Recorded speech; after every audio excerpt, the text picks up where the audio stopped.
Hey gang. Ooh, I'll put that down. How you guys doing? I believe you should be able to hear me because it looks like the mic is working, but of course, let me know if it is not. Good afternoon, good evening. Yay, Kratos. I'm gonna get to your chats in a moment. I'm hoping that this is going to be an exciting evening. I'm glad that you guys are all already in the chat. Let me make sure I finish up housekeeping. That ticker is now correct. Yay! Let me get my ESPN up. I saw that we already have some fight predictions. Please continue to put them up on the screen or in the chat, and I will document those in a moment. But how are you? How's your week going? How excited are you for today? It's nice that we have an event that, I don't know, I'm more excited for this event than I have past ones, which have kind of like been shitty. I will be joined by the doc very soon. And then I'll be dipping in and out because I have family over for a barbecue again. And yeah, so let me pull up ESPN. Give me one moment. ESPN.com.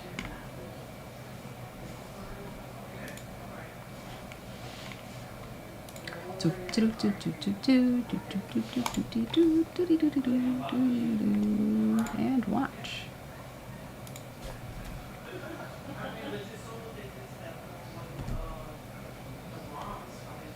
All right, here we go.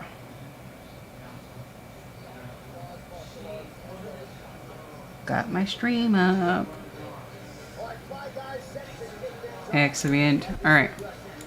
Glad they're getting right to it. So, let me start from the top and see who's here. Kratos coming in first.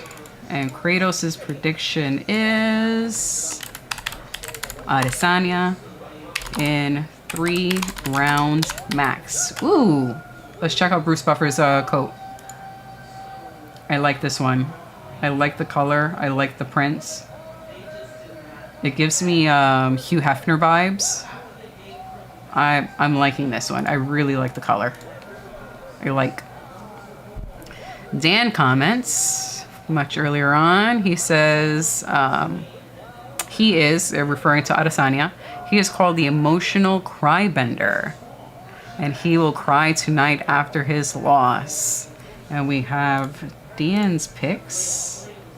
Let me make sure I get those. Can I copy and paste these? Yes, I can. Dan's picks. All right. Gonna have to do. And you have a pick for fight of the night. Excellent. Your fight of the night is Gamrot versus Hooker. Hi. What's up? Oh shit. Yes. Yes. Car. Let me make sure I have the right one. Park here. Up until what time? 7, right? 7? Yeah, I don't think... 7. Yeah, 7 is the max. Yeah. Confirm.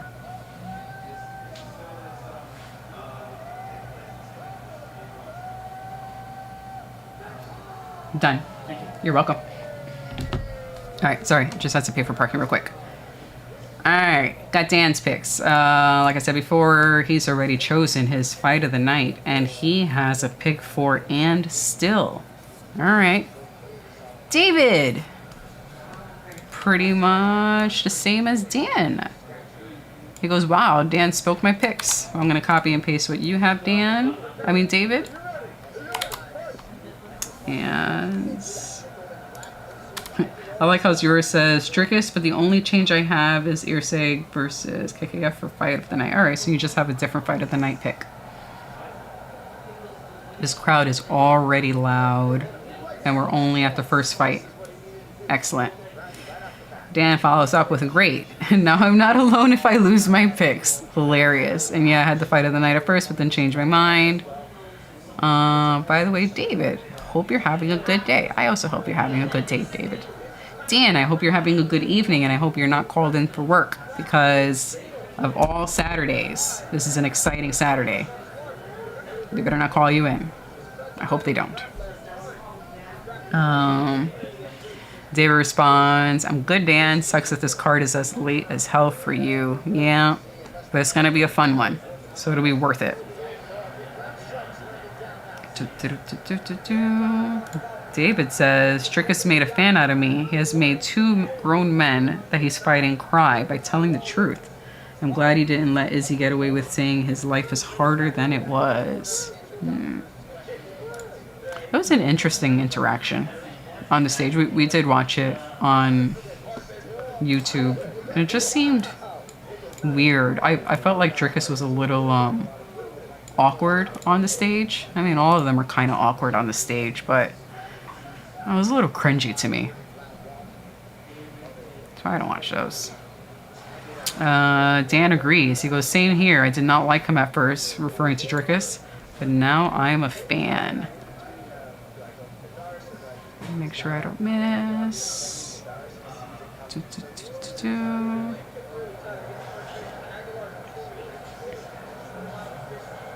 That was really weird. Oh, he's got him by the neck. Aguilar has Nicole by the neck. The way he was punching his ribs, I almost thought he was tapping out. Ryan Fry is here. Hello, Ryan Fry. He goes, who we got, boys? Izzy or the true African? Yep. Dan, in reference to me saying they'll get fired if they call you into work. He goes, that's true, but I have to replace them if I fire them. Not as easy as it sounds.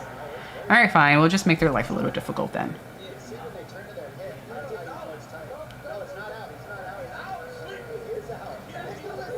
Oh, shit.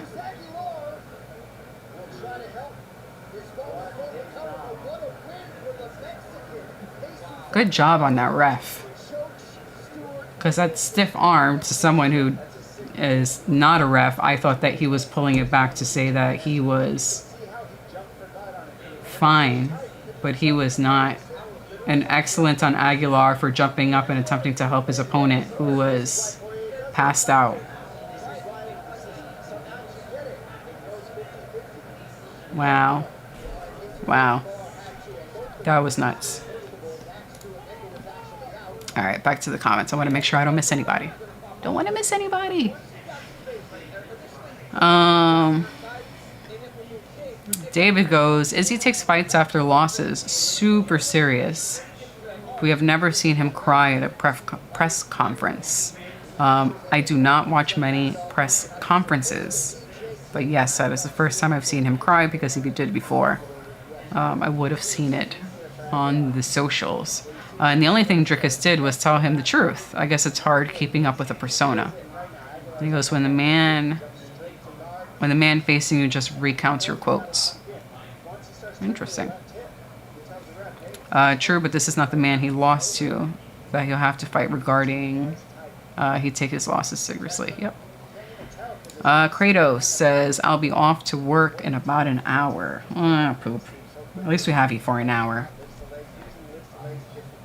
Hope you enjoy your evening, though. Oh, you'll be off work in about an hour. Sorry, I misread that. You'll be off work in about an hour. All right, so then most of the fights will still be happening by the time you get off for work. Sorry, I misread that. Aw, JL. He goes, all right, for real, I can't stay until the main. Boo. So you're only here for the early prelims and the prelims, Jay? Poop. I am grabbing your picks, JL.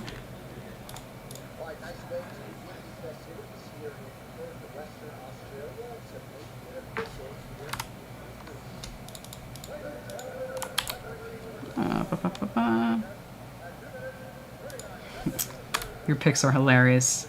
JL goes, Drickus, because if he wins, I get my money. I get money. If he loses, my favorite Izzy wins. Then Kai. Gamrot via submission. Ty. And Pratus beats Lee. It says incoming 3 times champion. Gamrot versus Hooker will be fireworks. Is it safe to say that's probably going to be your fight of the night pick, JL? Gamrot versus Dan Hooker? And Jay goes, Izzy looks massive. Jerkus is using MMA math, thinking that he's scrapped by Strickland. He beats Izzy. Bum, bum, bum. I like this, Kratos. Kratos goes, we should add a chat betting pool on which fight will have blood shown first. I don't know about first, but the Dan Hooker fight will probably have blood. Like, his hair is just going to be dyed with his blood. But as far as first, I'm not sure. Shit, I didn't even get the damn banners up. Making my way down, Dun, dun, dun. JL goes, I don't know, a white South African is the most privileged part of Africa, telling someone else is cringe. And he goes, Casey O'Neill is my safest bet.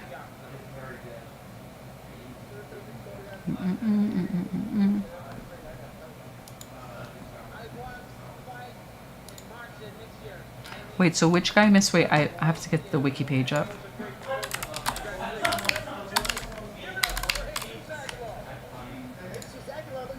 Sorry, let me bring that up. It was a catch weight. So was it Aguilar who missed weight?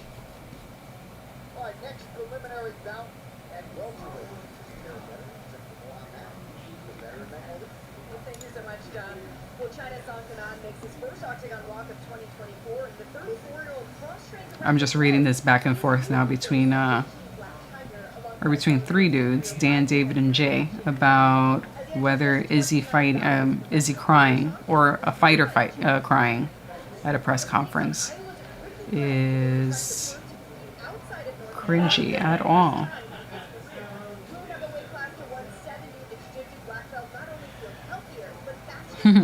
JL goes, if Izzy wins, then all that crying soft shit will go away. The fickle fans are laughable.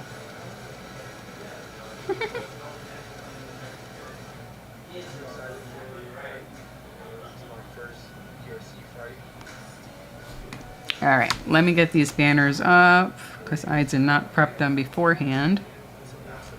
But I don't think Jeremy has came in yet. Alright, I'm going to put Jeremy down. Oh no, that was Kratos, sorry. Undo. Shit.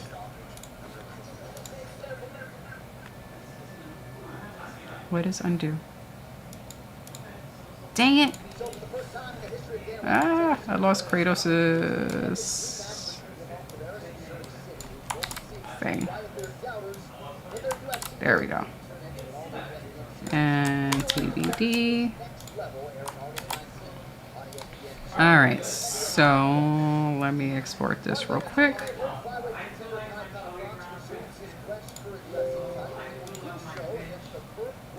Cool. Nope, not that one. Not that one. I need to delete that one. What is going on?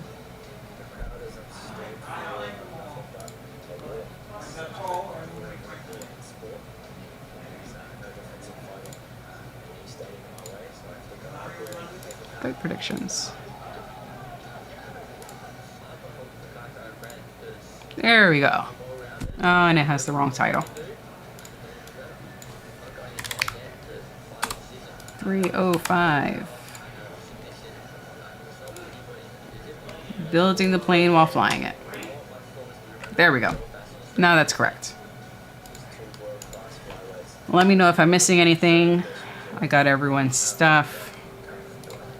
Please let me know if anything looks off.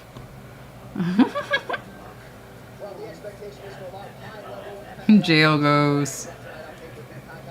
I'm too emotionally invested in this. That's why I only watch MMA on the weekends.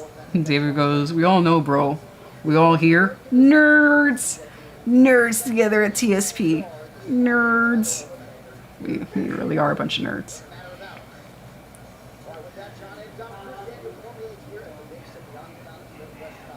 Joe goes, Edmonton is getting a card. I'm disgusted in the card. I'm not attending that shit. Is that one close by? Yes, Joy Walking. UFC 305.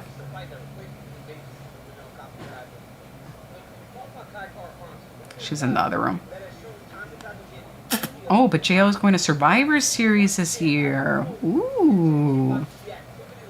Very, very nice. Very excited for you, dude. When is Survivor Series? Jeremy's here. Jeremy, I have an important question for you, or request. I need your picks. I have you up on the screen as TBD. I need your fight picks. Please and thank you so that I can correct what's on the screen. Thanks so much. WWE. Actually, I'm going to take this chat off the screen because it's just not really, it's not adding. It's not doing anything. WWE Survivor Series. When is this?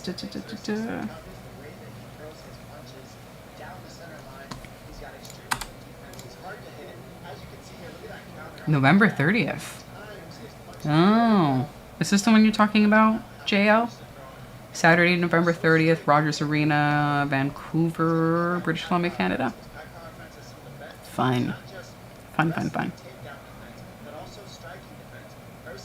Yeah, November 30th.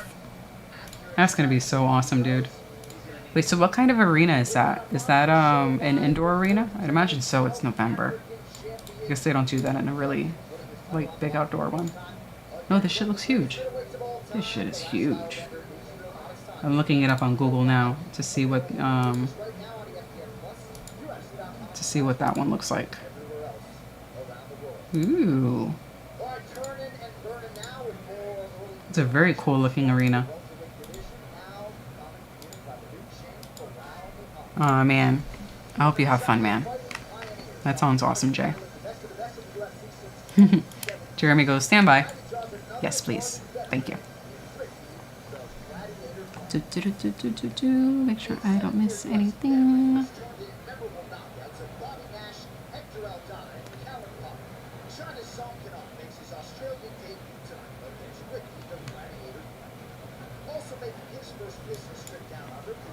It's a nice back and forth between David and Dan. David asked the question, Dan, how do you see the main event going? I think Dricus throws spinning elbows tonight, and also Izzy is going to try to nuke Dricus's movement. He will kick Dricus's legs and snipe until the big moment. Dan goes, I'm not sure, but maybe TKO in 3 rounds to DDP?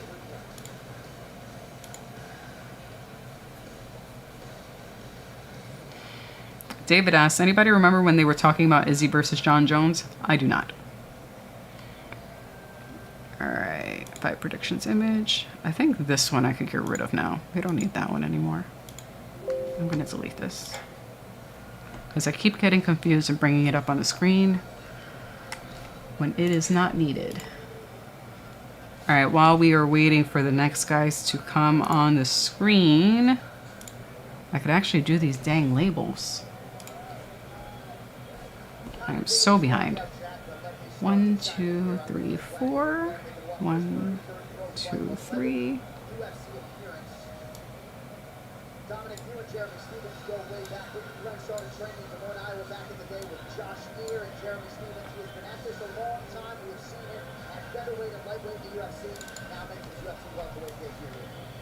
Just copy and paste these names real quick.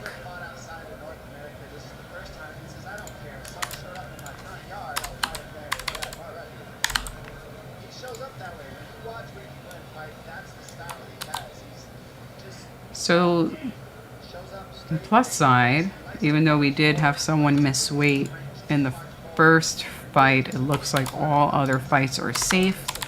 So we will not have that drama again for the rest of the evening. I'm glad. We can just enjoy some good fighting.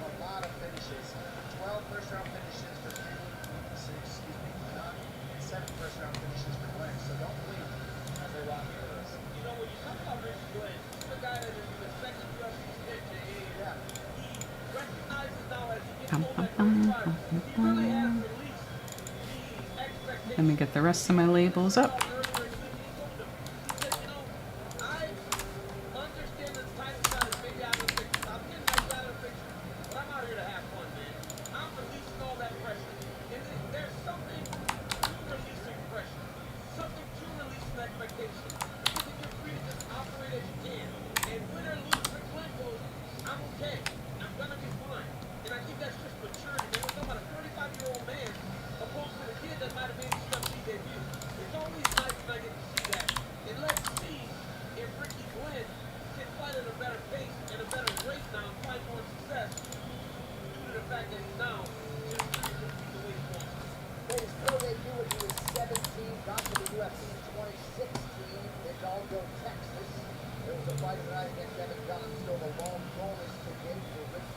One, two, three, four, 5 fights. 1, 2, 3, 4, 5.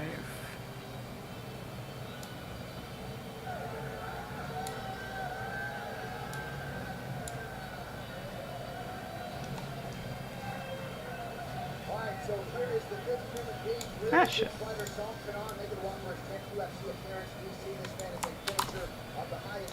Almost done, guys. Almost done. I'm going to give you my picks in a moment. And I will also put mine on the screen.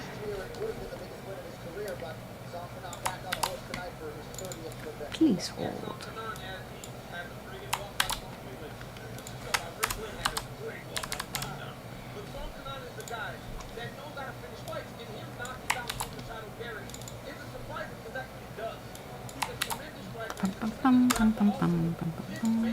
Oh my god. So much Control C, Control B. Control C, Control B. 1, 2, 3, 4, 5. 1, 2, 3. Do I not know how to count? There we go. Don't know how to count. Kratos goes to Plessis will get mollywalked by Adesanya tonight. I'm gonna put that in your prediction. Kratos. I mean, I already have your prediction as Adesanya winning, but I would like to quote you. I would like to quote you on that.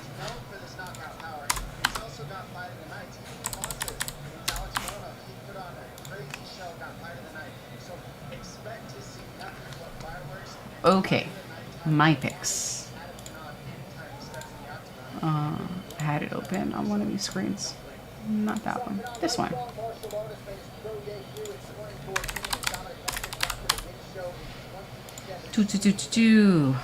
All right, early prelims. Do I have any picks? I do not have any picks for early prelims. I'm not really invested in the fighters that they have listed here for the early card. So that's a no for me.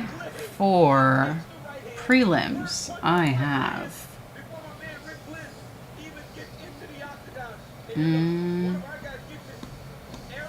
okay.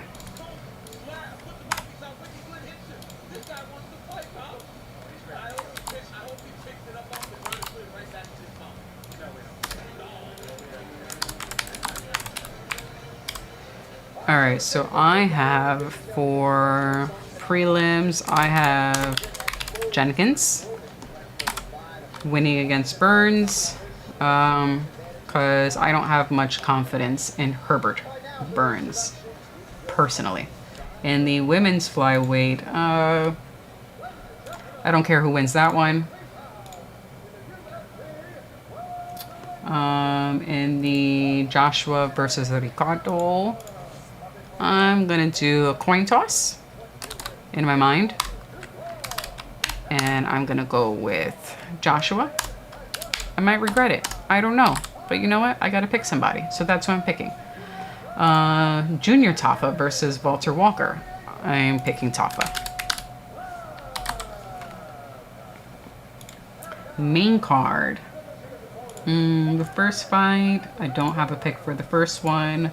For the second one, Tai Tuivasa versus Rosenstrike, I'm going to go with Tuivasa. Gamrot versus Dan Hooker, I'm going to go with Gamrot because I don't have a lot of confidence in Dan Hooker. Not that I dislike him, I don't have much confidence in him. Kai Kara France versus Steve Ursig, I'm going to go with Steve. And then for the main fight, I predict we are going to get an and new. I'm going with Adesanya. Those are my picks.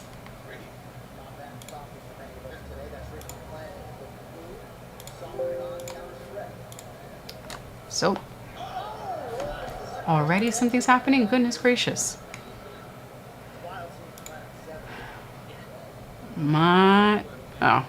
It's kind of covered by the...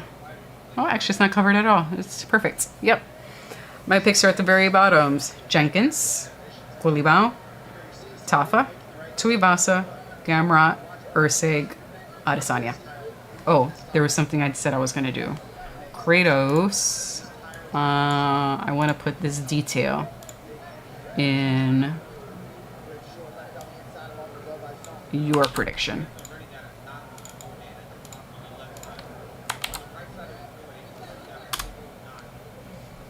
There we go. All right. Let me see what I missed.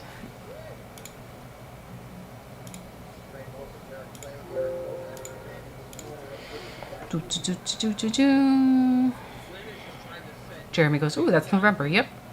In reference to Survivor Series.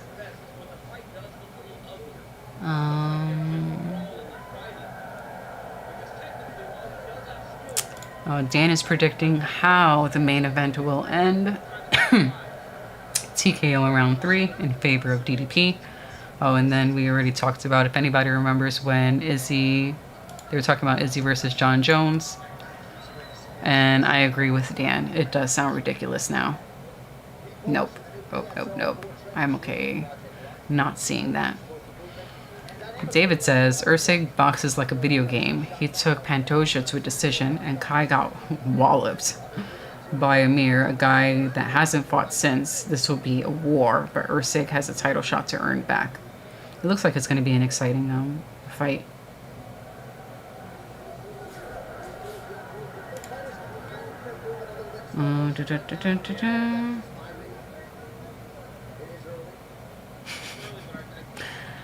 I'm really enjoying this back and forth between you guys in the chat. Dan goes, no, he won't. Let's see that. Drickus walked through Whitaker and took the crown off Sean. Yeah, but I still think Izzy's going to win. Dan thinks Izzy will retire tonight. I hope not. Yeah, I agree with David. Dan, that's crazy talk. Nope. In reference to Bruce's code, you give it an 8 out of 10. I'm going to agree with you, David. I like that. I like that ranking. It's a really nice coat. Not the best ones he's ever worn, but I really like it.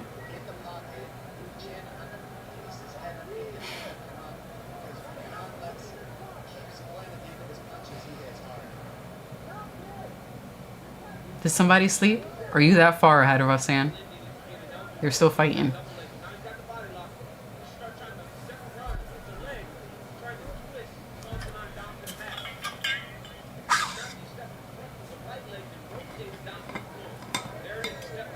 Good takedown from Glenn.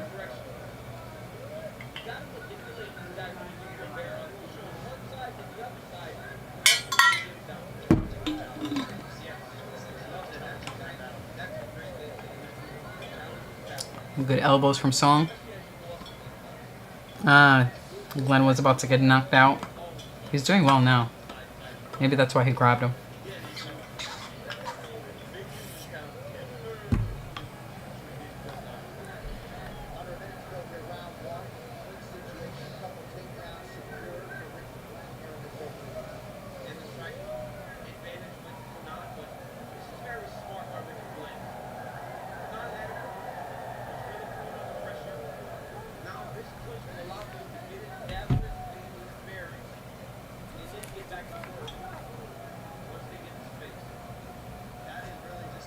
Glenn is really fishing for this takedown.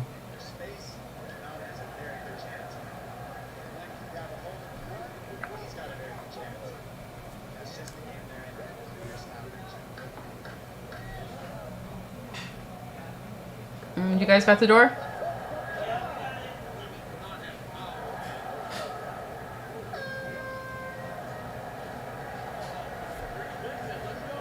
Good? The car's okay?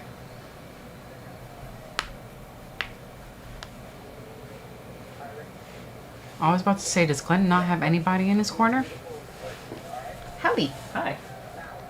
You want to be my co-host since my co-host is still sleeping? Sure, yeah. Sure.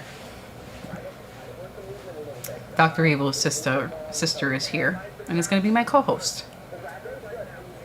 Oh, Ian. Hello, Ian. Glad you're here. I don't know anything about what you're doing. It's cool. We're just... Oh, hi. My other co-host is now awake. It's a party now. I summoned him. You did summon him. Presence. Ian, welcome to the party. Are you watching UFC 305? And if you are, please give us your fight predictions. Oh shit, no, I didn't mean to pause it.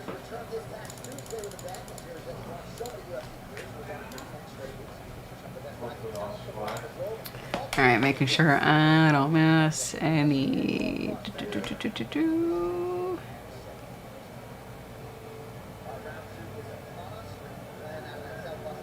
What the fuck? Glenn Jacobs, 8K, Kane choke. Glenn Jacobs chokeslammed a random person through a table during his acceptance speech as mayor. What the fuck? It's so random. I like David's suggestion. We have to start cataloging our ratings of Bruce's suits. I like this. And David thinks it's Bob Trotter in disguise. I don't think so, because Bob Trotter, no matter which name he chooses on YouTube, likes to be a bit of a douchebag when he walks in through the door, the YouTube door. So we always know it's him. So we have a viewer who lives in Canada. He is our resident troll. Which province for territory? I think he's in Toronto. Or whichever is the one like right above us. Yeah. That one. That's in Ontario? I think so. Whatever's like right above New York. Around there. You know, Quebec is right above New York. Oh, you know, one of those. Also Ontario. You ready to party? He's awake.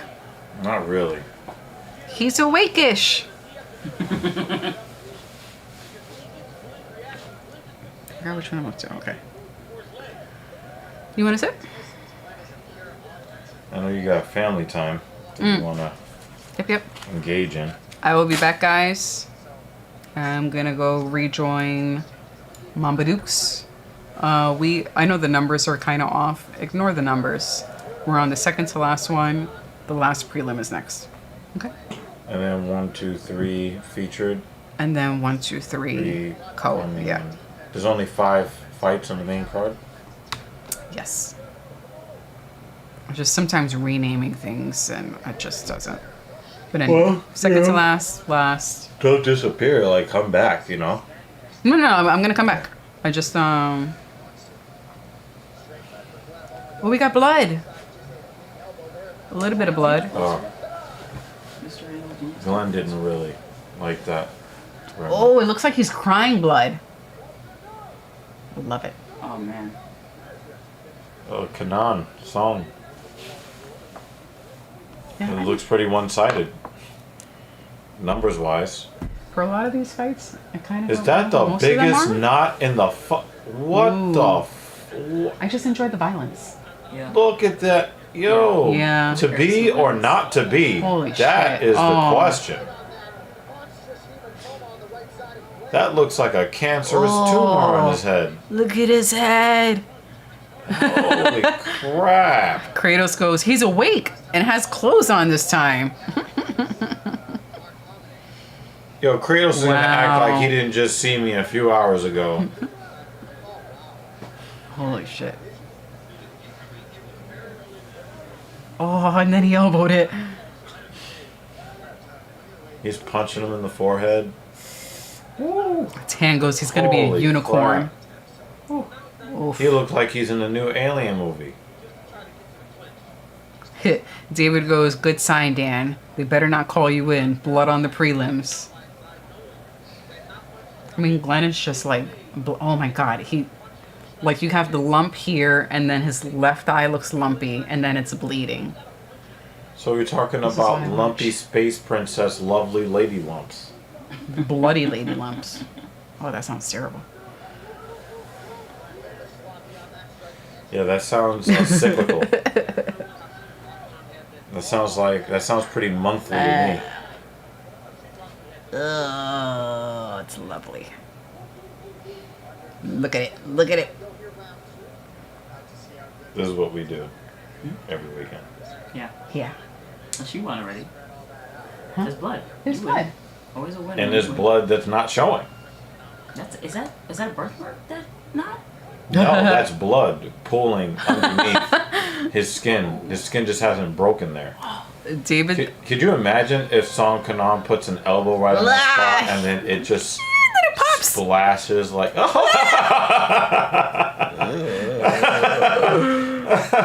It's President Vincent! Blech. Dan says, that's a great hematoma. Thumbs up. Look at it. Jeremy says, thanks for the wrench on your other channel, Doc. I mean, he's earned that over years. He has. Right? David says, Dr. Evil, we need your hate speech. Sit down already. My bad. It's my fault. I'm still sitting here. You need my hate speech? They need your hate speech. Oh, well, let me start with some. That tickles. Knee massager. Yeah, Do you know what this? yeah. That's our version of misogyny. What? Massages my knees. Aww.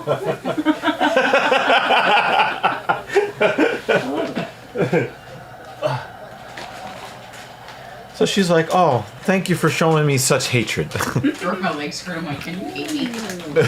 Jumbo, where'd you get this? Costco? Oh, you missed the joy walking comment. She ordered it on What'd you say?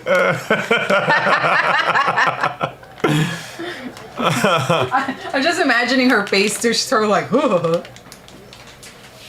Yeah, could you imagine the spectacular splash if he just puts an elbow right on his forehead there, and it just Splash. gorks, Oh, I'm supposed to go. Oh, here she comes. and then like Alright, I gotta go to Tracy. and fungal spores just start filling the air, and it starts the end of the human race. I'm probably gonna need snacks and food and hydration.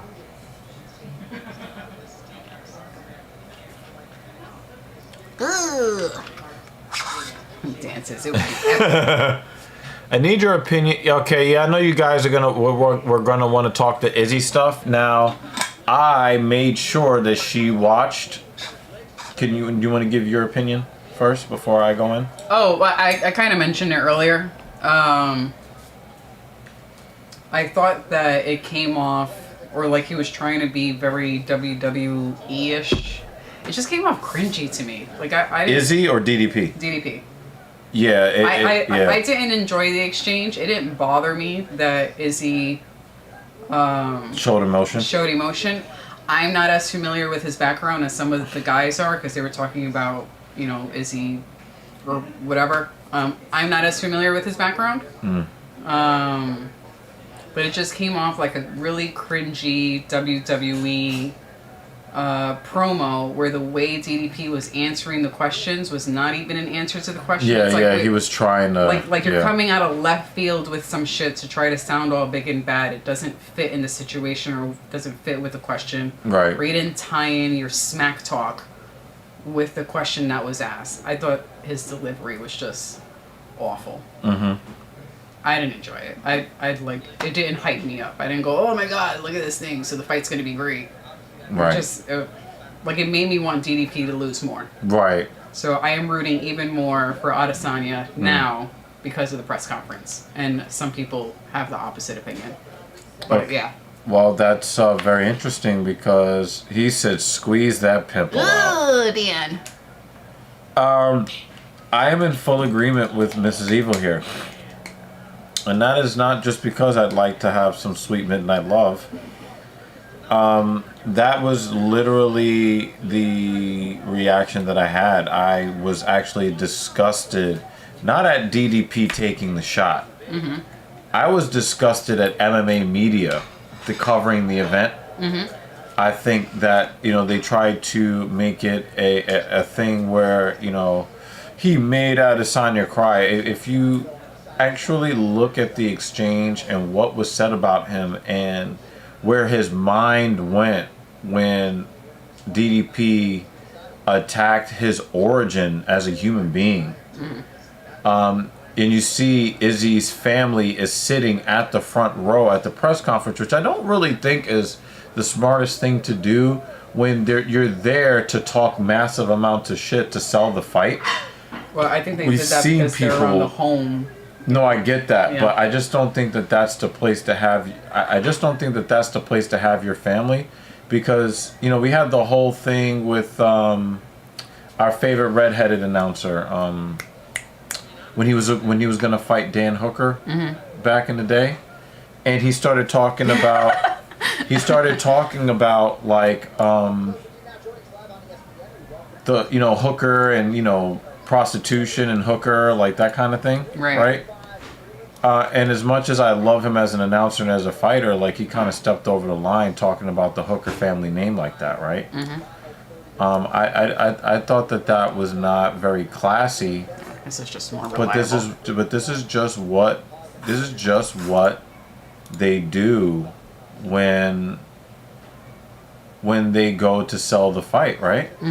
So I don't have a problem necessarily where DDP went, because this is the fight game, right? Right. Oh, we got I really do have a problem.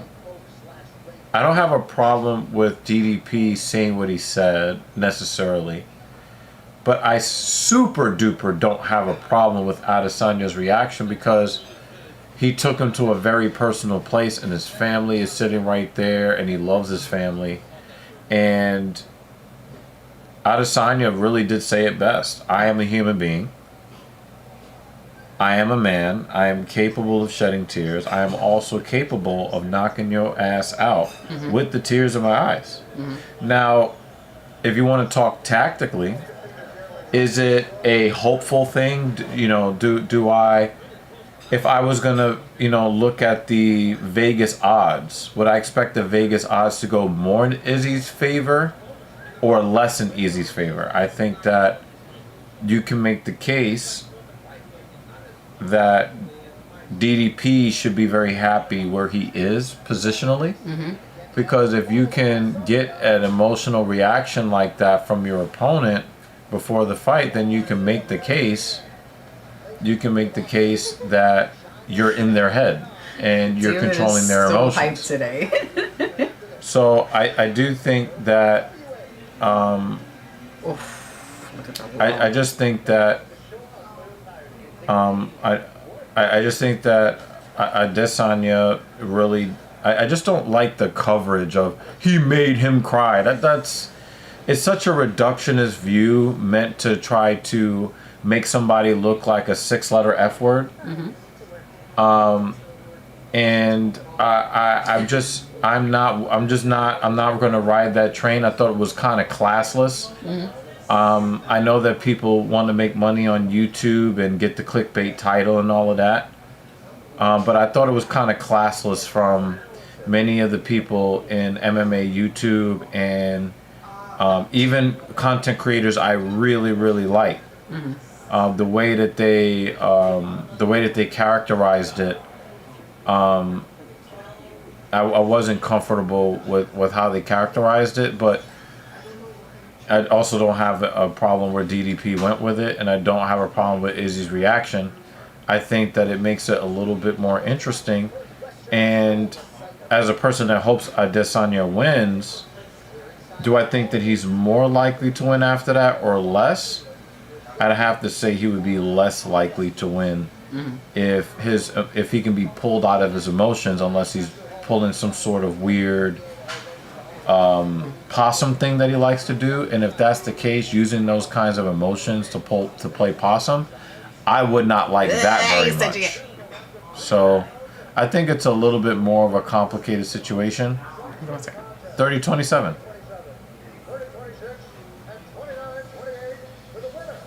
How you get a 30-26 and a 29-28? Yeah. I just wanted to hear what it was. Yep. Yeah, so yeah, I just you know, I just think that yeah, I don't have a problem. I don't have a problem, you know, with I had a problem with the way people in MMA media and MMA YouTube characterized it. I thought it was a very fifth grade way that they approached the situation that I thought deserved a little bit more care.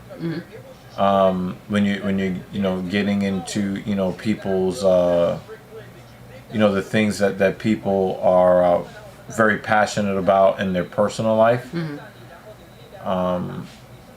But the exchange I thought was kind of mild. I thought the exchange was kind of mild. I didn't think that DDP crossed any lines personally, but I will also say that I forgot that there was a middleweight champion, because the dude has no personality whatsoever. His fighting has no personality whatsoever. And if he beats Izzy, I'll be sad, because we'll have a boring middleweight champion. I would probably say that DDP is the UFC's equivalent of Cody Rhodes. Yeah. I also forgot about him. That's what I'm saying. I like, but even before I showed you the press conference, right? So did you remember that Dricus is the middleweight champion? Like we knew when Strickland was a champion. We knew when Izzy was a champion. We knew when Whitaker was a champion. And then it's like a black hole. You know? What? Aw, cousin's birthday. Alright. So I hope you can stick around, David. yeah, of course. We like having you here. Okay, so I'm gonna join family real quick.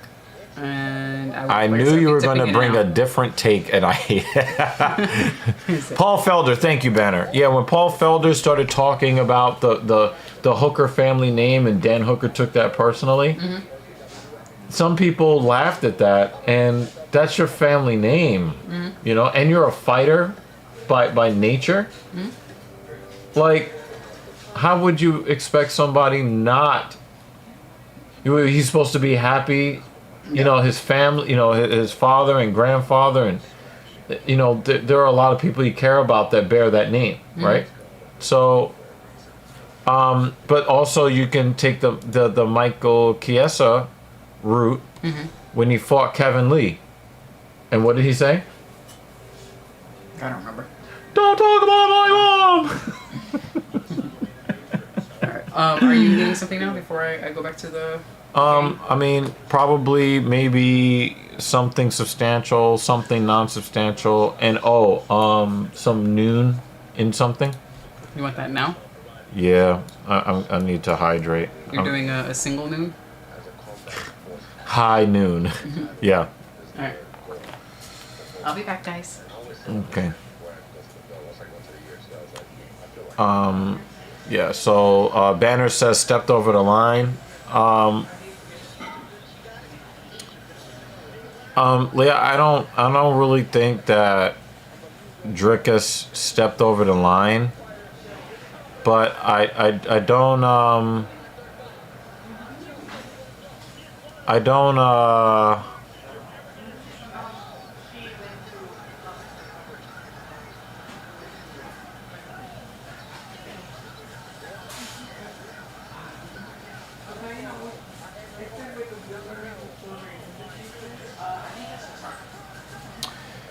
I didn't think it was a particularly classy thing, but this is the fight game, you know? So, I didn't particularly like where DDP went with it, but I also have no problem with it. It's the fight game. But I think that Izzy showed poor judgment by having his family in the front row of the press conference when things can get, we've seen things get violent at the press conferences, right? That's where people say really horrible things that the liberal media wants Dana White to suspend and end contracts over, which he'll never do. I just don't think that that's the place to have your family there. And I think that maybe he would have been, maybe he would have not had such an emotional reaction, because originally when DDP said what he said, he didn't have an emotional reaction. It was when he looked down in the first row and looked at his family that the emotions came out, and those are natural emotions. And I think that we need to get out of the business of denigrating men for being human beings, because what that does is it creates a world that is hostile towards men, that hates men, but also believes that they're entitled to what men have to offer to society.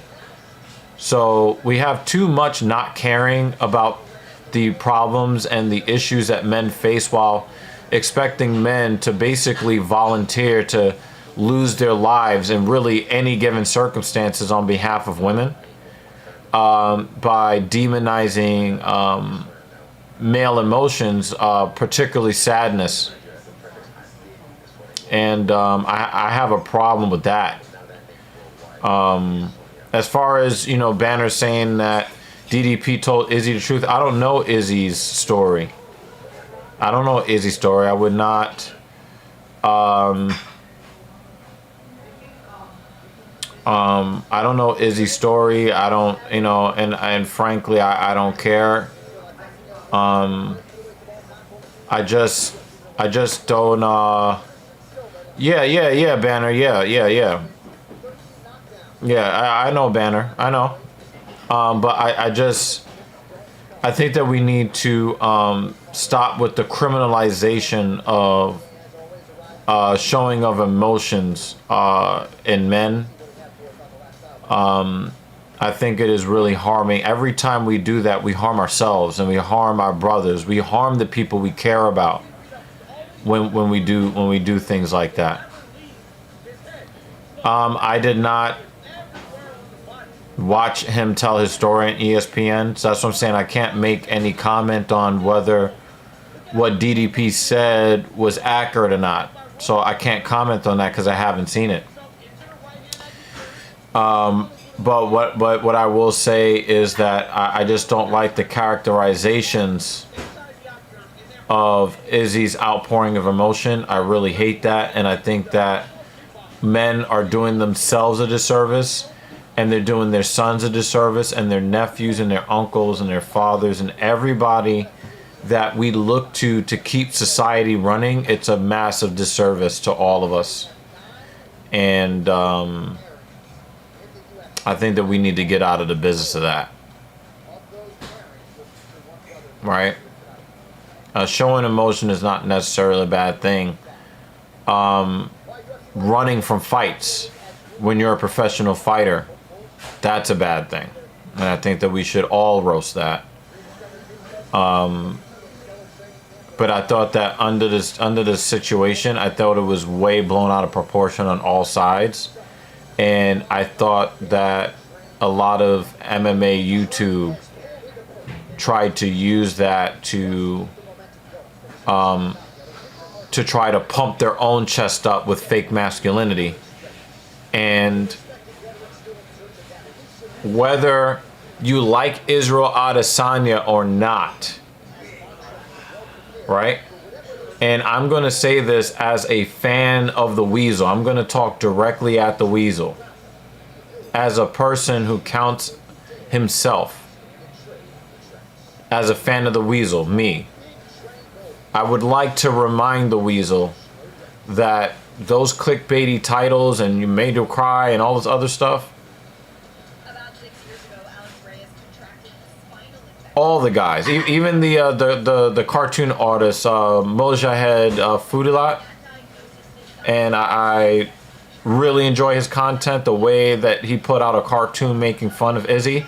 I want one of y'all motherfuckers to stand in front of Izzy in a cage or on the street, and then we're gonna see how fucking macho you guys are.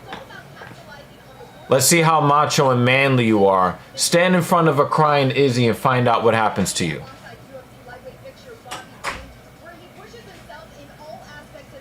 I'm not here to defend Izzy's record with animals or whether he owned slaves or any. I don't know, and it's none of my fucking business. But I have a real problem with the way that people are trying to down masculinity when these motherfuckers put their lives on the line. They get their hands wrapped, they get gloves put on, they get checked, and then they crawl into the cage, and they put their lives on the line as modern day gladiators to entertain us people around the world. And you want to call into question their masculinity? That's bogus. Bogus.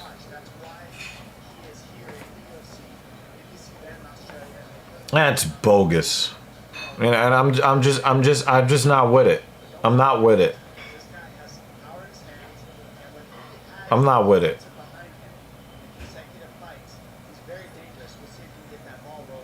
You know, if you want to critique somebody's performance, stick to that. Stick to that.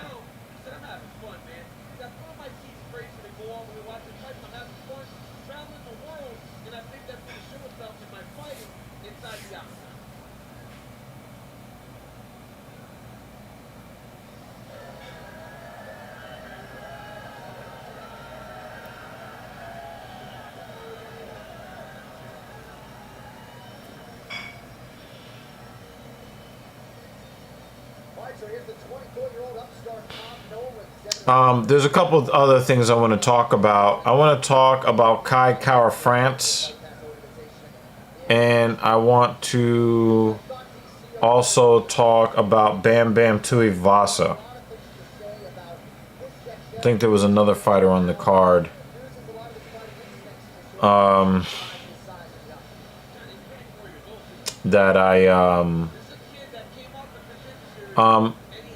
It is starting to get to the point, what I've learned about Kai Kara-France.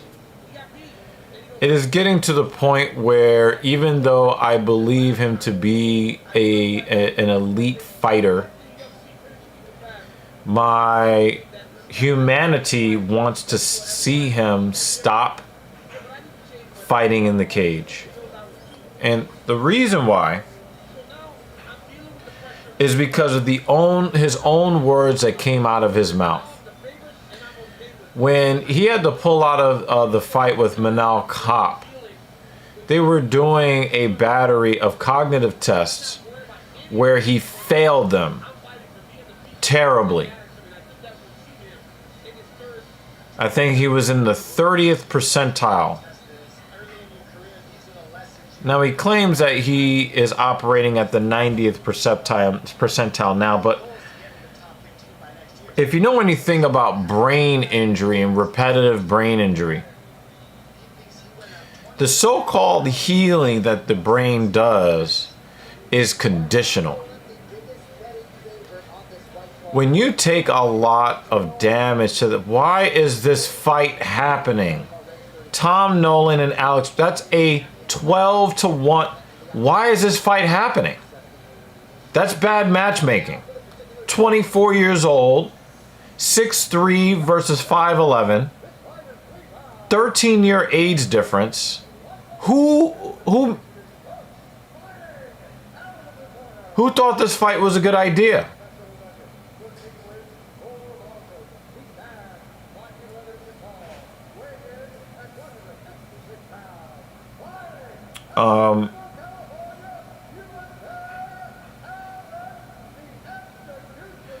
The cognitive improvements of Kai Kara-France that has him thinking that he is healthy enough to get back in the cage, I think it's fool's gold. I think that Kai Kara-France Actually, the other fighter was Dan Hooker. This kind of goes to Dan Hooker as well. These are fighters that I enjoy watching fight. And I want to make this very clear. Tai Tuivasa, Dan Hooker, Kai Kara-France. If I was a sociopath, I want them to fight every weekend. But since I'm not, I've watched Dan Hooker take way too much punishment.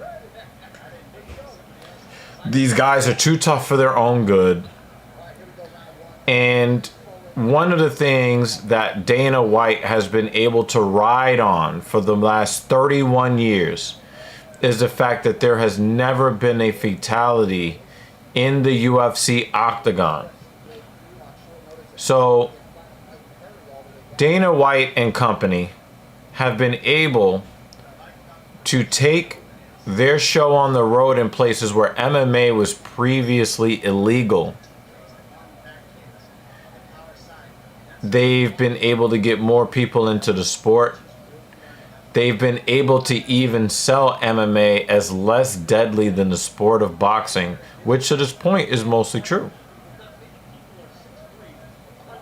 When you allow guys like Tony Ferguson and Dan Hooker and Kai Kara-France to continue fighting,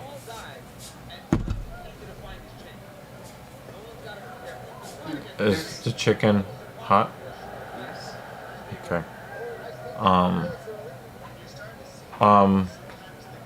Do you mind standing in for a few seconds while I wash my hands? My hands are pretty dirty. But I just want to make this point. Dana White has been able to ride on the fact that there's never been a fatality in the UFC octagon. But by allowing certain fighters to fight, Jake Miller. and Jake Miller might have a point about city kickboxing's methods, I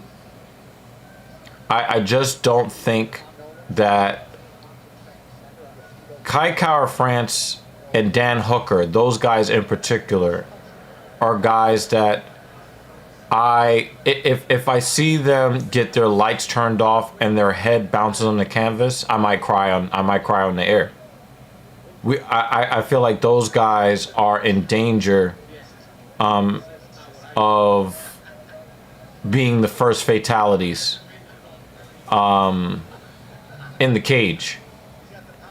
And while I do root for certain fighters and I root against fighters, I am not rooting for any of them to lose their lives in the cage. And I really do believe that, Kai Kara-France is putting too much faith in the so-called time that he took off, and he's passing these cognitive exams. But the thing is that the little guy, the little guy, Kai Kara-France. The problem is that when he starts taking shots to the head again, he's going to find out that the brain damage that he's already taken is permanent. His brain may have created new passageways to try to stay functional, but the more bruising and lesions that you get on your brain, the more likely that when it turns off, it will never turn back on. And this is where we got to start talking about the human element of fighting. We want to see these guys fight. We have a lot of admiration. Even for the fighters that we don't like, we still have an admiration that they get in the cage and they let somebody lock the cage doors behind them while somebody's trying to do them harm.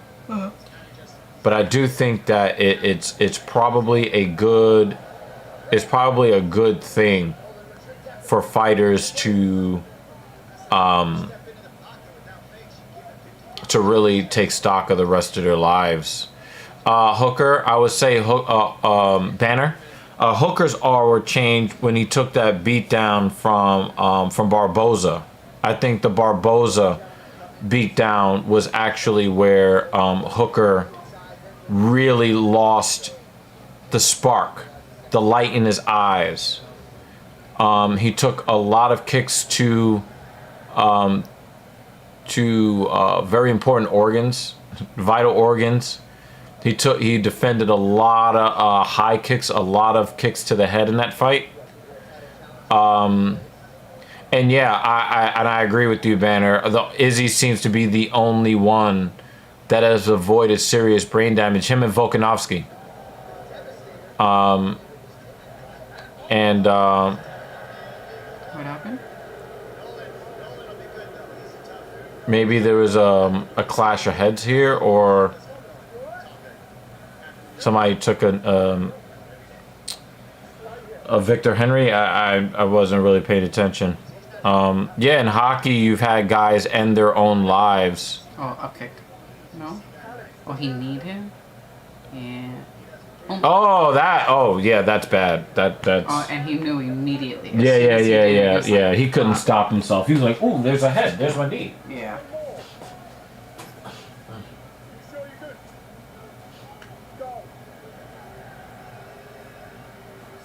He knew immediately he fucked up.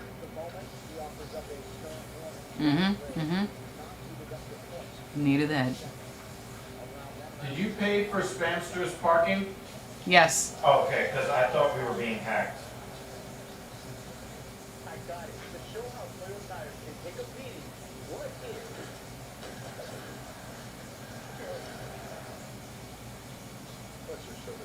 These Toyota tire commercials are awful.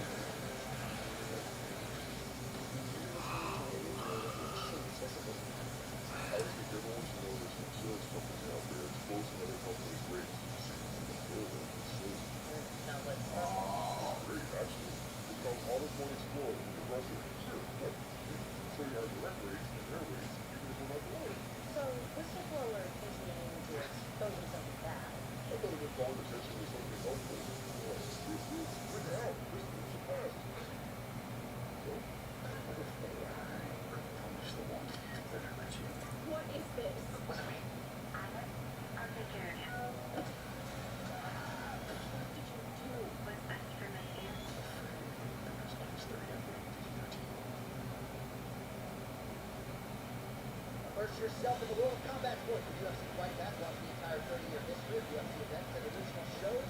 Plus live fights. Burger hot, chicken hot? Mm-hmm. Okay, thank you. Go back to the game. BRB.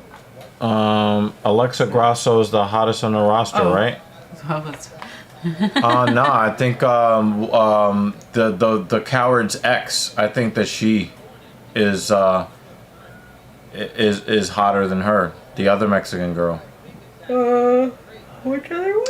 The one that the coward recently? Yeah, she did fight recently. Yeah, they're no longer together. Yeah. I think she's hotter. Although she got that fake eyelash punched off her face. Yeah. I did like that. I know who you're talking about. But I think she's hotter.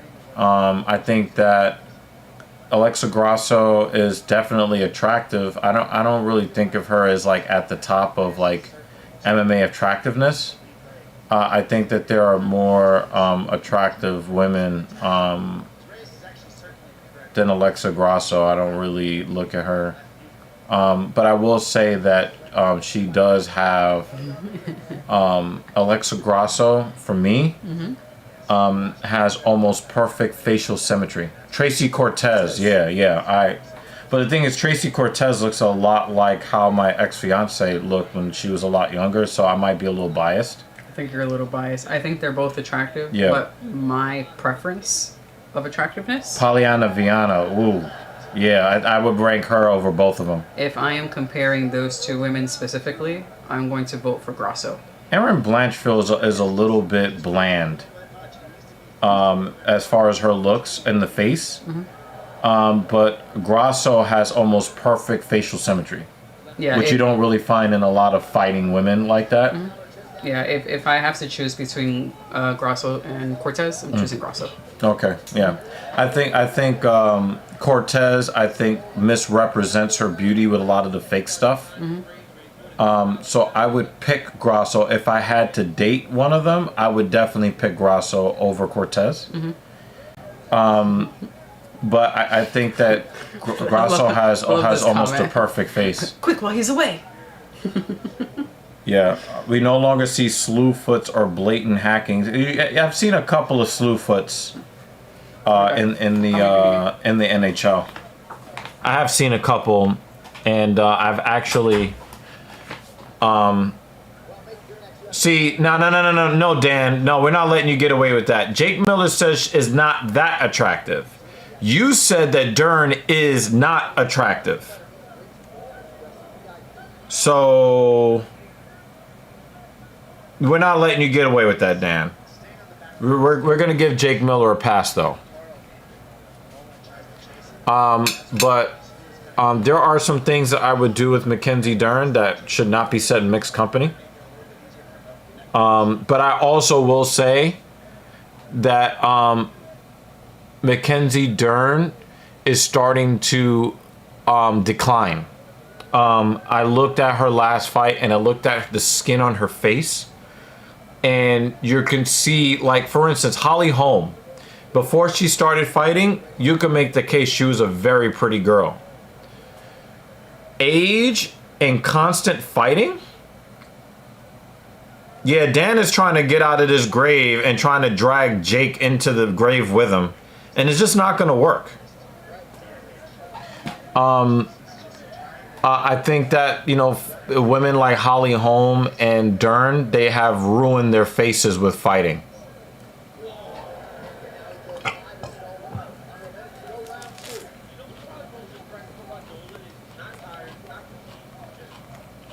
We got blood.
Yo, Banner, if I'm gonna take the chance on saying this,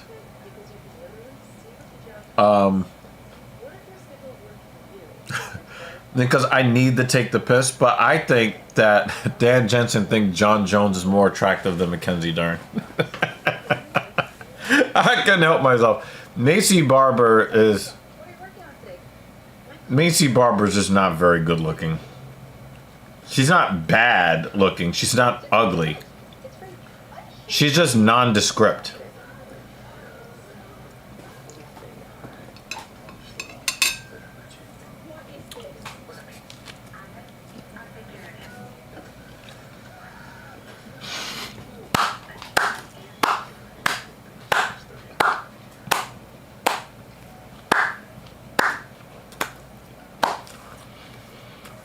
Dan Jensen, gay for John Jones, confirmed.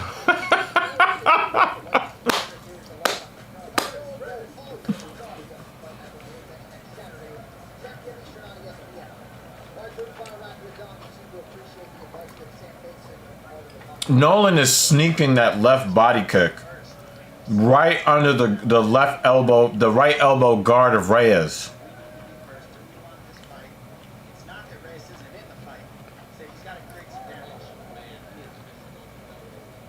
Macy is also hard to approach. You walk within 10 feet of her and she throws jabs that she thinks will.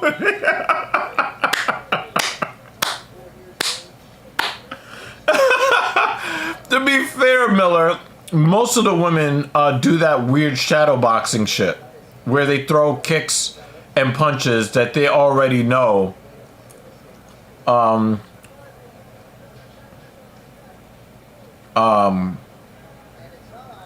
actually won't land. which is kind of annoying.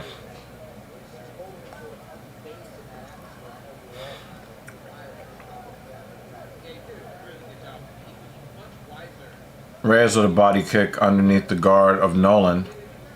I'm not gonna front, but this fight is a little boring.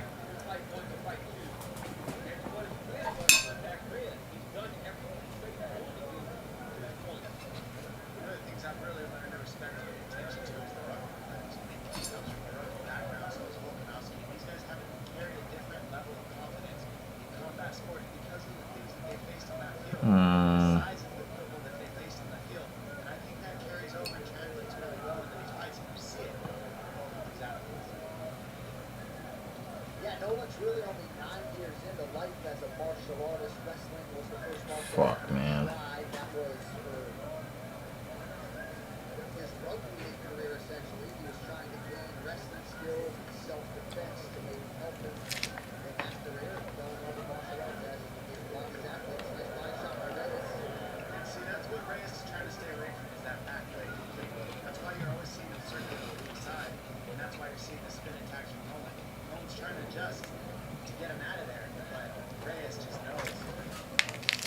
Do you have a big empty water bottle?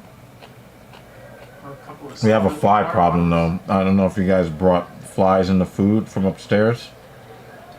I think the fly was already here. Because I saw one earlier.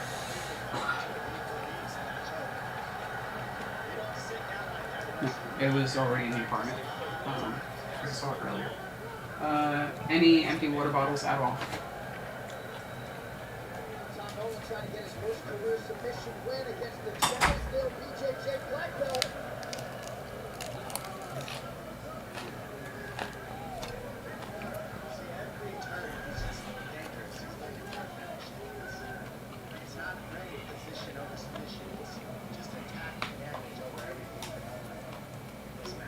Dan Jensen is trying to gross me out so that I'll end the stream. To pay me back for forcing him to rage quit last week's stream. I see you, Dan.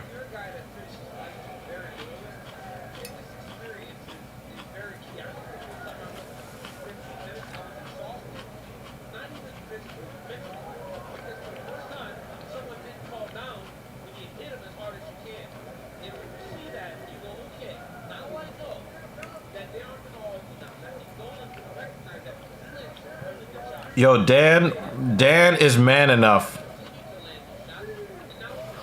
Is that possible? I don't know. We actually watched some really bad fight cards and I sat through all of them, so probably not.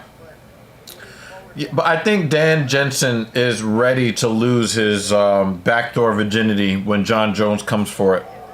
I don't think that Dan will have a problem going booty up for John. You'll just have to be careful to make sure that there's no fissures or tears, you know, in certain places.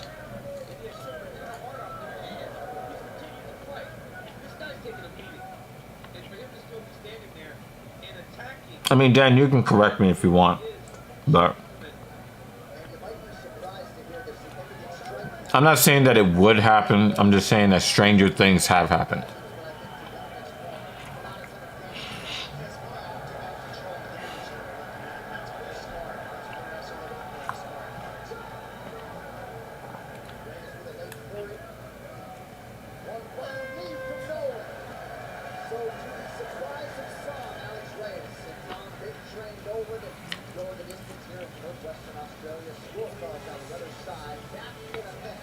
For a minus 1,200 favorite?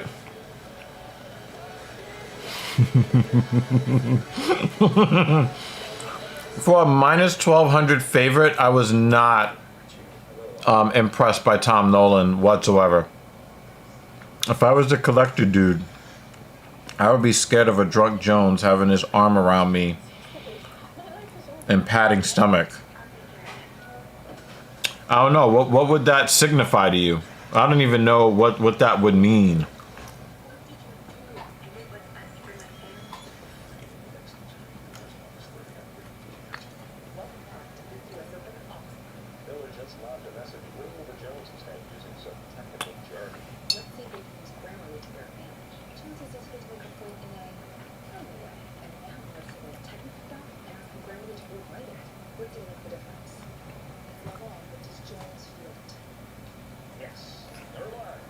Thanks to Grammarly, every word you write helps you reach your goal. Download Grammarly for free. Hey, Midmo. Season 8 of Dana White's Contender Series returned this past Tuesday with a bang. The series that's launched so many UFC careers will run for 10 straight weeks and feature some of the best rising talent from around the globe, all competing for UFC contract. Live exclusively on ESPN Plus. You walked in at just the perfect time, Midmo. But the decision is in. Which side? Dan Jensen is publicly debating on whether he would let John Jones duke him in the butt.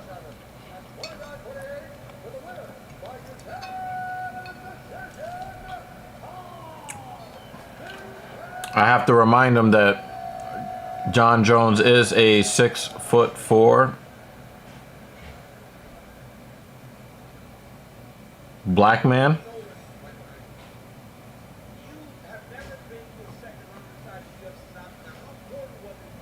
Who wears big shoes and big socks. Dan?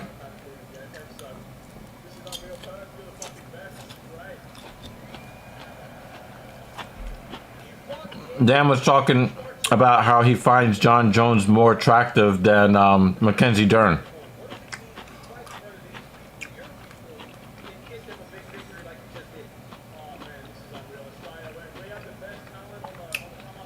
And yes, Midmo, he's definitely capable of handling Dan Jensen's business.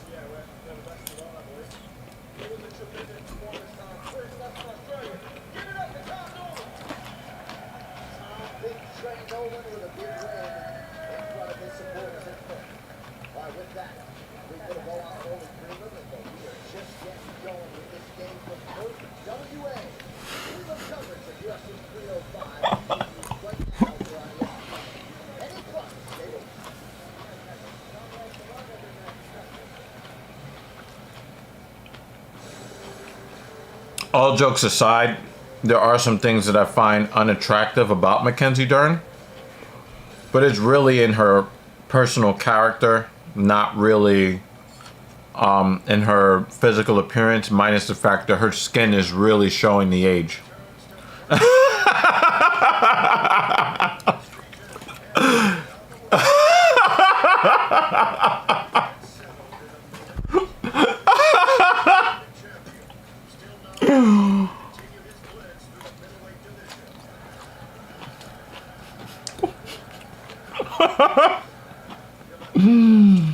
Oh my God.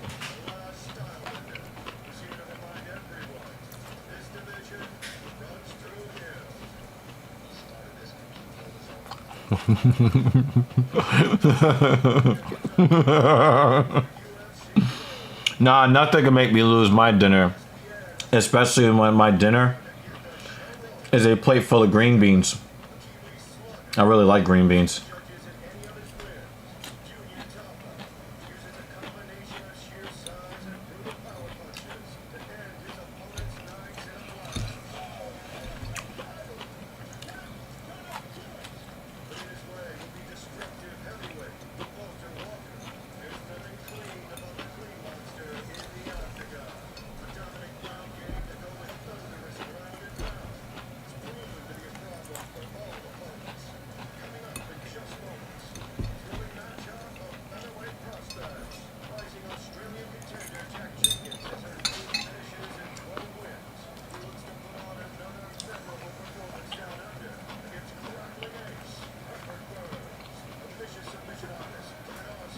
I will say that Mrs. Evil does make some really good lasagna.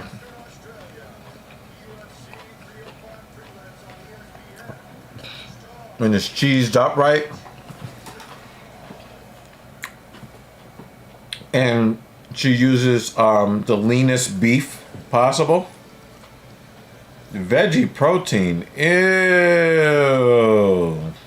Gross. I respect her in a way. She's paying child support, equal rights at its finest, even if Well, for mixed martial arts fanatics, it just Well, the thing is, most women do the leaving. So, no, you don't eat vegetables for protein. You eat vegetables for the fiber and the micronutrients. The protein in vegetables, the body doesn't really use those amino acids very well. They're not efficient. It's not an efficient protein source. For the most part, the human body is inefficient at digesting vegetables because of the physical makeup of plant cells. They have double membranes. So when your body goes to chemically break down plant matter, it's much more difficult than animal matter, which is only single membraned.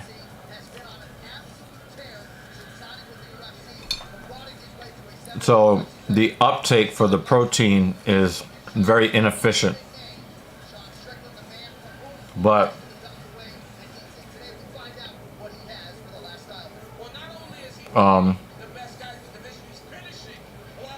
the micronutrients and the fiber, it's really good for you. It's hard to fight him because he's not doing the things that you expect him to do. This guy is a champion through and through. He has the belief of a champion now. Tom on the other side, the last style better looking to hit that rarefied air as a three-time UFC middleweight champion. And you gotta never forget this man right here as he set the bar for the division. This is why DDP wants to fight Israel Adesanya because he set the bar. Look at these knockouts from Gaston to this man right here. Hold time. He has knocked out almost everybody in his face, and that's not just in kickboxing, but in mixed martial arts. He finds a way to create damage and create outstanding performances 100% of the time. All right, paper, main card looks like this. Bottom of your screen, the Luke Young back for the first time since 2022, taking on the oncoming Carlos Prates. Tai Tui Boston got all the loudest cheers all week. He takes on Jarcito Rosenstrike. Outstanding feature battle lightweight, the Couch Gamrock. Looking to maintain the spot in the top 5 against Dan the Hangman Hooker. Co-main event of flyweight eliminator. Recent title challenger Steve Erstad at home against Kai Kara France. And you may have heard about that main event for the middleweight title, Plessis versus Adesanya. So buy tonight's pay-per-view event, go to ESPNplus.com/PPV. ESPN Plus subscribers can get UFC 305 for $79.99. After you purchase the event, you can watch it anywhere. That includes connected TVs, tablets, laptops, and phones. If you're not in the U.S., check UFC.com/. Ryan Humiston. I think that ended up in my recommended. I just didn't click on it. I've been watching a few of Hani Rambod's videos. Injury woes are a thing of the past now for Melbourne's Jack Jenkins, and now Bar Jackson expects to deliver an effort to remember against Herbert, the Blaze Burns. Melbourne's Jack Jenkins announced his arrival on the international scene on season 6 of David White's Contender Series in 2022. And after making his way to the UFC, Bar Jack continued to impress with wins over Don Sheamus and Jamal Evans. Tonight, the 30-year-old makes his first start since last September with his home game against David White. Aiming to reclaim the Sonic Storm's UFC field with 3 finishes of Derek Miller, Nathan Train Landwehr, and Evan Dunn. Burns is a dangerous threat in all phases of mixed martial arts, and Bar Jenkins will need to address. Coming up next, Bar Jack Jenkins meets Herbert, the Blaze Burns.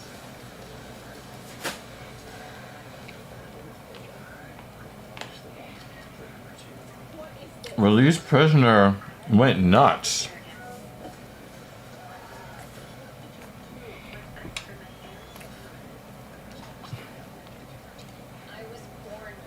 Well, Taco Bell is trash. Imagine you get out of prison, they take you to a Taco Bell and they feed you garbage. I would go crazy too.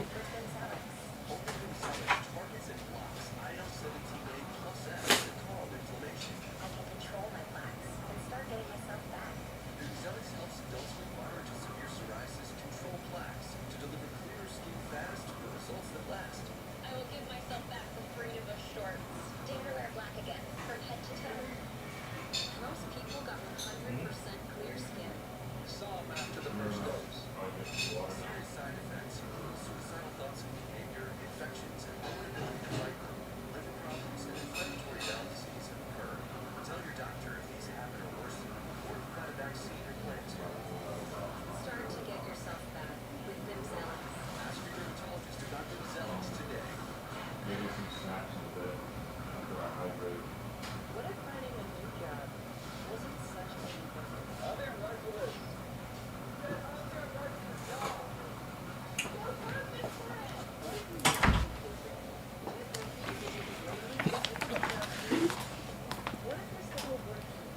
He got mad in the Taco Bell line and shot some college girl, then took himself out. Right? Yeah. Once you go into a Taco Bell after coming out of prison, and you see the trash on the menu, I think that's really the only thing that's left to do is to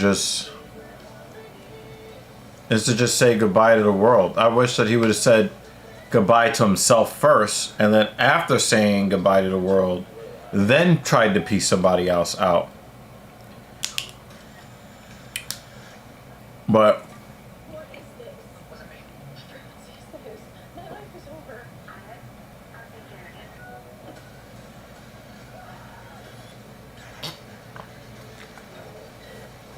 did you do? I did what's best for my family.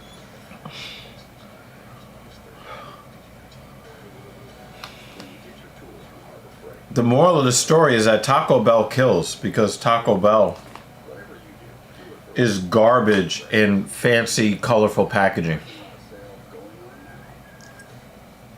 Allergies? With Allegra. Yeah, I heard about the whole all-in thing. Nothing beats Allegra for the fastest, non-drowsy, 24-hour allergy relief. I don't think that. I mean, just my natural inclination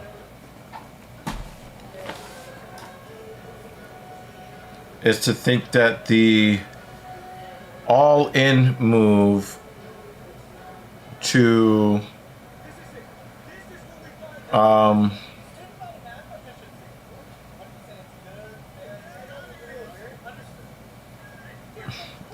Rick, you got to come back with a different joke, because that's the third time you've come to the stream and asked and put that question in there.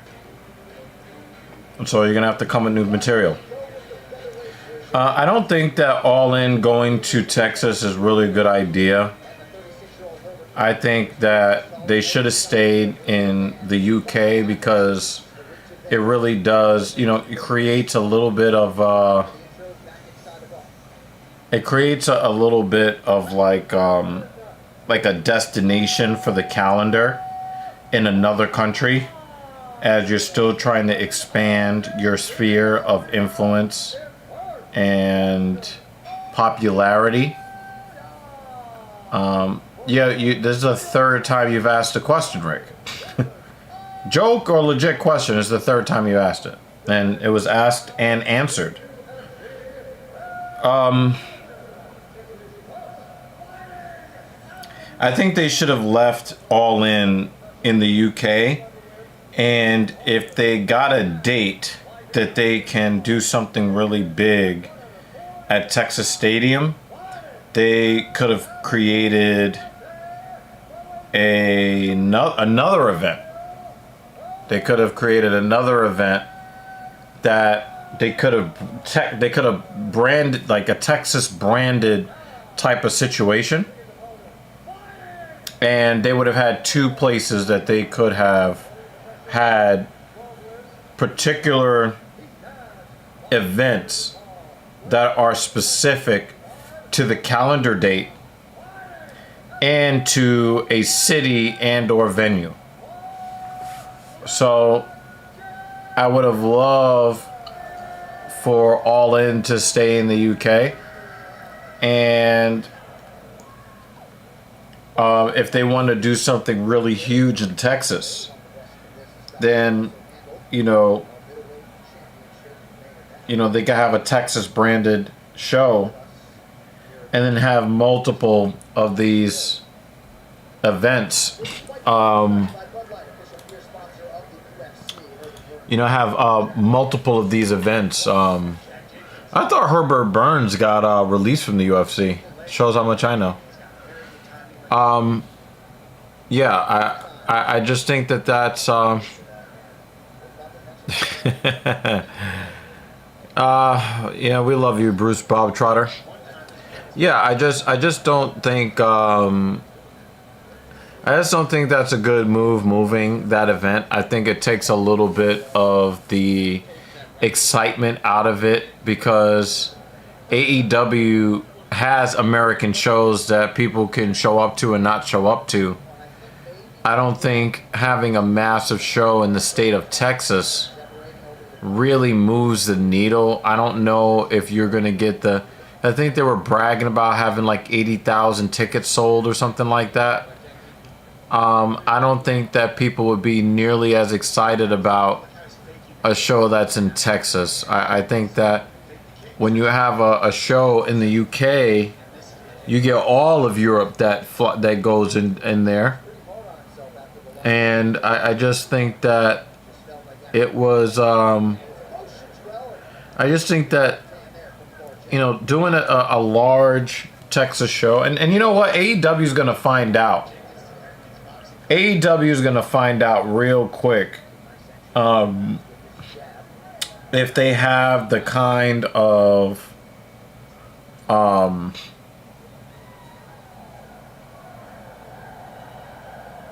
pull to get people excited about a big stadium show in the United States. I hope it doesn't turn into a situation... I hope it doesn't turn into a situation where they're giving tickets away to try to fill up the baseball stadium. I think that would further erode the legitimacy of the AEW brand to the casual wrestling observer.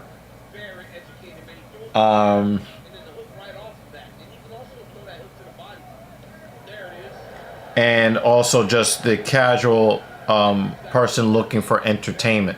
That's what WrestleMania is able to do. WrestleMania is able to draw people who are not wrestling fans at all.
Even WrestleMania gives tickets away or gives the second day cheaper to make sure they fill it up. Yeah, but they don't have that negative stigma associated with it, right? AEW needs to solidify itself as a legitimate world wrestling brand. And so I think that WWE can, you know, they got enough equity as a brand to withstand some of those practices. I think that if AEW ended up doing the same things, they would get roasted for it. They're not established enough to take L's like that. They're just not.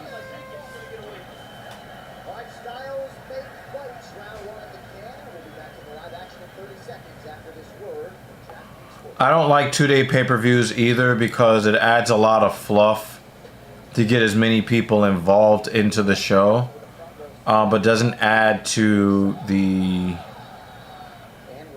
entertainment value of the show. And I think that it harms the product long term. Like, you could talk about the revenue and all the tickets you sell and the t-shirts and the concessions and yada, yada, yada, yada. But I don't like it. I think that you are so addicted to today's profits that you're going to sacrifice tomorrow and next year's profits by oversaturating the offering.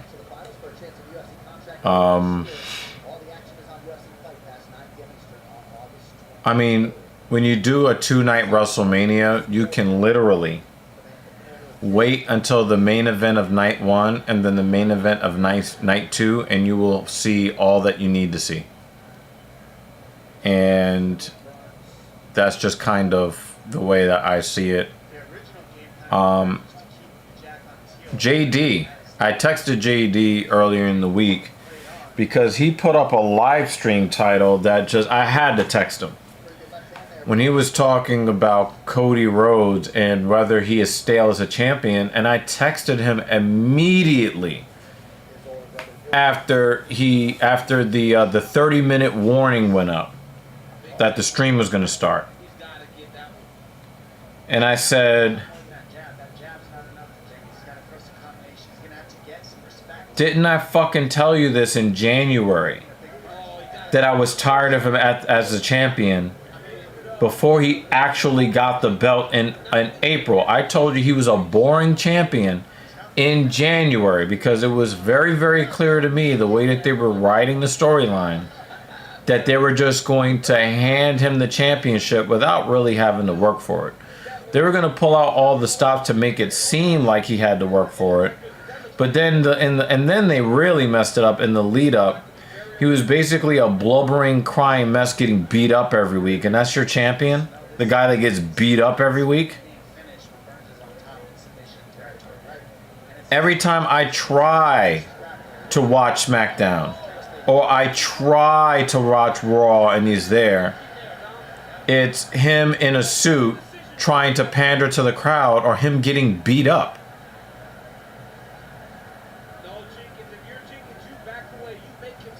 I know that the WWE wanted to go from Hogan to The Rock to John Cena to Cody Rhodes.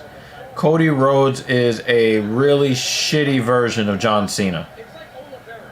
When Oliveira gets dropped, nobody jumps on him because they're afraid he's going to submit him. Some guys are just so dangerous, but now Jenkins aware of it.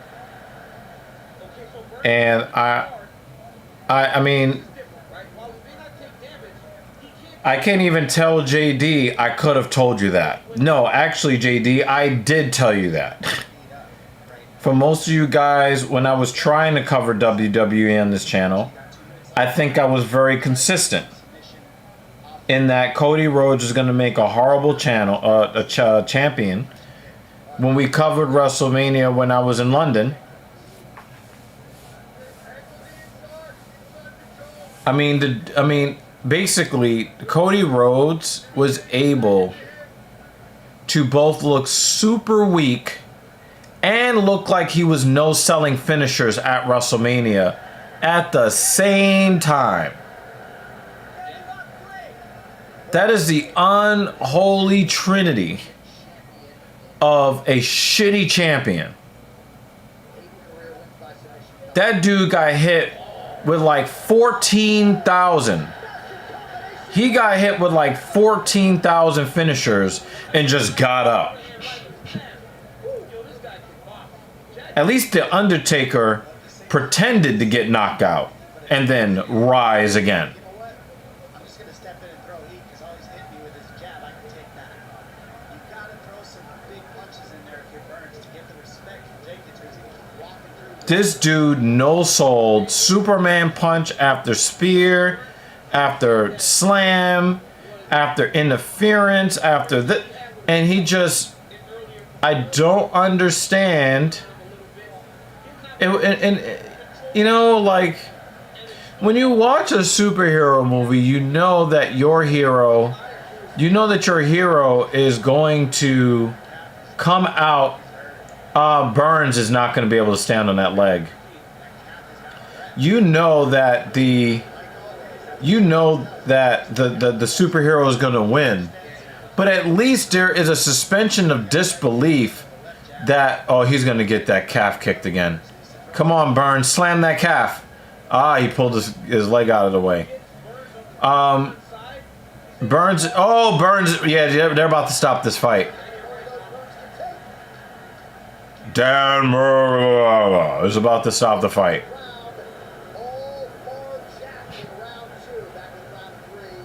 Yeah, Dan. Burns' legs are burned out by calf kicks. He doesn't even want to get up after the bell. Cody needs the belt or be chasing it. Roman can come back and make his bloodline bigger. That's what's already happened, Jake Miller. Look at what... And the thing is, again, I have not really been watching SmackDown like that. But I did see some clips on YouTube. What is finishing the show? Is it your WWE heavyweight champion finishing the show? No. It's Roman Reigns and a great value Umaga. I mean, Solo is trying so hard to be entertaining. He's trying.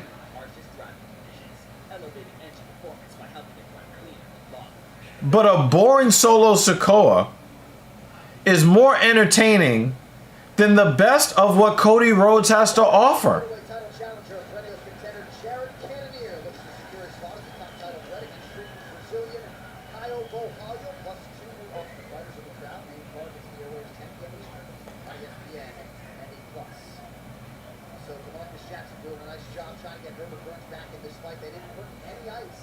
Oh, he got Victor Henry'd. That's one way to give your calf some extra rest.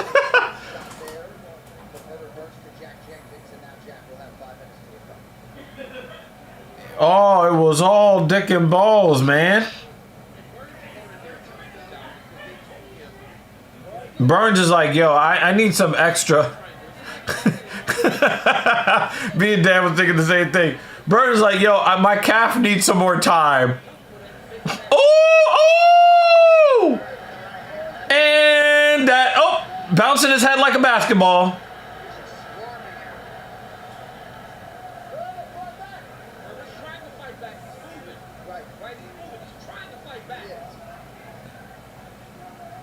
Plus, Jake fought. Yeah, we actually watched that happen. Me and Mrs. Evil watched Fatu hurt himself, and I was yeah, he's dead. Yeah, he's done. I think Burns doesn't get another fight in the UFC. I think he gets released. And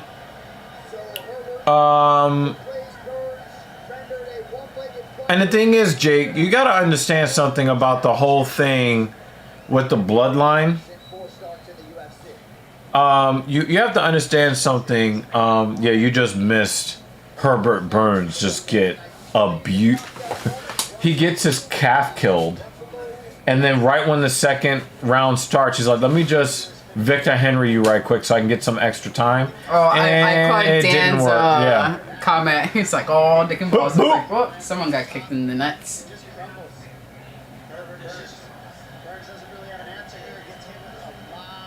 And he's trying to stay in the fight.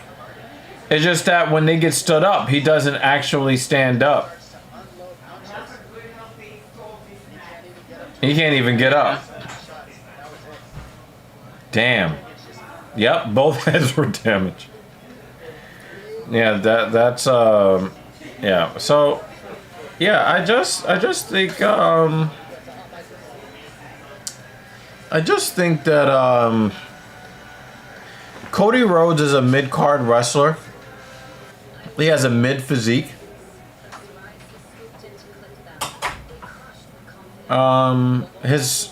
His mic skills have improved. But I told you guys last year, your WWE champion needs to be LA Knight. I think that if LA Knight feuded with Roman Reigns, you could get a little bit of that taste of The Rock versus Stone Cold. You can rekindle a little bit. Yeah, Dan. Burns is not gonna get another fight in the UFC. He's gonna get released. The only time you're gonna see Herbert Burns in the UFC cage is when he's cornering his brother. I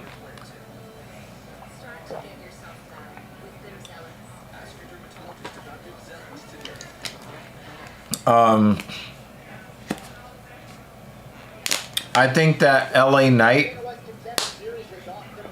I think they did the right thing by slapping the US title on LA Knight for right now. But LA Knight needs to be constantly in the main card. He needs to be in the main event picture. I don't think that he needs to be in the upper mid card, but at least with the US title and making the US title an active title again, because they gave the title to a shitty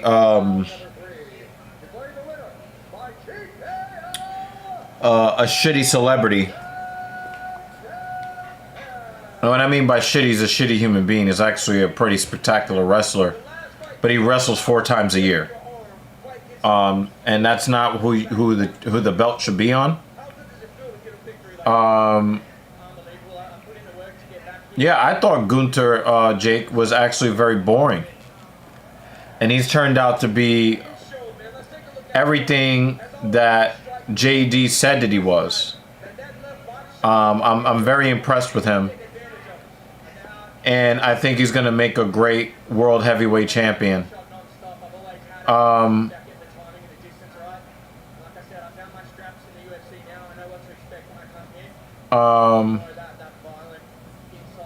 But Cody Rhodes is a mid card wrestler.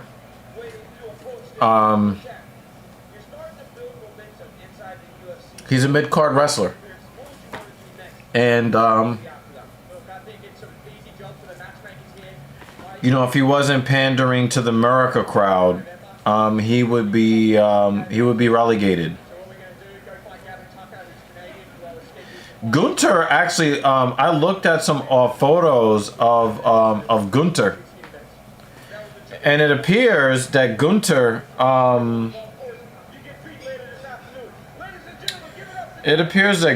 was overweight, like legitimately overweight, and did a lot of work on his body to lose the weight. I'm very impressed by him. Come on, we know that you're not attracted to Luana Santos, Dan. Come on, man. He's trying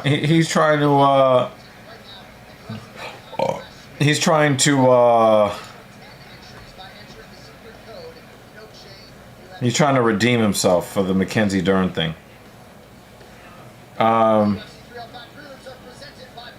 Banner said Dan lied.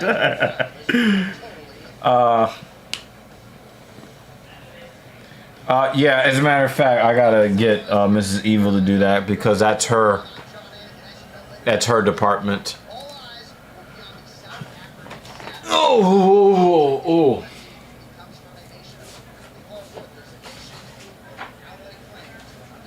We got some more predictions. We got some predictions to put up midnight.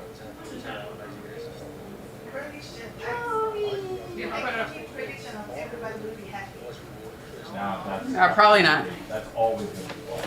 Howdy again.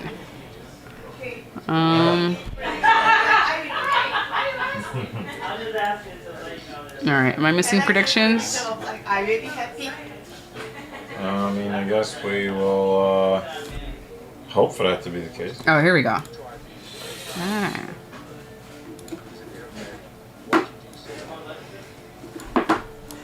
Predictions.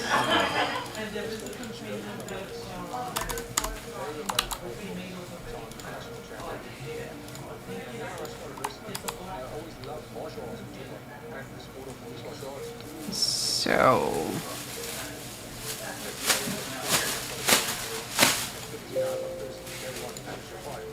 Updated predictions. My hair is just like a hot mess. Well, you ran a race this morning and been running like a chicken with your head cut off ever since. This is how humid it is in New York City right now. Goodness gracious. Gracious. Don't worry, I don't need those hairs. Oh my god.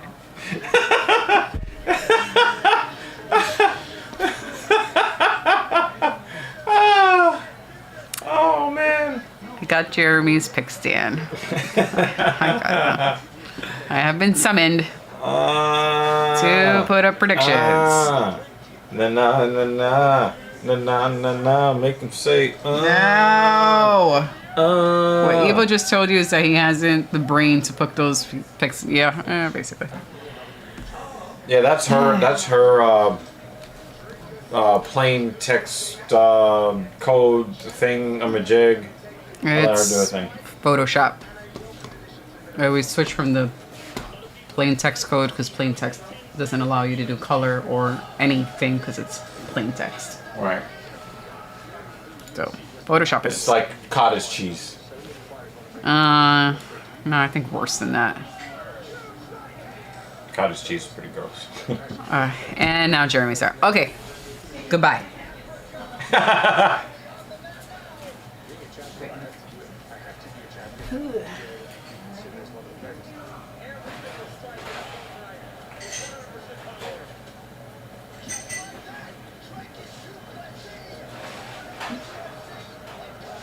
Pay attention to work, sir. Yeah, that is work. Pay attention to the jack. That is work. Yeah.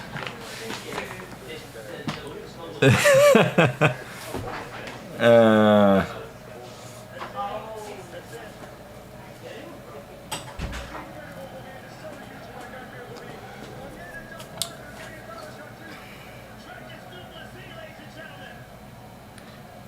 yeah, yeah. She does the thing. So I'll let her do her computer shit. Yeah, it is pretty lame right now, Banner. I will say, I do like the dynamic between Drew McIntyre and Phil Brooks, but I didn't like the way the SummerSlam ended. I thought that was really corny.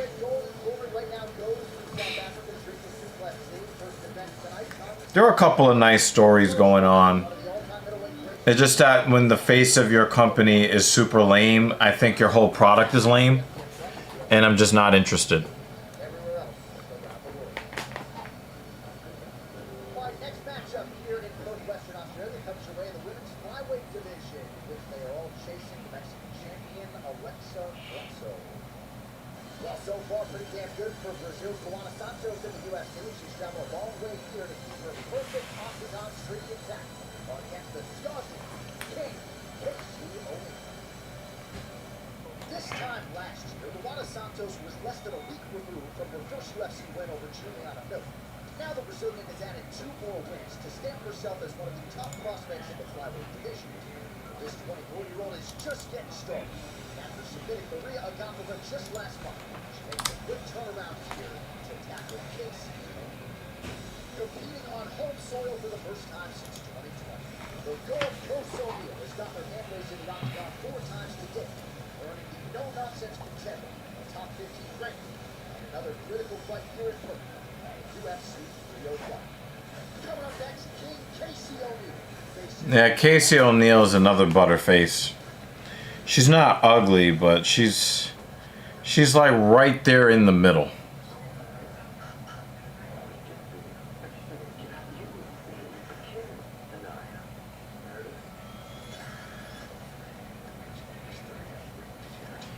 Kate made progress with her mental health, but her medication caused unintentional movements in her face, hands, and feet, called tardive dyskinesia, or TD. So her doctor prescribed Austedo XR, a once-daily TB treatment for adults. Austedo XR significantly reduced Kate's TB movements. Some people saw a response as early as 2 weeks. With Austedo XR, I had to slow down and take a few extra days off and resensitize myself to the work, better results. Yeah. So, you know, I think that you needed to lift much closer to your 10 rep max.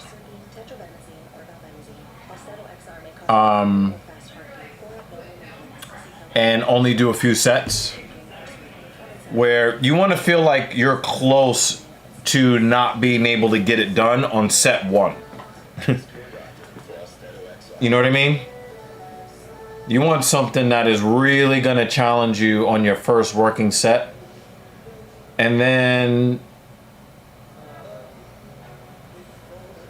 inching closer and closer to failure, or even being in a place where you get through sets, you know, two or three if you're doing 3 sets, or 3 and 4 if you're doing 4 sets, and you just mechanically can't move the weight all 10 times.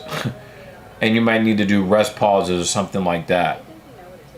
You need to be more on the bleeding edge of failure more often so that you can do less reps and grow more muscle.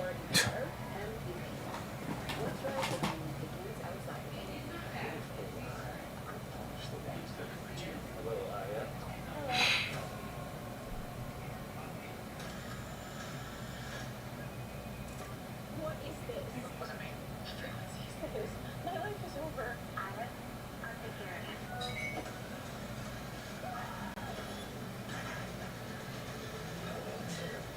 What did you do? It was best for me. Yeah, 90% will put you at 5 rep sets. 85% will put you at 6 to 8 rep sets. Yeah, you need your brain to say no more, and then, you know, see if you can give yourself a couple of seconds to breathe to, you know, finish off the set.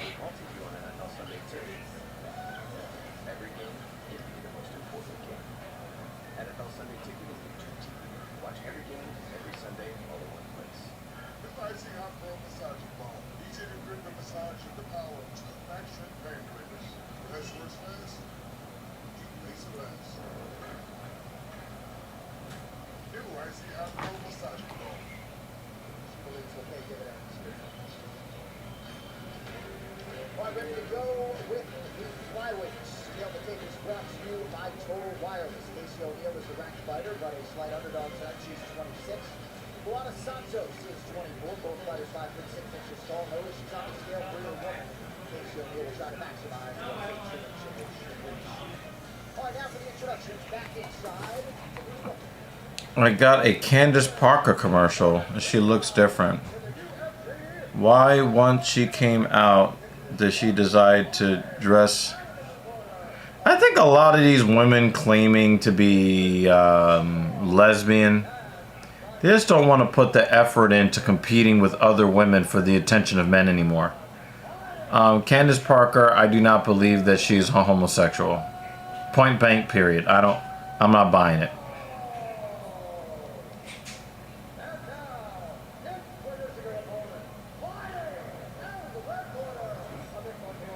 The brain works better when it strives for oxygen, but that is not a state most of us should maintain or strive for. It's kind of crazy to feel less of your collarbone, as it's more surrounded by muscle. I don't understand what you mean by that, but I will tell you that if you're actually feeling the bone, it's probably not a good sign. But like, let's say for like an incline chest press, you really want to pull on the muscle that attaches to the collarbone.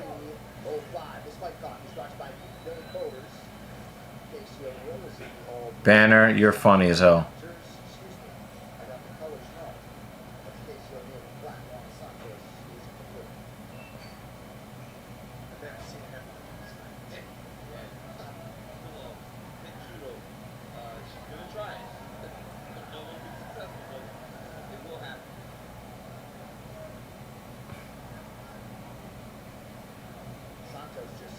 I've noticed that many of the women fighter have gone to having their hair braided up to the top of their crown. I don't know if it's just a fad or if it's now a new regulation. But I think that's pretty interesting. Oh, that's what you're talking about. Oh, yeah. Okay. I thought you meant actually feeling it when you are engaged in movement. Midmo says, I've been scrawny most of my life, so feeling bone has been normal until now. Yeah, I mean, you can even see in my, even in my own physique, where, you know, the collarbone is no longer visible, you know. Obviously, I can still feel it if I go digging up above. But I've worked really hard to build the upper part of my chest to where, you know, the collarbone is no longer prominent. It's all,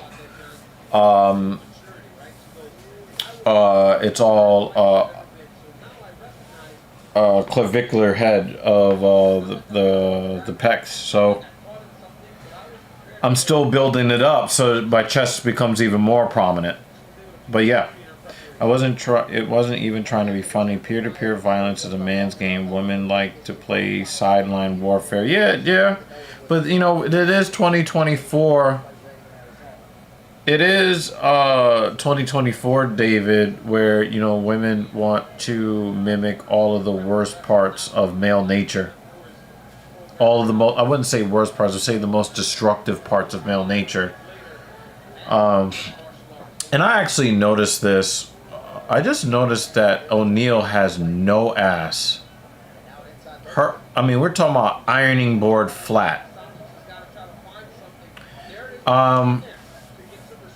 Wow, she's got no booty. I noticed this in the late 1990s and the early 2000s. A lot of the women that were calling themselves, you know, whatever, I noticed that they tried to wear their clothes the same way that the guys wore their clothes. So they were mimicking masculinity as it was expressed in the late 1990s. How was masculinity in my neighborhood in the Bronx? How was that expressed? Well,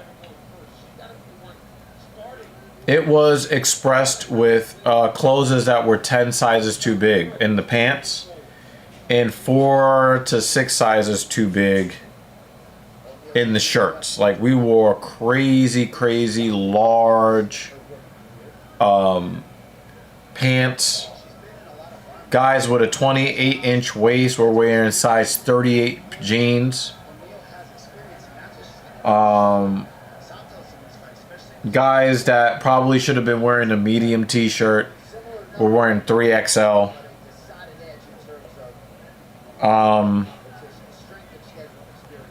And so the females who wanted to be away from their femininity were looking at the guys and then mimicking the guys.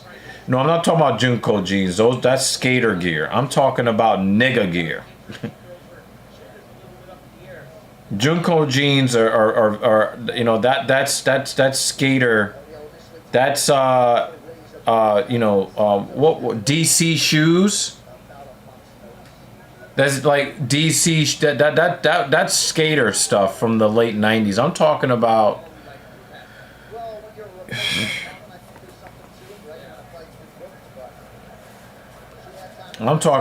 other stuff. Echo and Fubu. Yeah, I'm talking about Mecca, Pepe jeans, Parasuco. Now here's the funny thing. No, Banner. I'm getting to your point. Stick with me here, Banner, because I'm trying to make a point here and attaching it to your point. So just follow me. So in the late 1990s, you know, these chicks were trying to act like what they thought dudes acted like. And I identified them as frauds because they just went out and bought the same clothes the guys did and then tried to walk with the same gangster bop. They tried to wear the same sneakers, they tried to wear the pants the same and wear, you know, the clothes the same. Now here's the thing. When my mother dragged me and my sisters out of New York City in October 2000 and then I returned alone in April of 2003.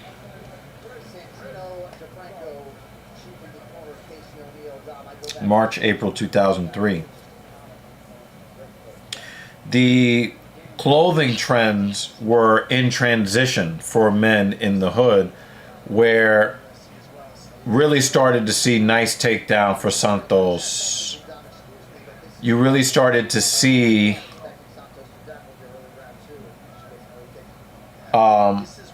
that guys were now wearing, they were starting to wear their clothes differently. The pants were starting to become more fitted to the point where dudes are just outright wearing women's pants, straight up, because they didn't buy, the clothing companies, they did not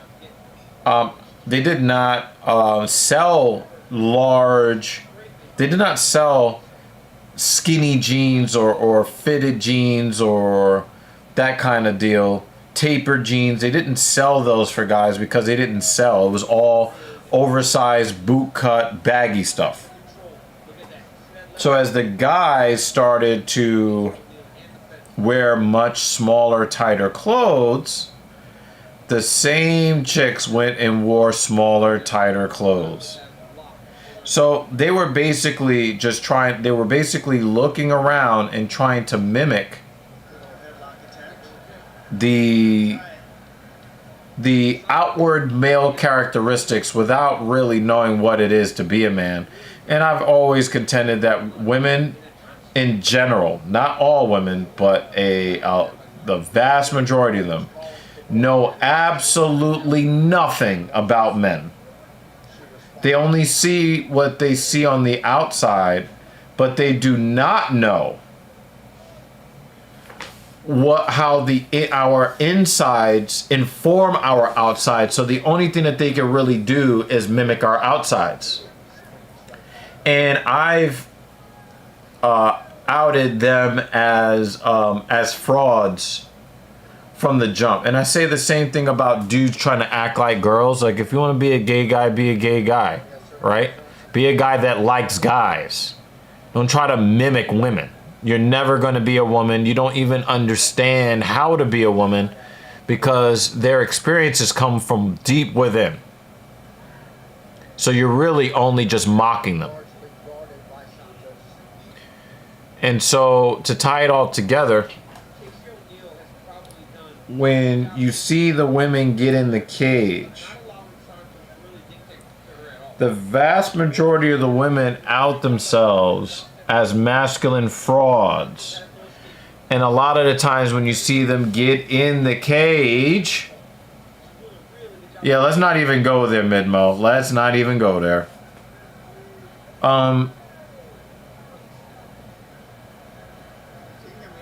You see, most of the female fighters will not go toe-to-toe and stand in the phone booth because they don't have it intrinsically within them to really stand toe-to-toe.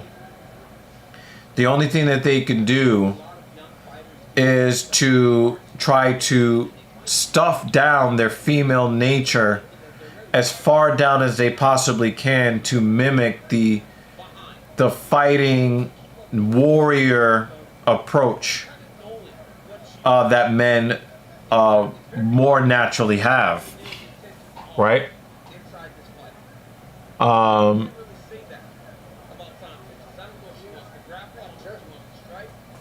So the way that you dress only shows us what you are trying.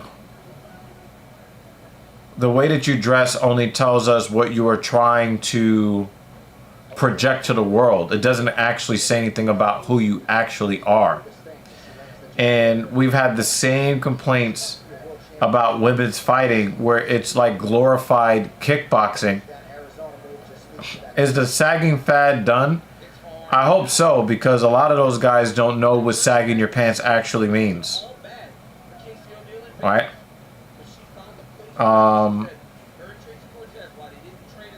I just...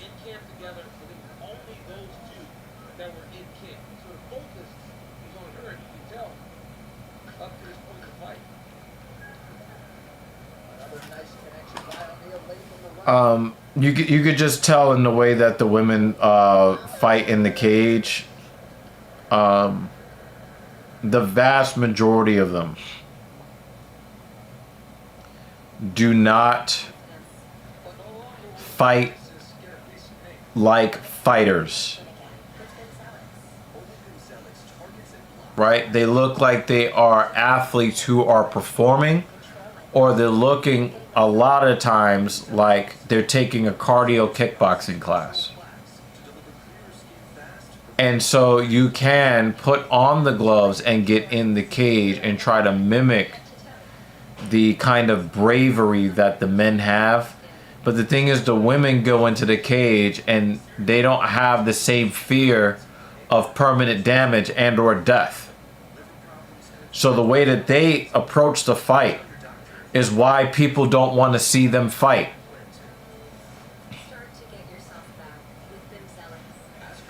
Because just like women's tennis is not the same sport as men's tennis, women's MMA is even farther away from being the same sport than men's MMA.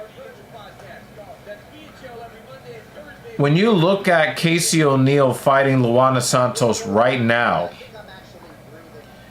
these are elite level athletes. These are elite level athletes. I'll say it one more time. These are elite level athletes. They are not fighters.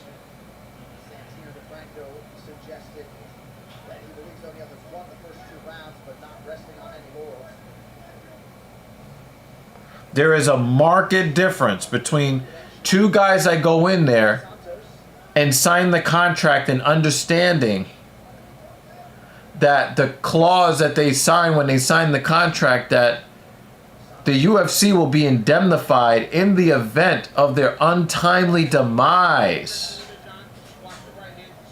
When the men sign the contract, they know that they're signing the contract. The women are just out here with a performance. The women don't have that same fear of what fisticuffs could bring, the lasting damage. They don't have that same fear. It's glorified sparring. Midmo nailed it. They train for technicality and form.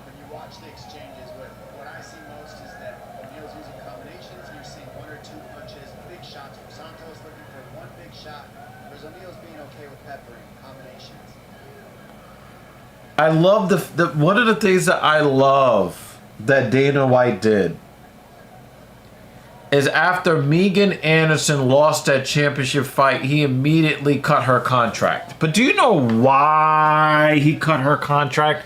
He did not cut Megan Anderson's he did not cut her from the UFC the next day after losing a championship fight.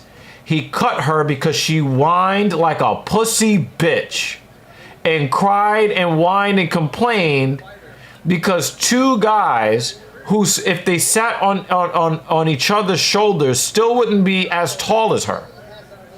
We're talking about whether or not they found her sexually attractive, and she whined and cried, "Oh my God, I am a victim. There's no space for that in the UFC. Period." Nice hip toss for Santos.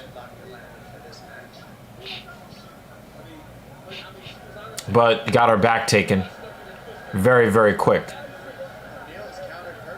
Santos is in a lot of trouble if she doesn't get out of this position. Yeah, so He didn't cut Megan Anderson because she was not a good fighter. She was pretty decent.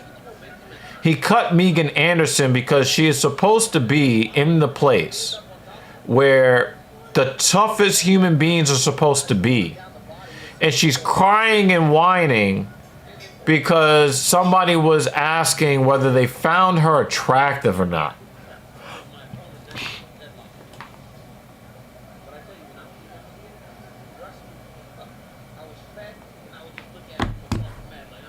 That's why he got rid of her.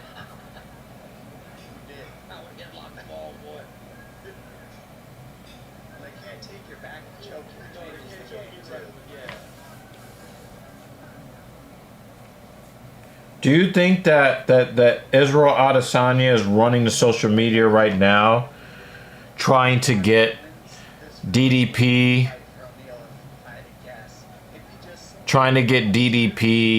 contract removed? Do you think that would be happening? Right? Because he said something offensive. No, he's gonna go prove it in the cage, right?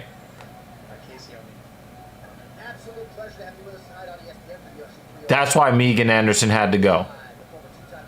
And I love that Dana got rid of her with the quickness for that reason.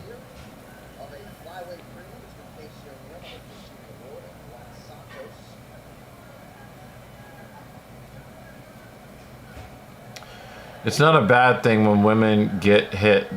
They think fight or flight. Men get hit, and I think I can hit hard. I mean, every human being thinks fight or flight. That is literally your sympathetic nervous system as at work. That goes for both sexes, Jake. But when you're talking about professional fighters,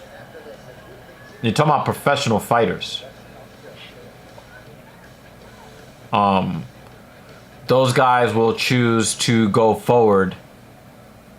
Chelsea Handler will turn around and run from her opponent. No, but Izzy cried because the moment was too much for him. He's gonna try to whip Dricus at. Yeah, I mean, he's not gonna whine and cry. I don't think the moment was too much for him. It's just a natural reaction to, having your family in the front row where they don't belong.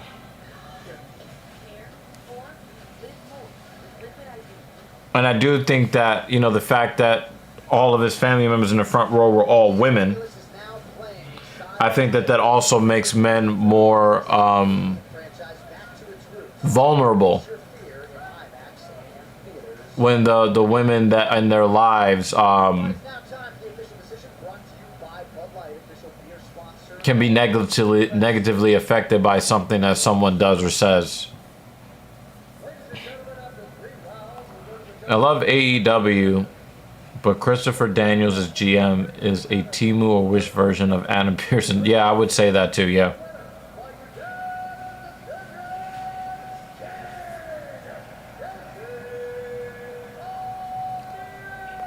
Guys, think of it like this too, right? Casey O'Neill is another one of those. She calls herself king, right? We saw the redhead in WWE. She has to call herself the man. That's all projection, right? Like that's all projection. Like, I want to take on masculinity, but when really faced with it, they can't handle it. That's another reason why I don't like Casey O'Neill. Stop with that king shit. You're not a man.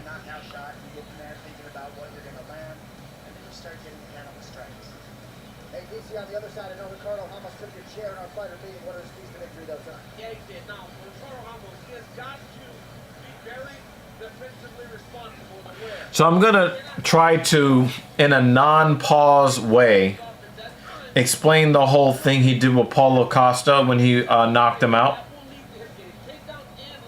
Because I want to make it very clear that what he did was not an expression of sexuality, but more of dominance. Okay?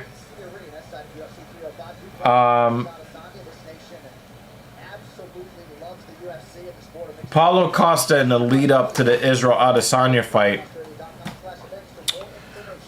consistently and constantly made reference to the fact that Paulo Costa looks like a real man compared to Israel Adesanya, because Adesanya is taller and thinner. So he constantly made reference to the physique that Paulo Costa has and says there's no way Israel Adesanya can beat me. Look at the size of me. I look like a real man. I've got real muscle.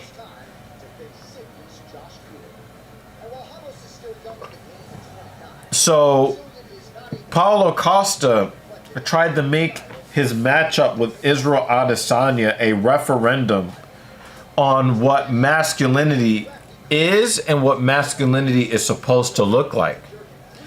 And when Israel Adesanya knocked him out, the bigger, more muscular guy that looks more macho and looks more like a real man, when Israel bent him over with that right hand, and then, you know, did the thing, you know, behind him, that is a way that men throughout history have used to show that the subjugated opponent is less of a man. That was not necessarily a sexual act, but an act of dominance and power over his defeated opponent. It is something that happens in it's happened since, you know, the beginning, of war, where they use SA and EPAR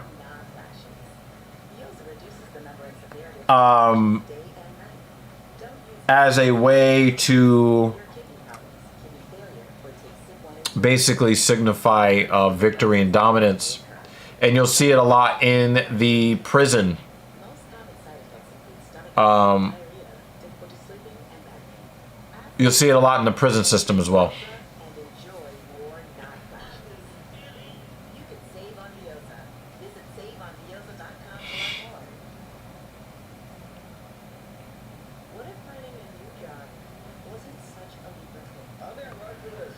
So,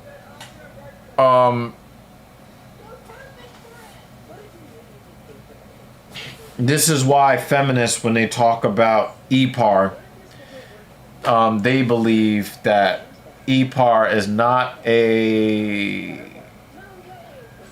function of sexuality or sexual desire, but is really more of a display of power and dominance. And yeah, Banner, yeah, the women, for them, like, you know, the feminists seem to, that's one of the few things that feminists get right. And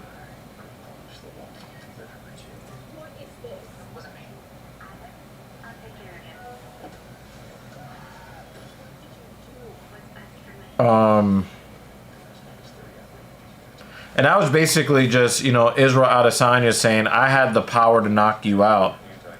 You're now vulnerable. Now you look like a bitch.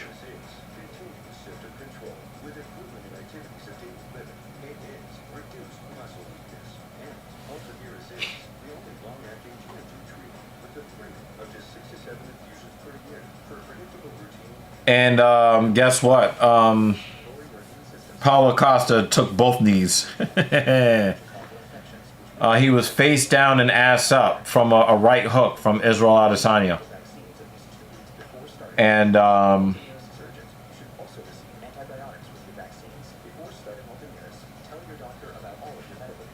that's just to read that, you know, that's just how that happened. So I know that, you know, it's cool to hate on Izzy, and, you know, people think that he abused his dog and he did this and he did that or whatever, and he's weird and he wears the nail polish and does the anime stuff and it's all cringy and all of that. I'm not going to begrudge you that. Yeah, that's exactly what that was, Banner. And I think that we need to be able to tell the difference in those situations.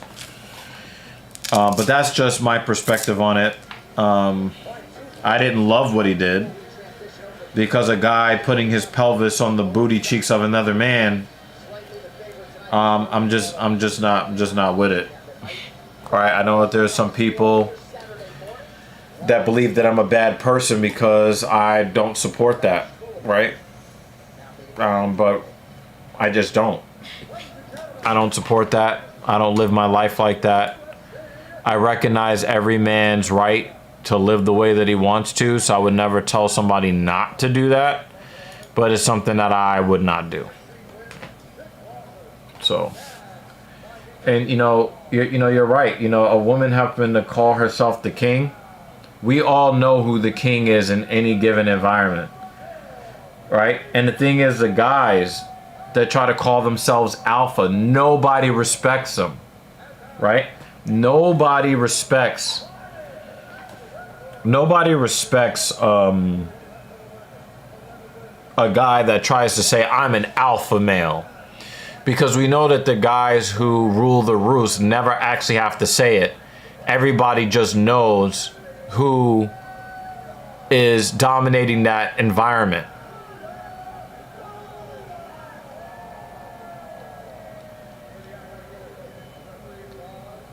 We know who the intellectually dominant men are in any arena or environment, and they get the respect, and they get the girls that hang out in those environments. And the guys who are physically dominant, we know who those guys are. We know that when we walk into a room, every guy is sizing up every other guy, and you are making calculations about your likelihood of winning versus losing in some sort of violent exchange. So, that's something that women really cannot understand. Midmo says, I have a question for you, DG. If and when you hit a wall with a compound exercise like a bench press, would it be better to target the other muscle groups like delts and arms heavier for a while? Maybe your other compound muscle groups aren't capable of pushing your target muscle to where you want it to be. That is a very intelligent deduction. That is a way that you can go about it. But there are a couple of other ways that you can go about this. Number one, if you reach a plateau on the bench press, let's say you're benching 165 pounds and you cannot get past 8 repetitions, there are a couple of ways that you can kind of break that glass ceiling, so to speak.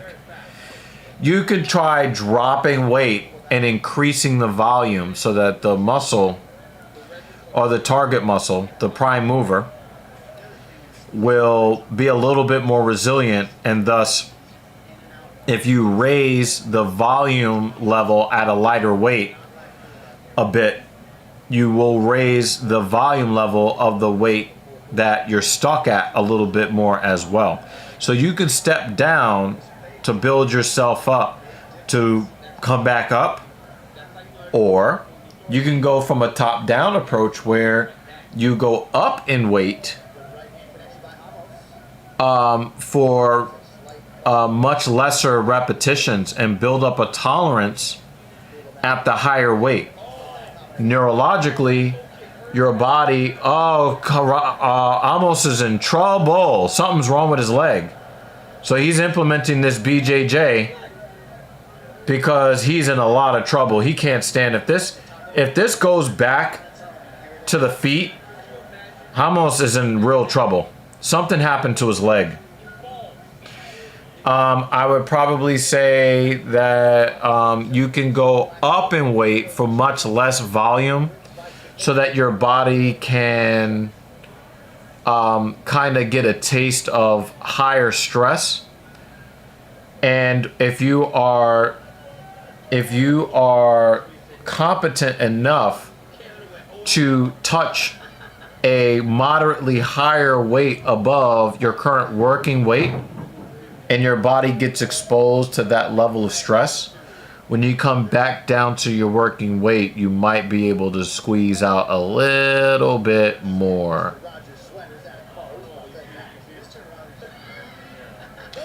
So there are multiple ways to attack the fear of plateau.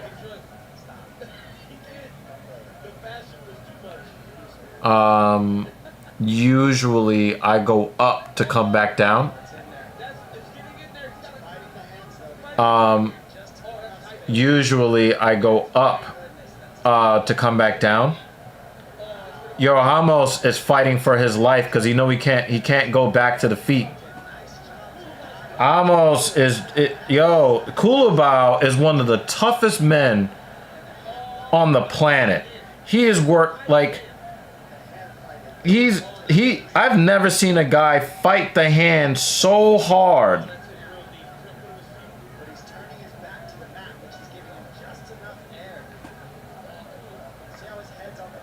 Yo, Kulabao is a superhuman! Wow, he is a superhuman! I swore the fight was over.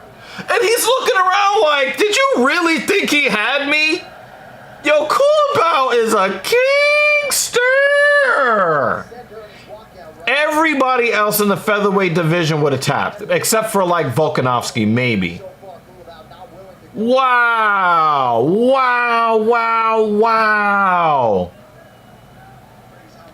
Kulabao might not be the most skilled fighter ever, but he ain't nobody's bitch.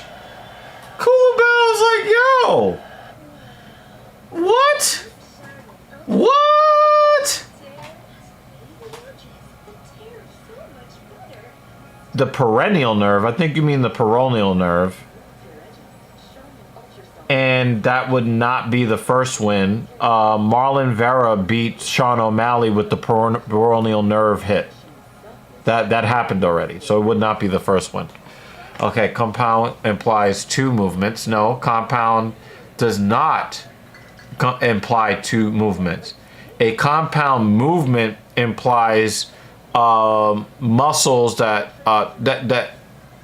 it implies that multiple muscles acting at more than one joint at one time. That's a compound movement. So for example, a bicep curl is not a compound movement because the action is at the elbow and that's it. Okay? African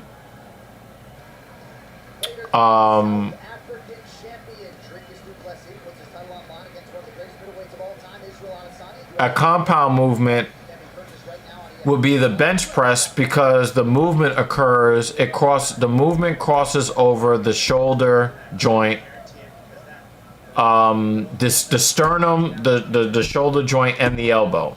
So there are multiple joints that are involved in it, and that's what makes it a compound movement, right?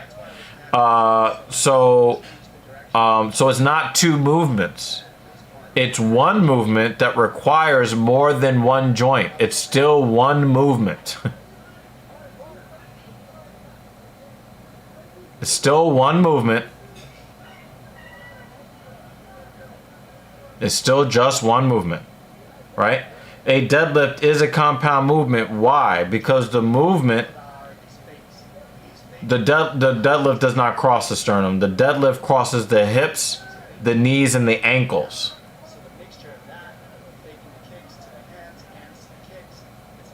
Right? So hips, knees, and ankles, that makes the squat and the deadlift a compound movement. Right? In order to overcome the resistance, one fluid movement, you need to cross multiple joints. It is not multiple movements, it's one movement.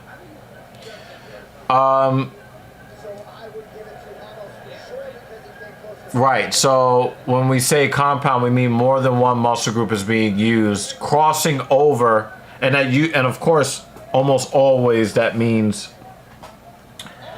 crossing over multiple joints. The first combination that he made, he did everything right, everything straight. When he tried to load up, Hunt was able to see that. If you struggle to take one movement. Oh, the leg went out again! And he's trying to kick his ass, literally. Yeah, I don't think it's the peroneal nerve because you didn't see the leg go dead. The calf is cooked. That's the problem. The calf is cooked. Kratos, the card is a little bit lackluster, in my opinion. You guys might be able, I mean, we got one guy with like a big ass lump on his head. We've had a couple of calves get destroyed. But, I don't know. I think you guys are more interesting than the fights to this point, to be quite frank.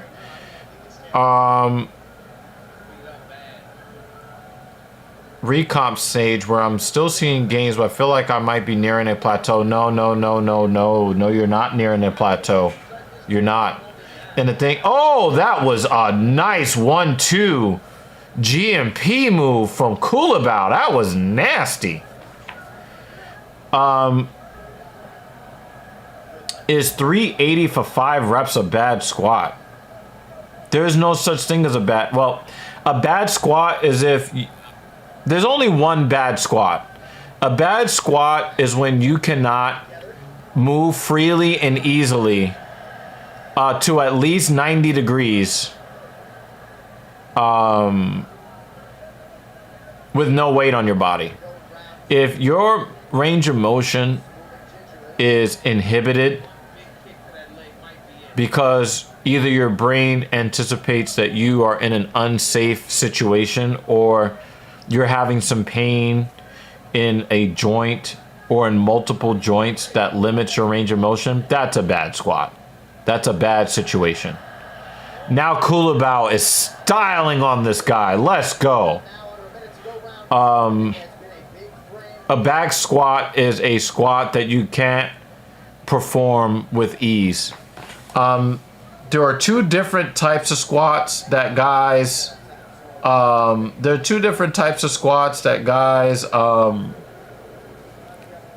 will swear by. There's a power lifter squat where you basically just 90 degrees or 85 degrees is good enough. And then you got your ass to grass guys. I'm more on the ass to grass camp. I like full range of motion across the board. Oh wow, he put his thumb right in his eye. Right across his eyelid. I love full range of motion. I believe that everybody should be able to do full range of motion squats. It makes you more resilient and less prone to injury. It makes you more capable. You're more athletic. You're more flexible. You're actually technically stronger. So, for instance, if I saw somebody do 5 reps at 380 pounds and he went to 90 degrees, I would be impressed. My jaw would fall on the floor if they went ass to grass. You see what I mean? It is so much harder to do a full range of motion squat than a half range of motion squat. It's much, much, much harder. So while I know that both men are strong, I know that I don't want to fight the guy that goes down to the ground, full range of motion with 380 on his back. I fear that guy more than I fear the guy that goes to 90 degrees or just barely makes it, right? So, yeah. 3 plates and on both sides and 15, that would be 345. If you're doing 15 pounds on both sides,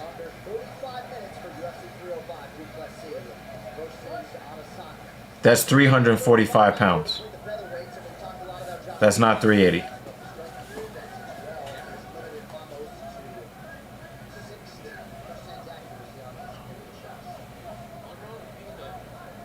No, the bar is included in that.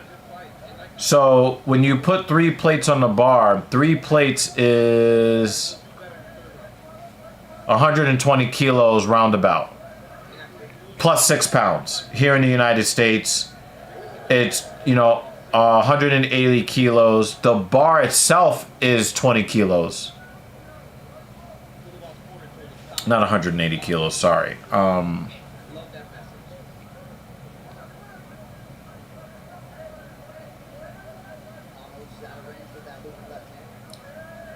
120, it's 140 kilos.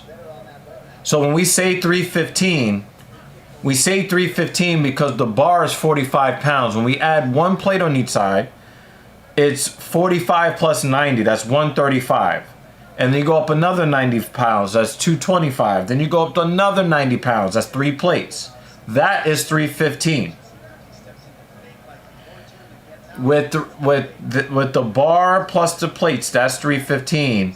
If you add a 10 and a 5 on each side, that's 315 plus 30, that's 345. Right?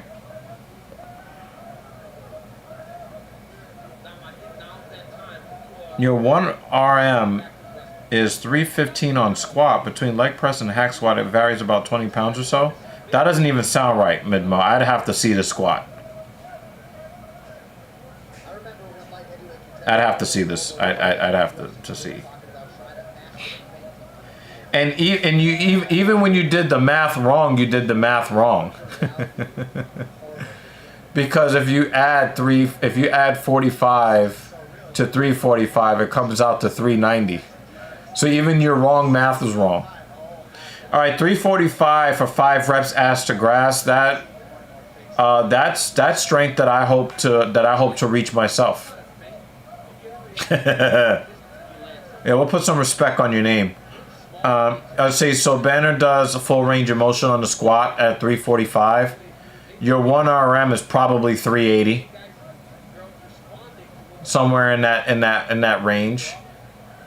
I think that is extremely impressive. Now, the question being, Banner, you can squat 345 for 5 reps. How much do you weigh? Because weight and height does make a difference. If you are a stocky guy and you're only like 5'7", well, it's not as impressive as if somebody weighs less and is much taller.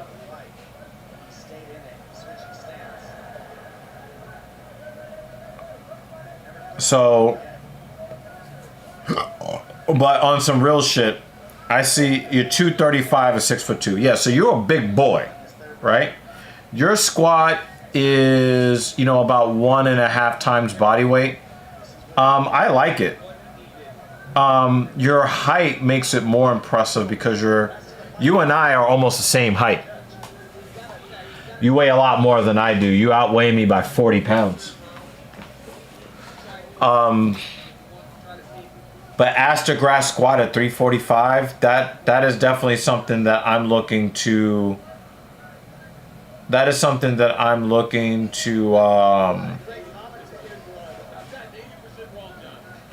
achieve later on.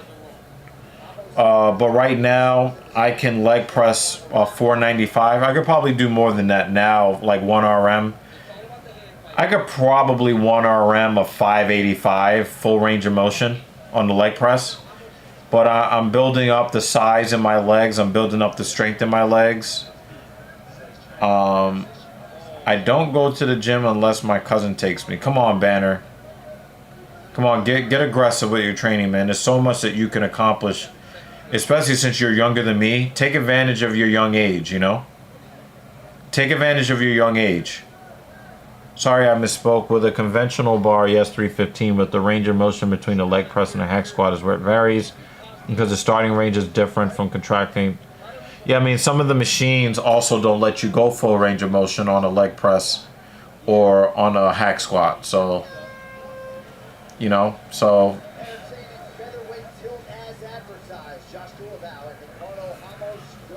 I mean, if you told me that you were hack squatting 315 at your size, I would think that would be a little bit more believable.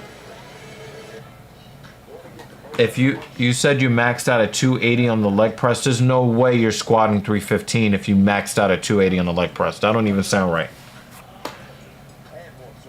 Yeah, that don't even sound right. I can record my lifts, but I didn't think anybody would care. It's for me. No, but Banner, what I'm saying is I think that you need to take it more seriously because I don't know exactly how old you are, Banner, but if you are in your late 20s or 30s, your testosterone levels are only going to go down. So you want to take advantage of your body's ability to recover really fast and more. You're 26, yes. So the thing is, you're close to your peak, but you're already on the downside when it comes to testosterone production. And one of the ways that you can do to fight Father Time to stay more healthy and more fit and raise your body's ability to produce growth hormone and endogenous testosterone is you need to be aggressive in your training. And the thing is, if you could do 345 full range of motion, there's so many great things you can do. You should be able to deadlift well over 400 pounds. You know, your bench should be in that 200 to 300 pound range, somewhere in there. Especially because you're 235. Can you guys imagine what I would look like at 235? Golly! What I would look like at 235. Oh my God. I would look ridiculous. Right?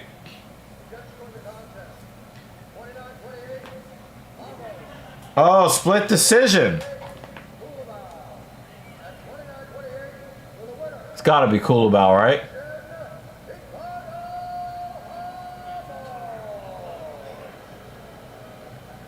Alright, cool about winning that fight. Hey, Lewis Rossman is in the building. Lewis Rossman is in the building. I'm a moderator on your channel. You have to be a moderator on our channel. I know we have too many moderators, but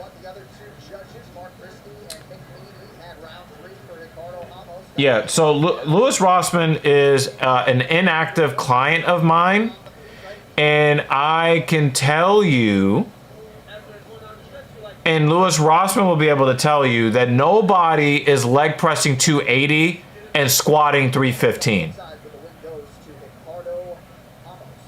It's not a thing. It's not a thing. Nobody's leg pressing 280. Oh, that's where your machine limits. Okay. Okay, so let me give you guys a little bit of a background. Lewis Rossman commanded a room because he is the alpha in a lot of tech spaces. Lewis Rossman is by far the most successful YouTuber that has ever entered the comment section or appeared on this channel. Lewis Rossman has over 2 million subscribers on his channel. If you have not subscribed to Lewis's channel, definitely do so now. You will love Lewis Rossman, especially you, Dan Jensen. You will absolutely love Lewis Rossman without a doubt. Definitely go over to his channel. I'm subscribed over there. I think I'm a moderator on one or both of his channels somewhere. All right. So Lewis was able to get the attention of a modern woman because he had social proof. Oh, Dan Jensen already is subbed to Lewis Rossman's channel. That's that shit I'm talking about. Oh, Midmo hit the bell. That's what I'm talking about. Midmo, you're going to like Lewis Rossman a lot. Trust me. Lewis was able to command the room because Louis Rossman has done so many good things for the people of the United States of America, which most Americans are completely unaware of. When he met this woman, he was trying to not let it be known that he is well known and well respected in that realm. He is an alpha in that realm. But he wanted to kind of keep it low key because he wanted to approach her and get an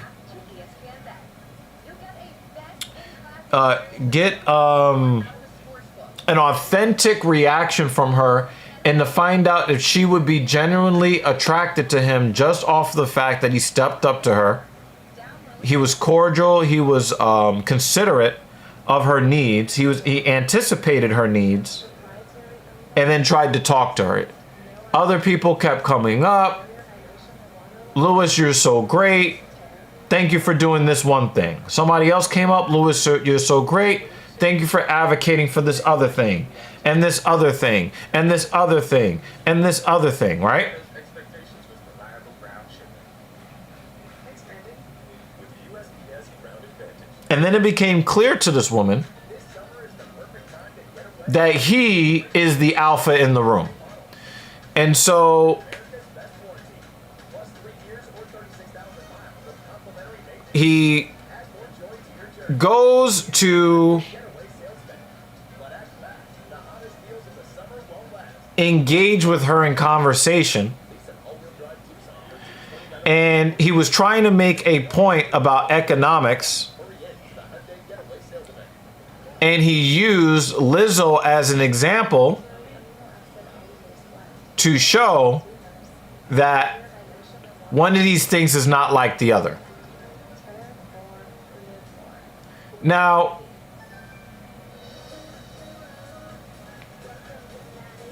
what ends up happening is when he said something that is just a fact, but your common modern woman is offended by, doesn't change the fact that it's a fact, right? The modern woman cannot accept facts if they don't coddle her feelings. And we have a problem in this country where we have this whole weird ass sisterhood thing, where we absolutely need to protect the feelings of unattractive celebrities for whatever reason. And apparently the date went sour when he stated a fact that is observable in reality. You can observe it. When a man buys Playboy magazine, I can tell you that the sales of Playboy magazine went down when they put Lizzo on the cover. They did not sell as many magazines because it is a proven fact that men generally are more attracted to attractive women than they are attracted to unattractive women. So the TLDR of this is attractive women are more attractive than unattractive women. Now, granted, Dan Jensen, what I said is a generality, okay? Dan Jensen is the exception to this rule, okay? Dan Jensen is more attracted to unattractive women. But we love Dan Jensen. Dan Jensen is a unique man. But by and large, men are generally more attracted to attractive women than they are to unattractive women. That's just the reality. So you see a woman who is, if I'm not mistaken, Mr. Rossman, she's an attorney. If she went before a judge and argued that point in front of a judge, she would be held in contempt of court. How is it that you can be an attorney and know how to argue actual facts entered into evidence But you can't accept blatant, commonly held, commonly agreed to, right? And the thing is, so I'm going to read Lewis's comments here, okay? Lewis says, my point is that there's no way any amount of money could convince people that their independent mechanics should not be able to fix their car. They should only go to the dealer. No matter how much money Lizzo has, there is no amount of propaganda that will convince your average man that Lizzo is more attractive or more desirable than the average woman that shows up on Playboy. And of course, the average woman on Playboy is not the average woman. Okay, we're gonna make that very clear. Okay. Now,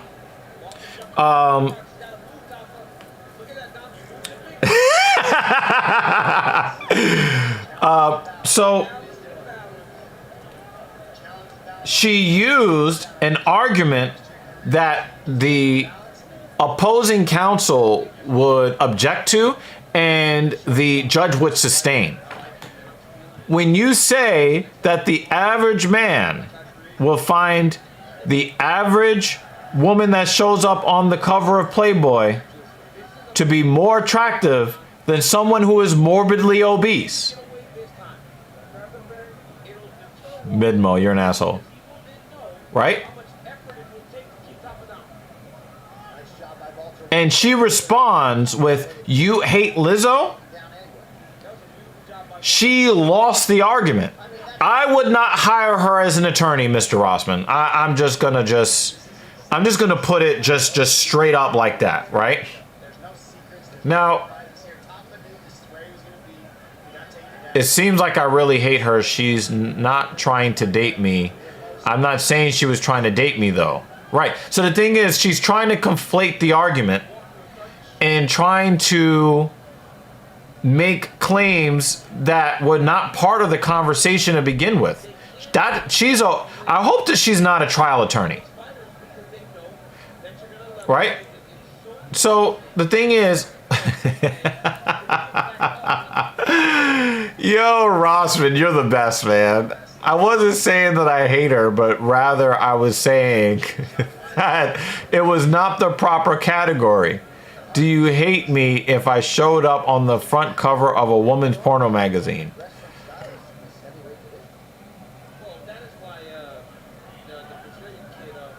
Yes?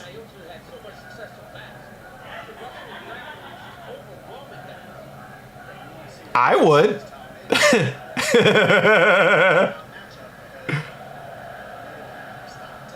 See, the thing is, the reason why I dislike Lizzo, I don't hate Lizzo because she hasn't done, I mean, she's doing a lot of damage to modern women, but she hasn't like done anything bad to me, so I don't hate her. But one of the reasons why I dislike her is because she's trying to force herself into places that she doesn't belong. Point blank, period. So if Louis Rossman tried to force his naked body onto a magazine that I wanted to buy, and he was knowingly doing this to try to force himself force himself to be seen by people who don't want to see him, like the guys on dating apps that list themselves as women so that they end up in the search results when men are looking for women. I hate those guys. You're gross.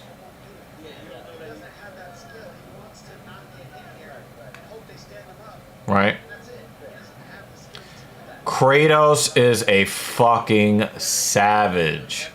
Lizzo belongs as the spokesperson of McDonald's and Wendy's, not the cover of Playboy magazine. Just my thoughts. Well, Playboy, I think, put a biological male on the front of Playboy once. So putting Lizzo on there is actually I'm just gonna shut up because somebody's gonna get the channel taken down. Lizzo yelling at the plus size dancers for being out of shape is hilarious, though. That is true.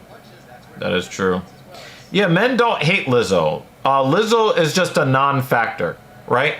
It's not like Lizzo makes my penis retract up into my torso.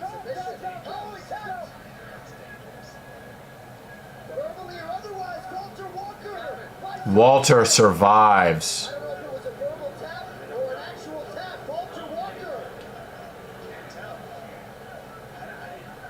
Wow, that was crazy.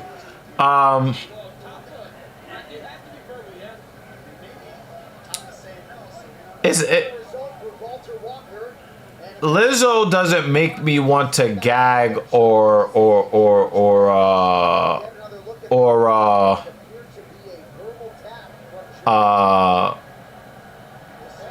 Tafa just slapped the guy after he lost. That's some bitch ass shit. Yo, he submitted you. You lost. Now you want to slap him after that? Yo, DC is telling the truth. Tafa had every opportunity. To go slapping guys in the fight. Yeah. So the thing is, Tafa did not make a physical tap. Tafa yelled out. When you scream, the ref is going to stop the fight. That's it. So yes, you did tap.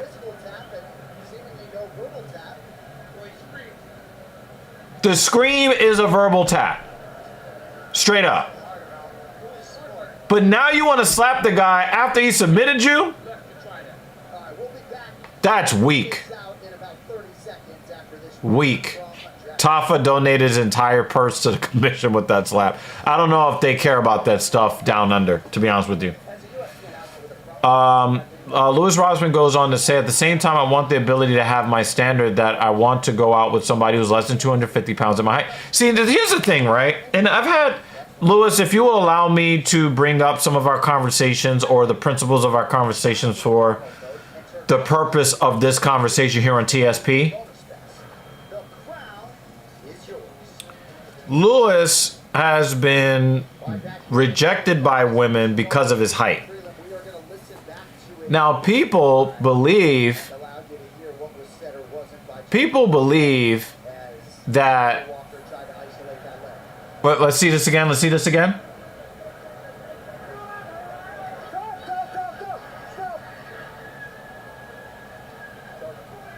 looked as though maybe Tafa reached out with the left hand, but there wasn't the traditional tap. This is the thing. I think when you're in those meetings with the refs, they'll tell you, maybe they'll say, if the guy screams, you got to stop him. We don't know if they tell the refs. That does ring a little bit of a bell. These guys are still flapping gums. All right, to make this one official, here's Bruce. Yo, Tafa looks like a bitch. So the thing is, like, there have been situations where Louis Rossman has been rejected just due to the height. And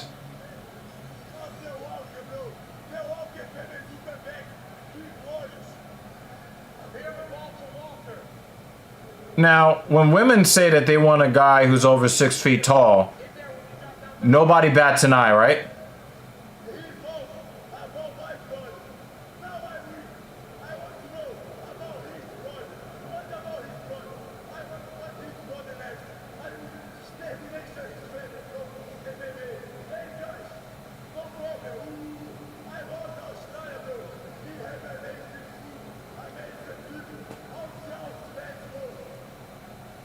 Wow.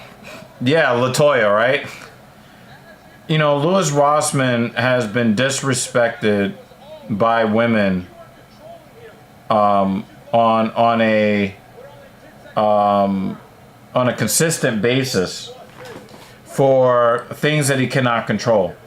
We have this really weird thing going on in our society where men, see, here's the thing, right?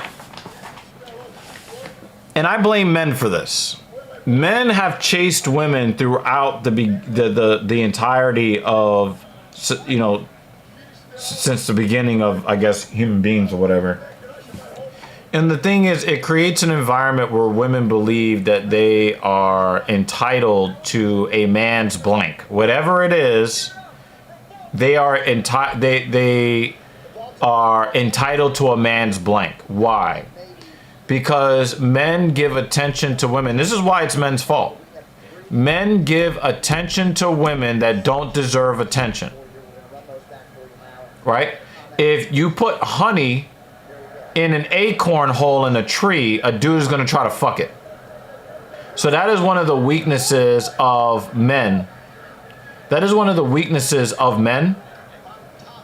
Yes, Midmo, exactly. And the thing is that women believe that women are supposed to be pursued all the time. They're supposed to be pursued at all times, and the only thing that the woman has to do is merely exist. As long as she exists, she could have one eye, she could have three eyes. She could be that chick in Total Recall with 3 titties. Women have this expectation based upon how men have given so much attention to women who don't deserve it, that they think that men are just not supposed to have standards. Especially if you are Louis Rossman at 5'6". How dare you not want an overweight woman? I'm 6'3", and I've been told by women that because more and more women are becoming obese, I better start getting attracted to them.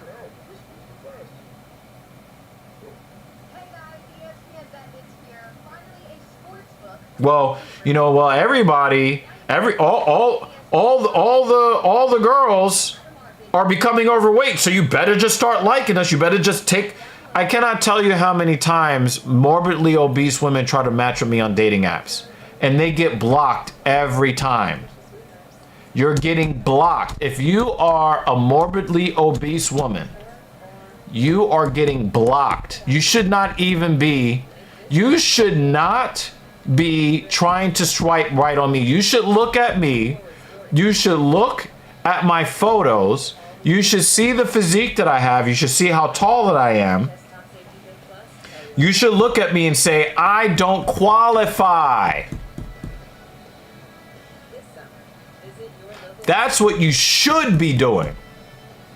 But the thing is, in our modern society, we've told the women that they're all 10s, even though their outcomes aren't the same. Even though their outcomes are not the same. Right?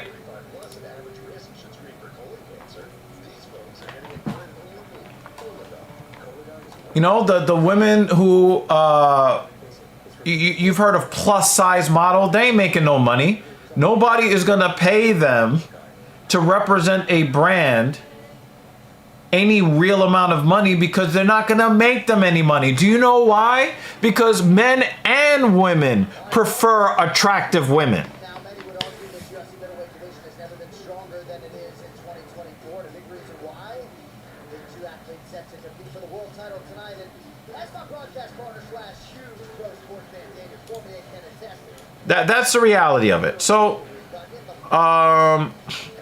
women have the right to not want to be with me for my height. I want them to have this right because it allows me to have a standard for myself as well. It must be equal, but that's not what society wants. And the thing is, Rossman, I don't want these women to die alone. I want these women to get with the men that they qualify for. And if they don't want to pair up with the guys they qualify for, then they can buy a dog and die alone. Yo, Kratos, I see it all the time. Kratos, I see that all the time. There's a video of a morbidly obese woman who said a turnoff to her is a man who doesn't work out. I said to myself, bitch, bitch, look in the mirror. And think, and think about what you said. Dan says there are whale hunters out there. The thing is, the whale hunters, generally speaking, and they've actually done studies on this, men who are more prone to choosing overweight women usually have less economic prospects. The higher up the tax bracket a man is, the less tolerant he is of overweight women. Across the board. And one of the things that Kevin Samuels said, and I didn't really think about this until he said it, and this was maybe just a few months before his death. He was at a gas station in Atlanta, Georgia, and he saw a hypercar, not a hypercar, a supercar. It might have been like a McLaren or a Lamborghini or something. And he says, you ever seen a woman the size of Lizzo getting out of the passenger seat of a car like this? Now, we also know they cannot fit into the driver's seat. But his point was, you will never see a guy that has that level of financial success and access. You're never going to find a guy who has Lamborghini money and then has a morbidly obese woman struggling to get in or out of it. It's never going to happen. It's never going to happen. If you see an overweight woman getting out of a Lamborghini, it will be out of the driver's side of an Urus. She will be a high-earning woman who spent the $260,000 to get a Lamborghini Urus that she can fit in, and she'll be driving it. Guys that have options don't choose unattractive women by and large. Well, when it comes to rivalries, everybody wants to see a house burn down, something light on fire. When you got a rivalry, you got two JL is in the building. How you doing? gasoline on the fire and nobody's putting it out. That's what people want to see. You know, it's an amazing rivalry because now we see two guys that want the same thing, but now are both saying that the value. So yeah, whale hunters are out there, but they're out there hunting whales because the salmon, they don't have what it takes to catch the salmon. They don't have what it takes to get the caviar. So they're going out there hunting whales because they don't really have a choice. Okay? So let's be real about that.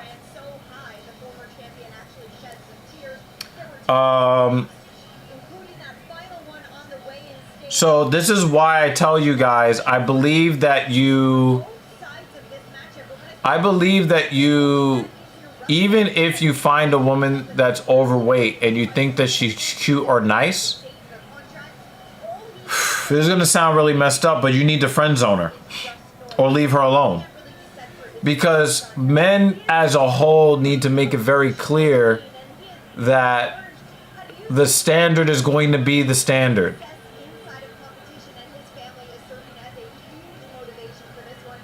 And I do believe that when women see that they can't just show up and just present anything and then get everything that they ask for, the women will make more effort. A lot of these women are overweight because they can afford to be.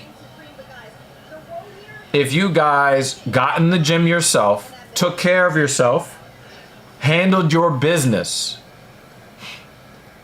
and did not try to get the unattractive woman's number on a slow Tuesday so you can have something to poke on, and you left her alone and you remain patient and you continue to improve yourself, all of these lonely ass women out here, they'll start packing the gyms. But until you guys stop giving them free validation that they have not earned, they'll continue to come to the dating market with nothing to offer and expect you to be willing to put everything on the line on their whim, on their beck and call. And that's why I tell you guys, you guys have to be patient.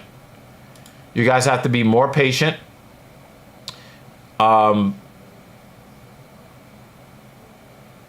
You know, you can't just jump at the first chick that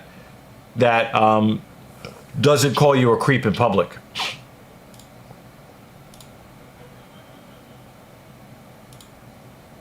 You can't do it. You have to be patient. You have to improve yourself, improve your financial standing, improve your social standing, improve your physical fitness.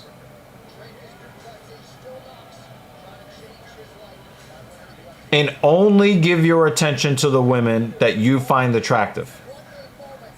Them and only them. Don't just be on the internet hitting the like button and the heart button and giving out free validation that they haven't earned. We're not doing that anymore.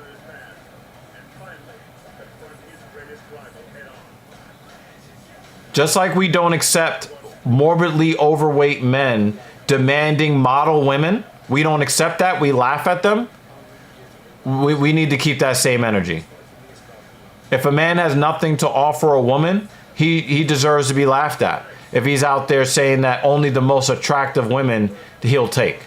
Or you see these guys that have no social skills talking about, I will only want to date a virgin or yo, dude, you're going to die alone. So it definitely goes both ways.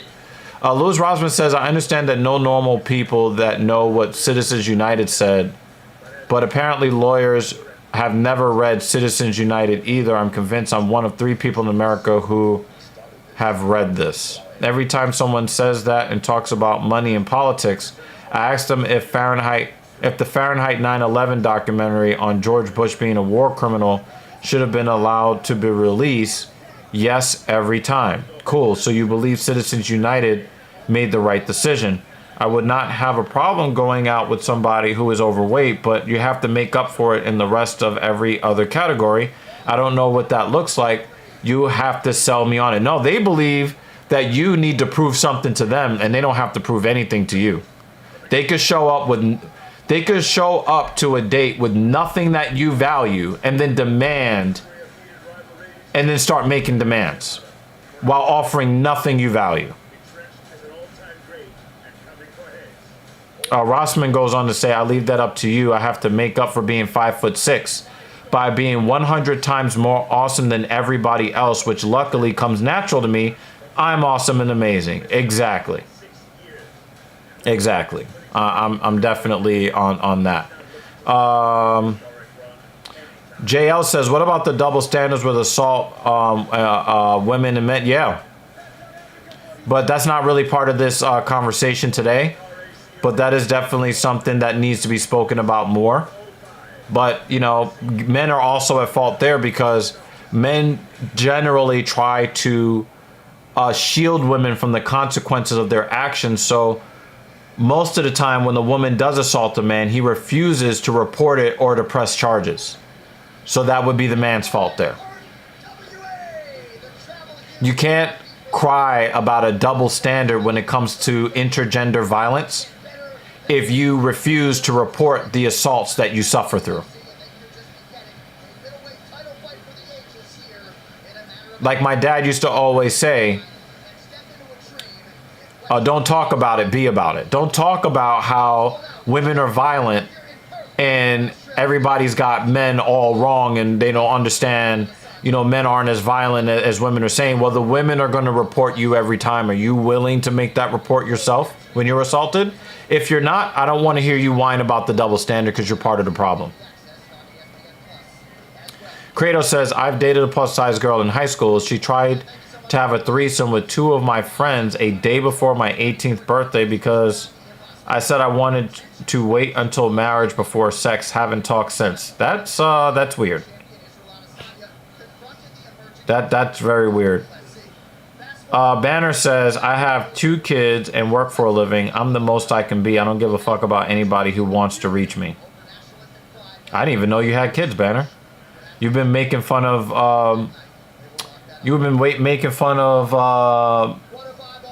Jeremy Lewis so much for having kids. I thought you were childless.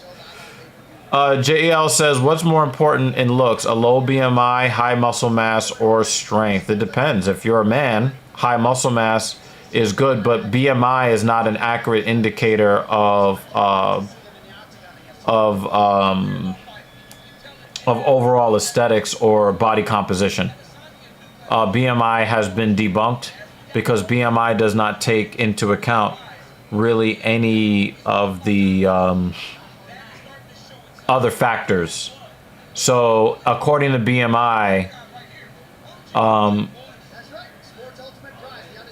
Chris Bumstead is overweight or obese.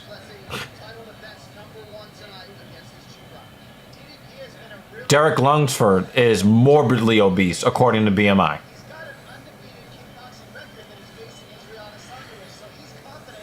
Thoughts on the frauds in Florida? They're frauds.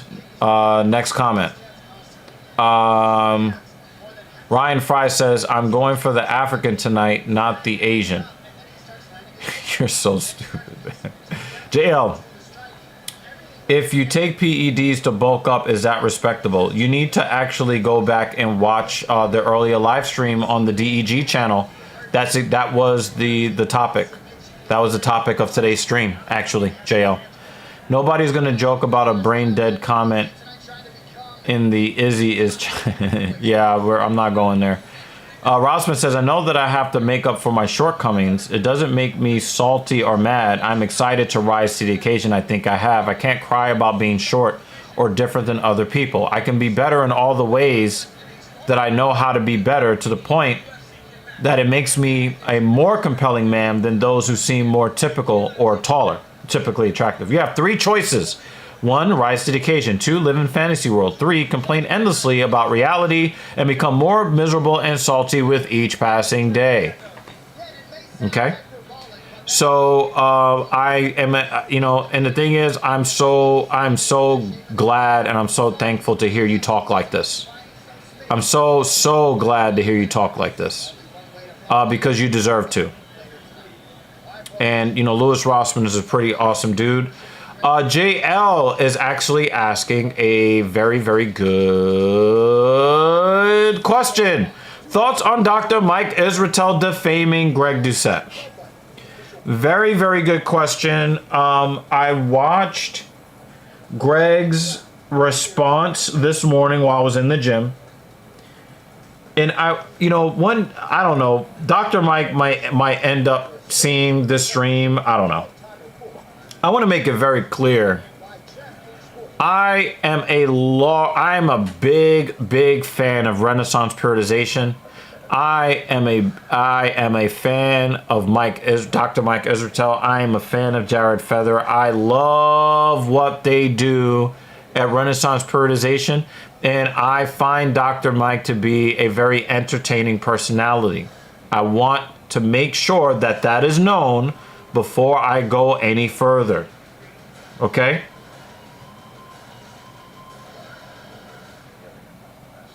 The second disclaimer that I want to make is that Greg Doucette does have some shortcomings. And that is not a pun on his height. I've been very vocal about my lack of love for how Greg Doucette shoehorns his stupid ass supplements into every video, into conversations and situations even that don't even really call for it. He's talking about something serious. He's actually making sense. And then, buy my Turk builder and my this and that. Dude, just give me the information. Let me know that your line of supplements are down in the description below. And leave it at that.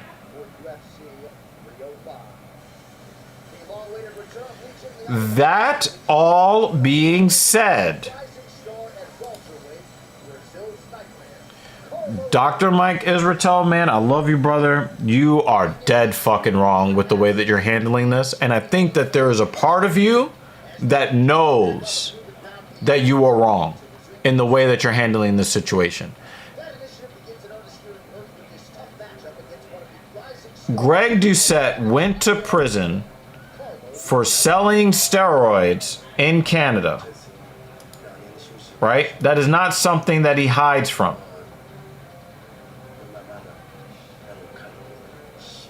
Greg Doucette abused steroids for 10 years plus.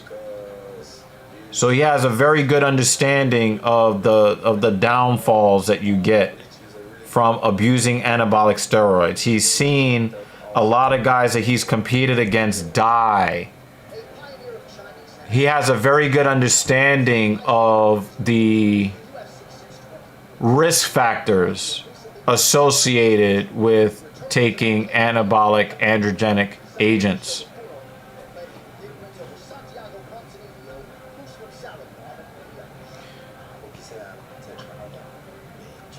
Coach Greg looked at several factors when he put out videos saying that he believes that Dr. Mike Israetel should retire from competitive bodybuilding. And he was very clear. He pointed out the it's not stubbiness, it's the clubbed fingers. The clubbed fingers. He looked at some of the other physical maladies that you can see that Dr. Mike is suffering through when you look at him and you hear him speak. When you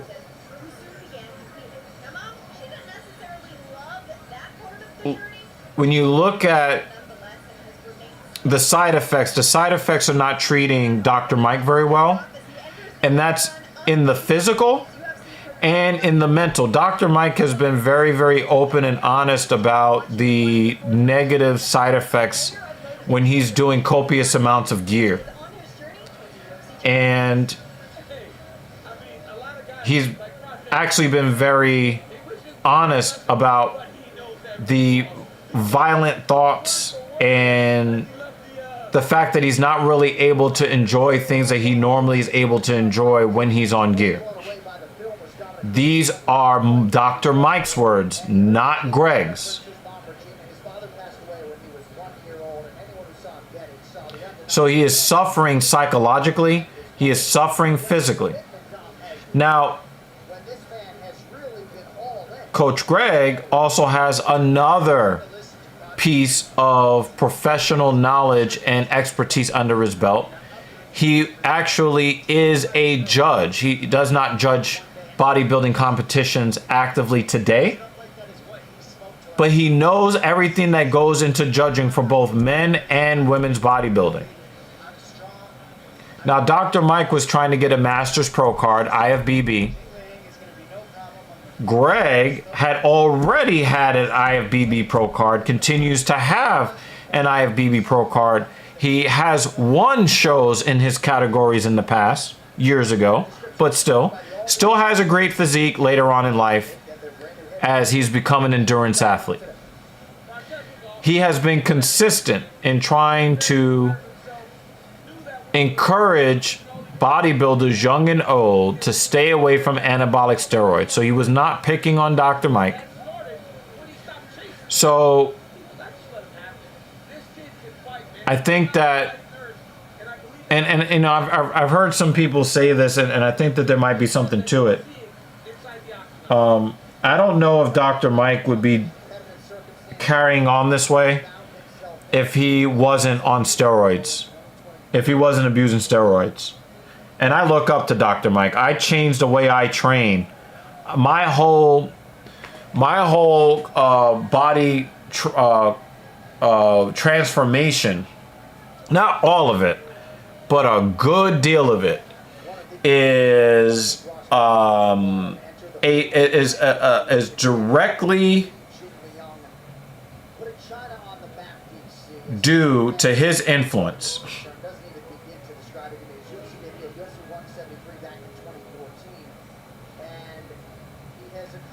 I have nothing but the utmost respect. But one of the things that this should teach you guys is that, A, people that you like can make mistakes. They can do bad things. They can do things that will run afoul of your moral code. And you don't have to stop following them. You don't have to write off anything that made them valuable to you. you have to understand, and this is the next point, that everybody's an imperfect human being. I'm an imperfect human being. Lord knows that I'm an imperfect human being. Content creators are content creators, but they are human beings first, and they are susceptible to saying and doing the wrong thing at any point. And Midmo says it, right? It's how accountable they hold themselves and how they move on from it. And I think that Dr. Mike is a very, very intelligent guy, and he gets along with a lot of people in the fitness space. I really do believe that, and they do have a mutual friend in Eric Janicki, and I'm hoping that Eric either stays out of it or is able to broker some sort of peace between the two of them, because Coach Greg made a really good point today. Coach Greg and Dr. Mike agree on 95% of concepts. And let this be a lesson to you people. Again, the reason why TSP exists is that I wanted to bring liberals and conservatives together and to be able to exchange ideas without disrespect, without vitriol, without treating our neighbor as our enemy. Because you might disagree on one thing or the other. You might agree on one thing or the other, but disagree on how to get there. But by and large, every person wants what's best for themselves and everybody else. And every discussion should start with that. With that expectation. And I just think that Dr. Mike, his cynicism being fueled by his abuse of anabolic steroids, I listen to every word that comes out of Dr. Mike's mouth. When I did that live stream earlier today telling you that hard work is better than steroids, I was thinking about Dr. Mike. I was thinking about Rich Piana. I was thinking about Joe Stetics. I was thinking about this Toji guy that is basically rushing toward the grave.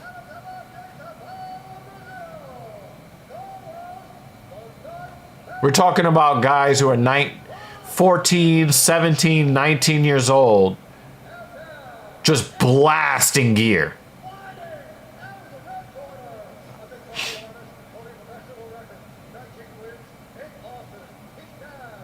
And I think that most of these people are good people, but then they get on the gear and they start doing other things that are outside their character.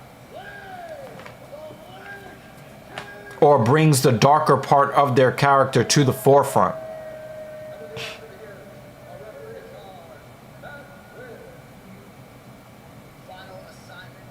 I just,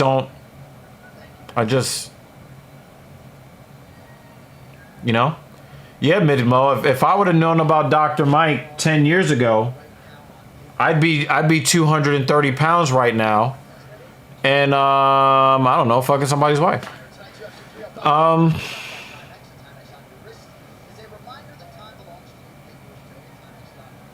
was a joke, by the way. Mostly.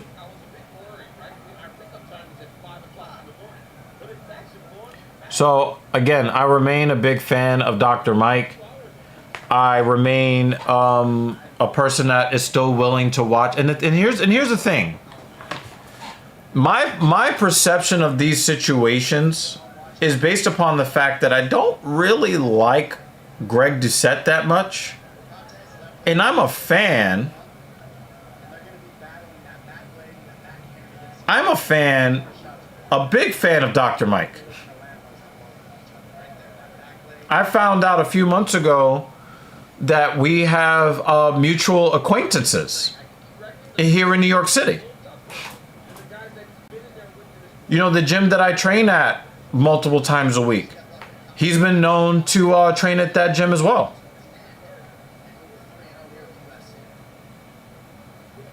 Right? I'm a huge fanboy of Dr. Mike, but I basically tolerate Greg Doucette, but Greg Doucette, yeah, what he said was absolutely correct. His approach was absolutely correct.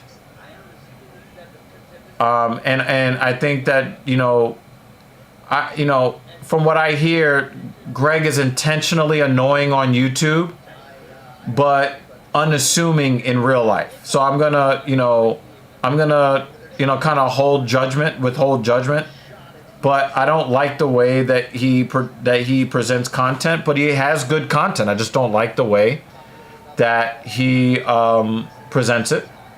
Dr. Mike Israetel lives in Michigan, so we're not pretty close to each other geographically. He is employed by a university that is in my city. I don't know how often he is here in New York City. And, I would definitely, want to buy a protein shake for him to show my appreciation. I purchased a membership to Renaissance Periodization. I support the platform. I support Dr. Mike. I just don't think that he is approaching this in the right way. And it's frankly quite disappointing to me. But I would like to hold out hope that part of it is the abuse of anabolic steroids, and I really do hope that he retires from active bodybuilding or competitive bodybuilding, because so the reason why I brought up Greg Doucette's expertise in judging is because he made it very clear the reason why Dr. Mike is not winning bodybuilding shows is a combination of two things. Number one, he's not bringing the conditioning. Number two, he's not bringing the posing. And then number three, he is not genetically gifted to give judges the kind of lines that they're looking for that in a winner of an event. He grows out very wide. He doesn't have like a very tiny waist, and from what I understand from Eric Janicki failing to get his pro card twice in the last couple of months, Eric Janicki is extremely aesthetic. But the problem is that from what I understand, and I don't know much about this because I'll never compete, but the size of the joints, like how thick your joints are and how wide your torso is relative to your shoulders and your back, your upper back.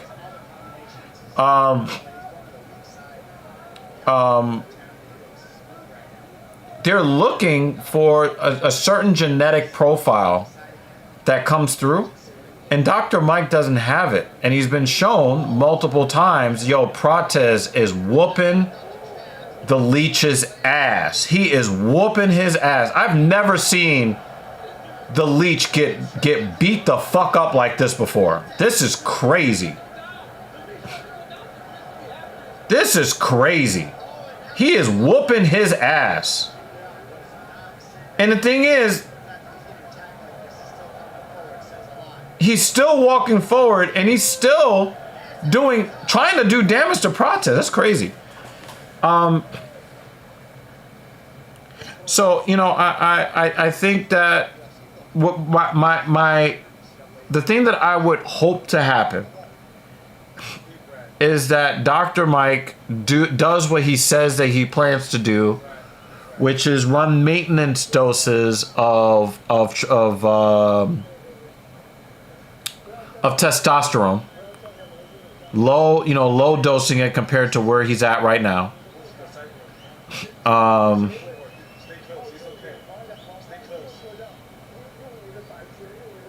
Cut out the trend because he doesn't feel mentally good on trend.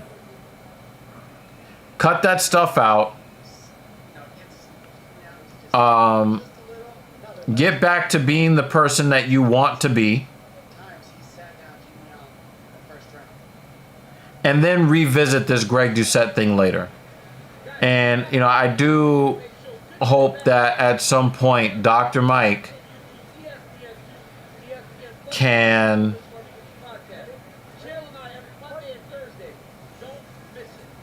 have a private conversation or even a public one on the record or whatever it is that he's looking for, and put away all of your assumptions of what you think he's trying to do and just have the conversation? That's what I would like to see Dr. Mike do. Dr. Mike is a grown-ass man. We're almost the same age. I might be a hair older than he is. Yeah, I'm about a year older than him. Like I said, I think the world of Dr. Mike, but also understanding when I say that he is just but a man, right? I can't hold him to any higher standard than I can hold anybody else to. He's a man. He's not God, right? He makes mistakes, and I'm pretty sure he'll tell you that, right? He hasn't always treated everybody well, right? You know, he has mental issues, probably the same as most other people. Exacerbated by the steroid use, though, but you know?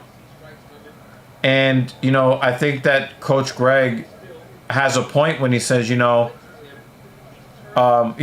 have said, well, if you really cared about Dr. Mike, you would tell him to stop using steroids behind the scenes instead of on your channel. But the thing is, we all know that you're not going to get a guy who is a doctor of exercise physiology and exercise science, a guy that is that knowledgeable and that well respected and has that much of an ego, because he does have a pretty strong ego, right? You're not going to be able to tell him privately, hey, I'm seeing signs of advancing disease within you, and it's harming your life more than it's helping it. And getting a pro card is not going to materially improve your life, right? Telling him that in private is not going to do a whole lot. But the thing is, there are a lot of guys out there that look up to Dr. Mike, myself included. And I do believe that if Greg talks about it on his channel and says, hey, this is really not Lee just got Superman punched. He is getting torched in this fight. Goodness gracious. I've never seen him get beat up like this before. And now he's just getting styled on. He's about to get knocked out. Oh my God. He is getting torched. And the thing is, he's trying to move his head off the center line. He's just failing. He's just failing. He's getting styled on. He got mauled by Hamzat. This is him just getting the same type of beating that Barboza has been giving people over the years. Wow, he sat him down again.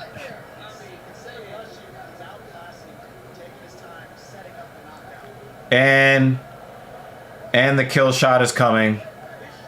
And now Lee kind of recognizes that he's about to get knocked out, and he's trying to create some distance, and the hands are down, and he's not able to throw anymore. And the referee should be stepping in to say, oh my God, he got crumpled. And Mrs. Evil just missed a sack of taters.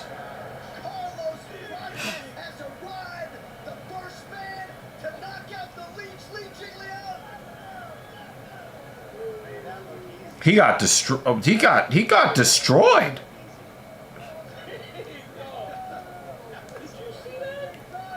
So yeah, I would like to see Dr. Mike, really take his androgen usage. He's out cold.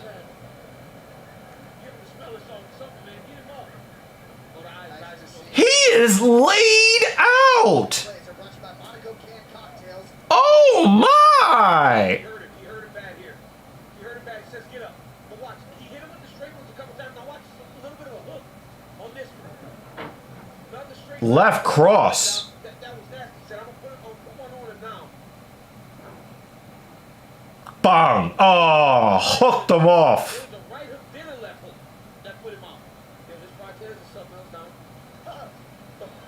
Ouch. Oh, I've never seen him get destroyed like that before.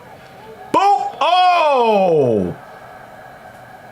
Terrible shots he left over and over. And left. Oh! Oh!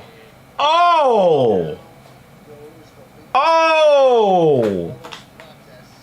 Oh, man! Oh! Opposition next. UFC 305, Plessis I need to borrow you. Adesanya is presented by Ladbrokes, the official Sack of wagering potatoes. partner of UFC. Nasty. Nice to see Evan Plessis. Why are you wearing pink every day? What's going on? Is this your influence? Did you do this? Every day. Only when I'm around you.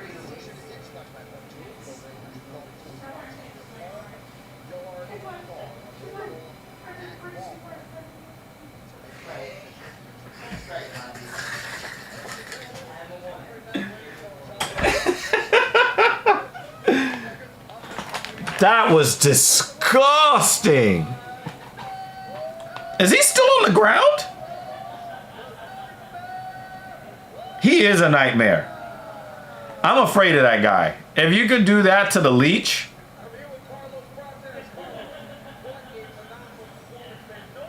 Is he the new Edson Barboza?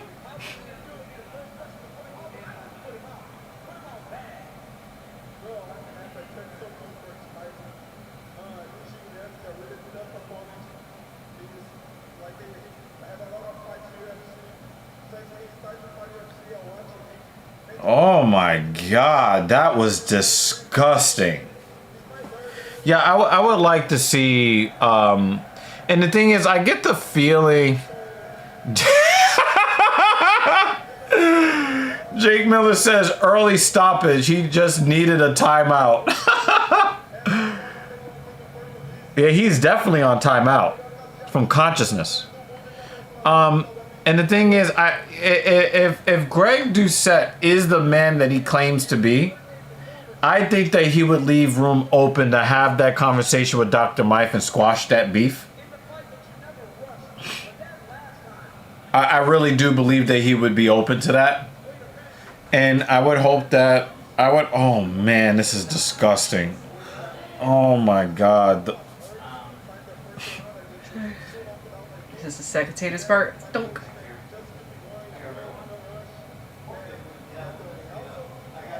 And then like over a minute later, they put the camera on him again and he's still asleep. Yeah. He might still be asleep. Jake said early stoppage. He just needed a timeout. That's why I laughed. That he is it seems like he might be the next evolution, like Edson Barboza version 1.1. That was disgusting. And he was styling on him nasty.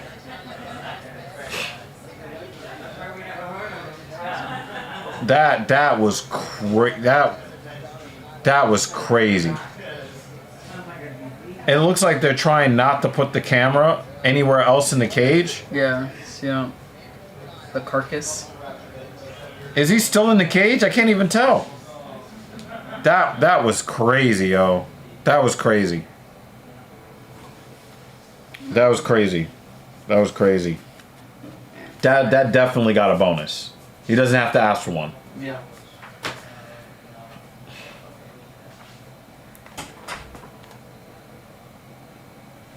That was a disgusting knockout. And the reason why it was disgusting wasn't the kill shot. It was all the shots that he hit him with up until that point. He basically just drummed on his face for 9 minutes.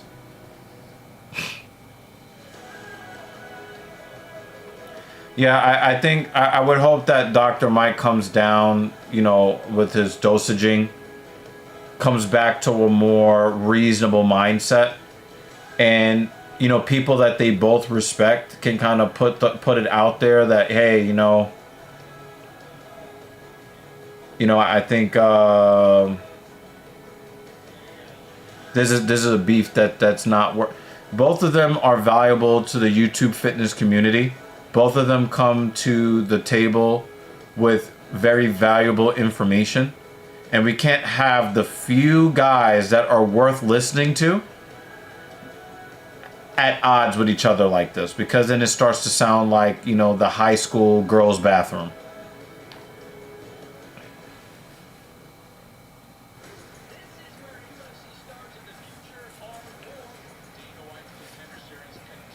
JL, man, if you don't stop it, we're trying to get a nickname that you have not earned. Nobody's going to use that nickname to describe you, Jay. Stop it. Stop it.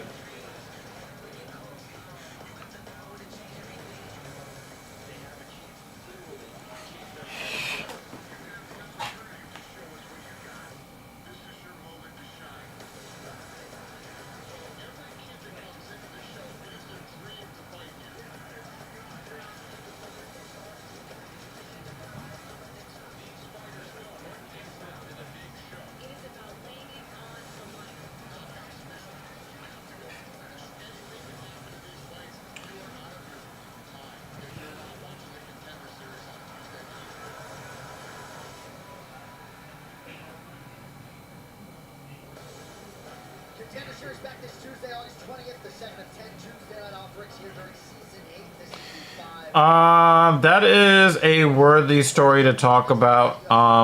And this is one of those situations where I do have to agree with Jamal Hill on this. There are a lot of reasons why this is a bad pick. A bad pick for When you get your opportunity, you've got to make it happen. Liner Kavanaugh was able to land that beautiful left hook to get the finish on the contract.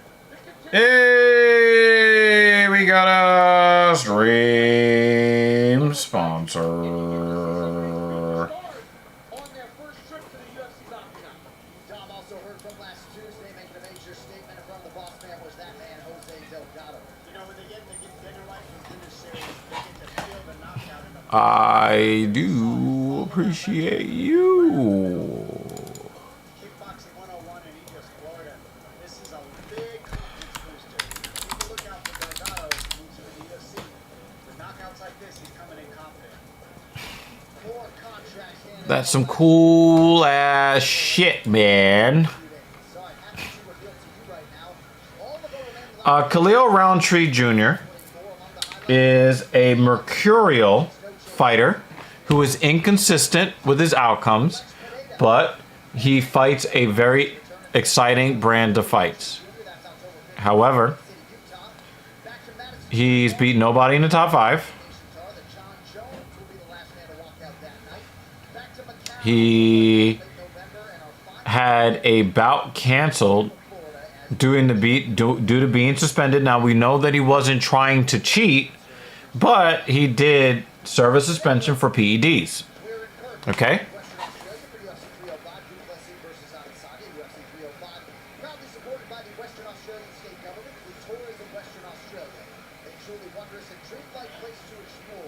He fought Jan Blachowicz.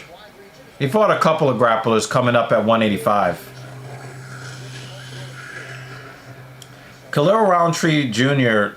has not earned a title shot at 205. And I like him as a fighter. I just don't like how inconsistent he is as a fighter. And he has a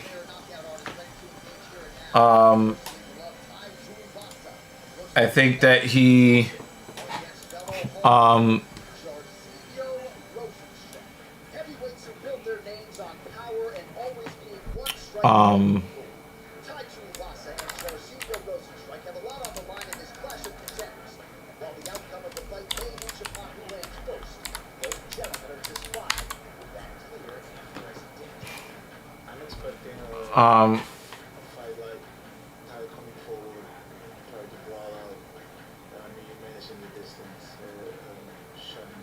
you can't come off a PED suspension and then into a title shot.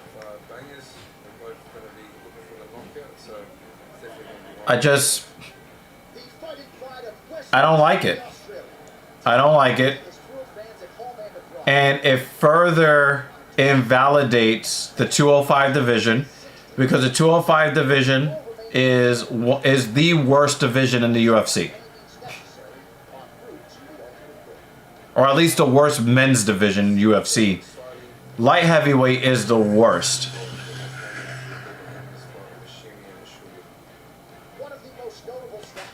And JL is 1,000,000% correct. Taking fights like this and having title defenses against guys who are barely ranked. Junior Dos Santos, Alistair Overeem, Andre Arlovski, and Chris Wallace. Those who really, really good knockbacks right now in the first and the second round. And why is that? I've been working hard. And it's almost like they're delivering Khalil Roundtree Jr. to be a sacrificial lamb to set up other fights. So he's like a weird placeholder. And it really does dilute the importance and the urgency and the pageantry of title fights in the UFC, particularly in the light heavyweight division, which should be the second most prestigious division in the UFC after heavyweight. So I'm going to head off screen for a second, take care of something. But I want to get your guys' opinion. What would you guys do if Khalil Roundtree Jr. knocks out Alex Pereira? Sound off in the comments.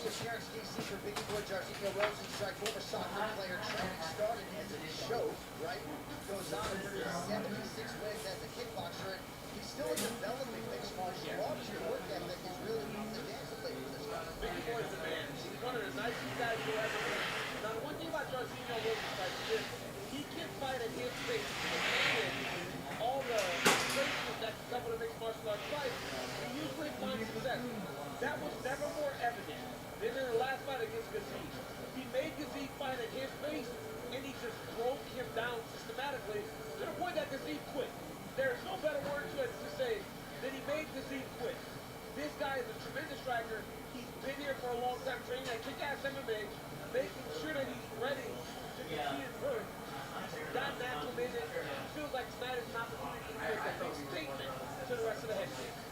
We talk about a 76-8 record in kickboxing, pure kickboxing. What makes me learn from Rosen's right is watching how he utilizes space and controls the distance. That's what wears people out. That's how he outpaces them. He keeps the pressure. Or are they keeps taking that it all distance. And that little bit of space, when you try to force your way into the pocket, that's when he flips you. He's got a really nasty counter chop hook moving backwards. He's got a nasty right hand moving forward. So between those two, it makes you stand right in front of him eventually, and then he starts to really piece together the combinations, and he starts to get on rhythm. Whereas Tuivasa, power knockout guy. Both these guys have almost 30 knockouts combined. All right, let's see what you guys have to say. Rosenstrike was actually a plus 160 underdog to the surprise of some against Shaquille Gazee. It's the betting favorite time. It's Tuivasa. It depends on how he wins. Is it a one-sided beatdown, or is it a Hail Mary flurry, a one-shot shutout punch? Yeah, that's a good point. Yo, you're an asshole, Dan. Have you heard that Tony Ferguson has signed a 12-fight contract with the UFC? Oh my God. Well, Robert Whittaker and Alexander Volkanovski. I didn't know sell your super chat. Yo, you're the stream sponsor, dude. I was gonna type your actual full name, Mixed martial arts than they do for Tai Tuivasa. but yeah, you're the stream sponsor, dude. You know we got love for you. Well, he always makes a good time. Look at the songs. He always walks out to something fun. He has a way of bringing the crowd into him in his style. I'm pretty sure you're being trolled, Dan. Watch. He's in You're being trolled. the very last second. That's why 12 fight. that Rosenstrike. And also, this guy's a knockout artist. We all know the UFC wants knockouts because that's what people on the outside want to see. This man brings that. Tonight's fighter description is brought to you by the all-new Dome Shaver Pro from Manscaped. Get their brand new head shaver at manscaped.com today. J.A., I checked in with Tai Tuivasa earlier in the weekend. When speaking to him, he spoke about getting back out to the Middle East training. He spoke about releasing all the personal issues that he was having that was affecting his professional performances. He feels like he is back at a place where he can find the success that he found on that fight. There's a rumor that says It's about Tai Tuivasa. that Dana White has told Tony Ferguson to retire or get released. So it doesn't look like the UFC is willing to put him in another fight.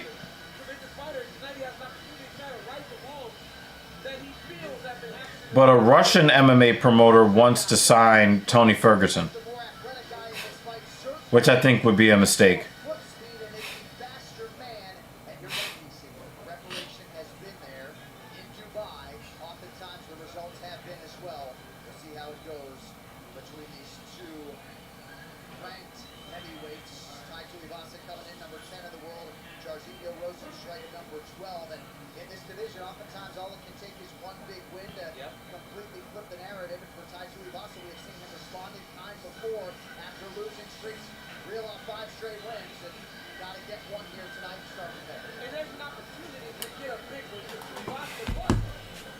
So you think a submission is going to happen?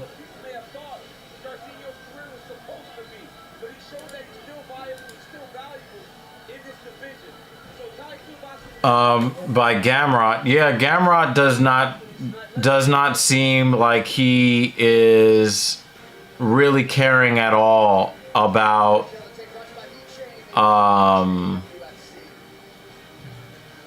I don't think he's really caring at all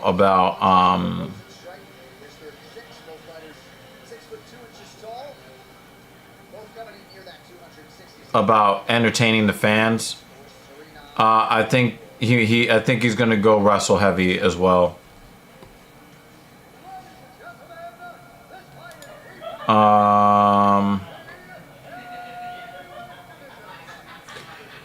Tony Ferguson will not go to bare knuckle because he's not a boxer.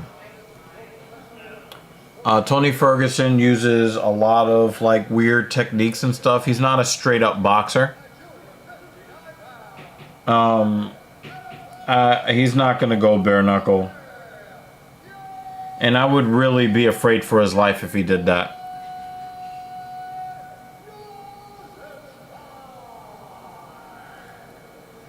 I think we're gonna get a weird looking knockout.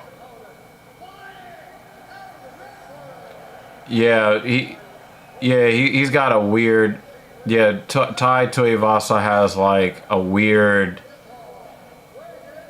situation with his physique, but he's a brawler, you know. He's almost certain to lose this fight. But I wonder if he's gonna end up again. Like I'm wondering if he's gonna end up, you know, really fucked up in the head, you know.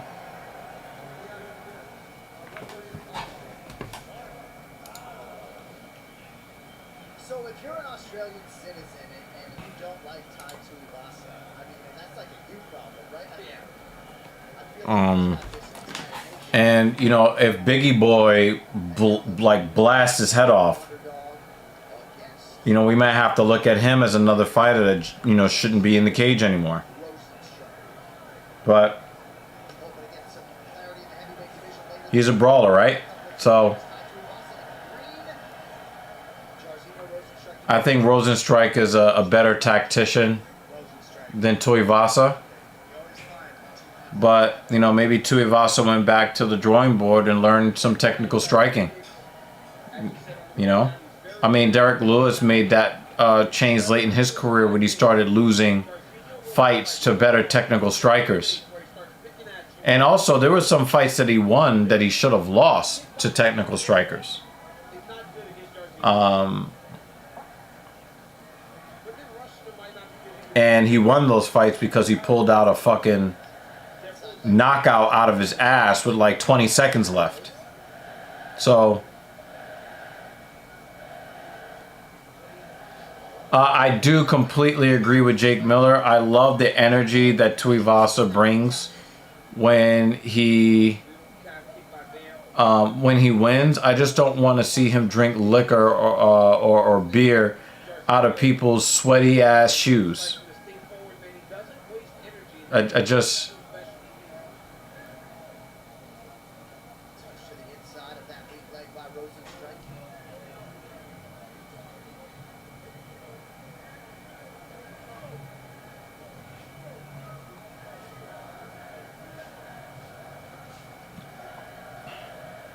Like, I'm willing to eat ass, but I don't want to see him drink beer out of a shoe. One of the things about these guys, they both fought high levels of competition.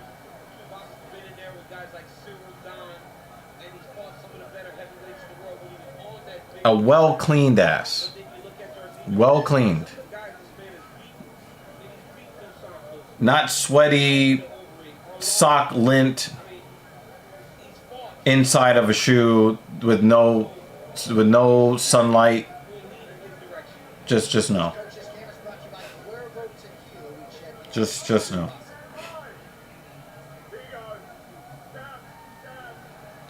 So it looks like Tuivasa is taking this fight very seriously, and I hope it doesn't end up being a standoff. We've seen that with big power guys. You know, they're trying to take the fight seriously because they don't want to get knocked out, and then, you know, nothing happens in the fight at all. Nice left, overhand left inside leg kick combination from Rosenstrike. He actually put that combination together on both the left side.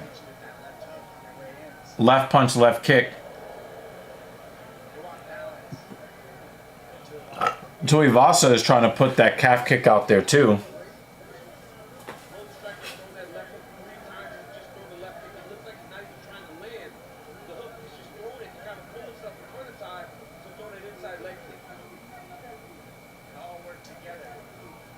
It looks like Tuivasa really has been training. I don't want to eat ass. Does that mean? Not a Derek Lewis cup collector guy, Dr. Evil. That cup went for $500 online. Some people are $500. That's it for Derek Lewis's cup. I would have thought it went like more than that. Nice dig to the body from Rosenstrike.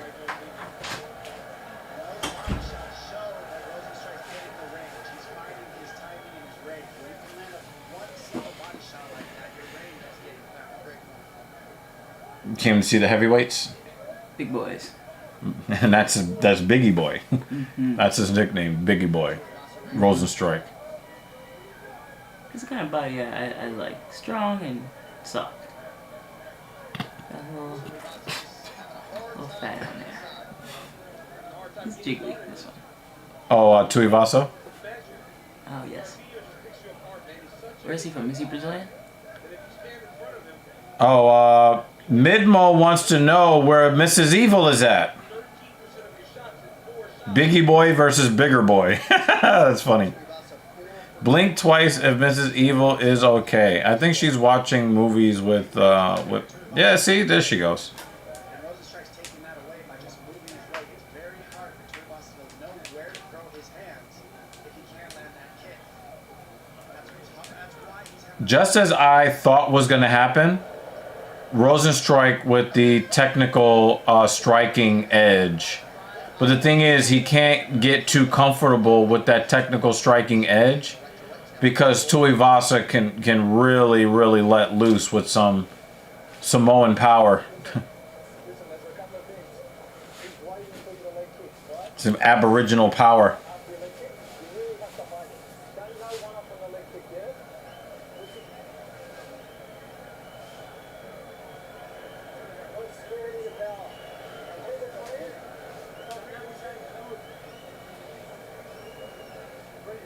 Do you like my old man shoes? What's that? That's old man? My old man shoes? These? Yeah. Why are they old man shoes? Oh, let me show you. Oh, I Grab 'em. get it. I get it. These aren't real laces. They're not.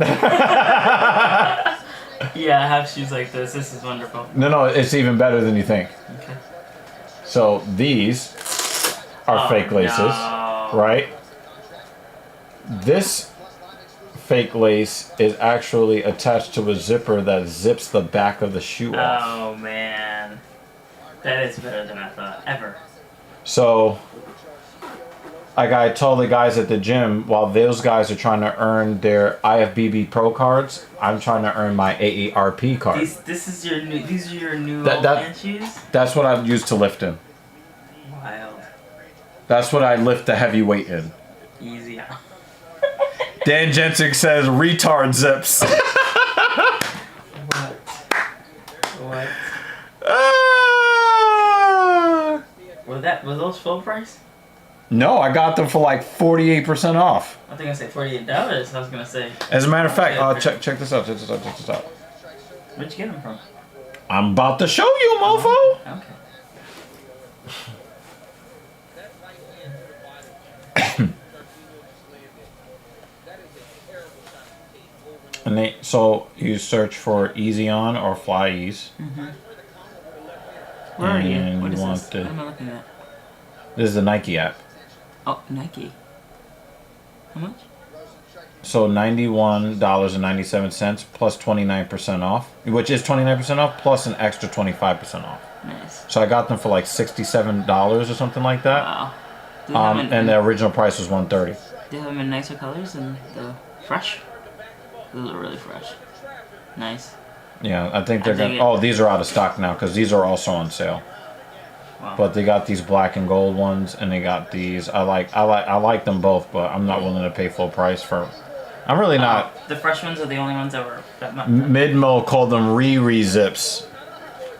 Wow. So they actually have other easy to put on and take off shoes. Check these out for weightlifting. They got these. They got an easy on version of the Pegasus, of the Air Force One. That's funny. Yeah, they got some cool stuff. What the fuck is that? What is that? Yeah, so Is that a shoe or a this is hat? their first. Oh, Biggie boy. So this so just look at the video. Yeah, just watch that video while I watch this video. Oh. Yeah. Wow. Yeah. That's. I think that's the first Fly Ease Easy On shoe that they released. I think it looks cool, but it's not really for me. Yeah. I might get a pair of these. Plessis. That's not too bad. Guys doing a much better job of setting traps. He gets him along the octagon side, then he goes. He doesn't attack him in the open. Nice.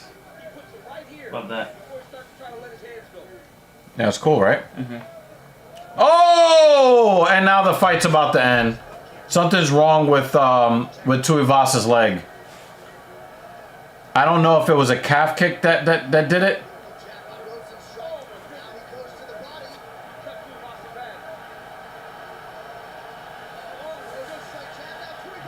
Oh, they swinging and banging.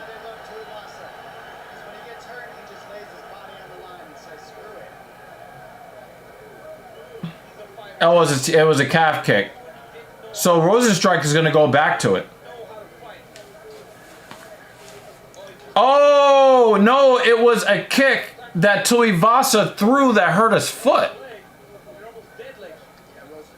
Oh, wow. It's Australia?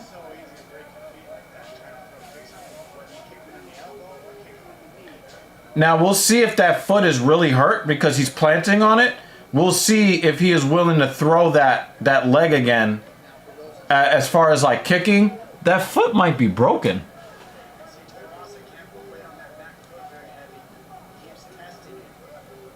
Yeah, he might have broken his foot.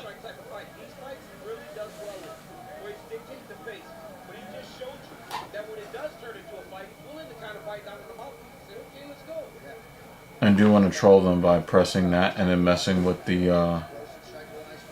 I do want to troll them. I'm not going to do I that. think they're on it right now, so it'll be a perfect time. No, they're searching for something right now. That's why that popped up. Oh, But if I start yeah. typing, They'll know. a kicker fracture. And the thing is, he's not going to be able to throw with the same kind of power now, planting on that foot.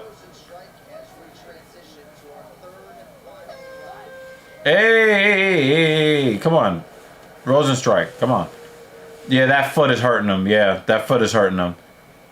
He put on a good poker face, but he kicked that. Well, they're saying that his foot hit Rosenstrike's knee. And that's what happens, you know, like I think he's thrown more kicks in this fight than he's thrown in his entire professional career. So now he's learning more and more techniques and he's taking it seriously. But the thing is that when you start taking damage, the things that you learned, you're just not going to execute them as sharp because you haven't been executing these types of techniques for years and years. Like, you know, like the dude that we just saw,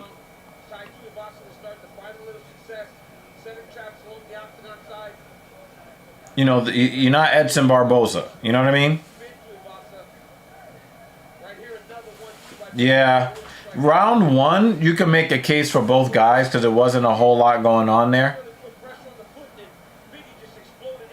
Yeah. Yeah. Yeah, he has. Yeah, you could tell he's thinking about it. He's got these new weapons that he wants to, you know, implement so that he can keep his job in the UFC and maybe even advance his position in the UFC. Again, just like Derek Lewis, you know, you're talking about two brawlers who are like, well, I would like to continue to keep making money and maybe move up in the division, and you know, they would like to get more done. And they start taking their training more seriously later on in their career.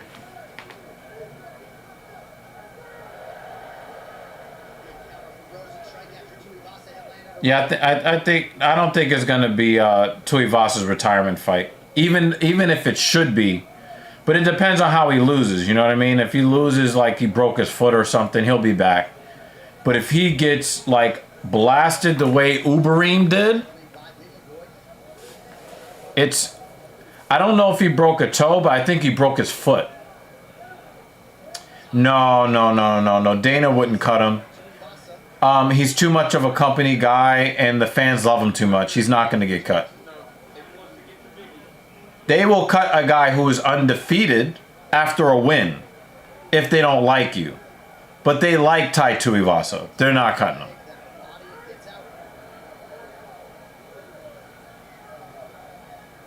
I can't believe this fight is still going on. But this is what happens when you get two guys in there sometimes. They respect each other's power. They're not really trying to take that many risks in the cage.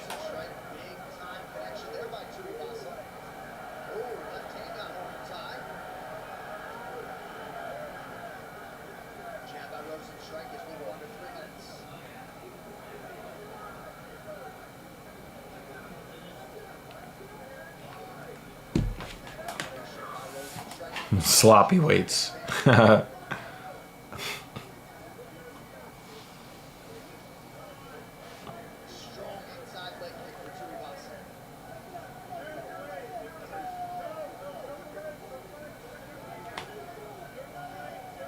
Tuivasa better step it up to get this finish because he's losing this round too. He tried to get a big elbow there in the clinch.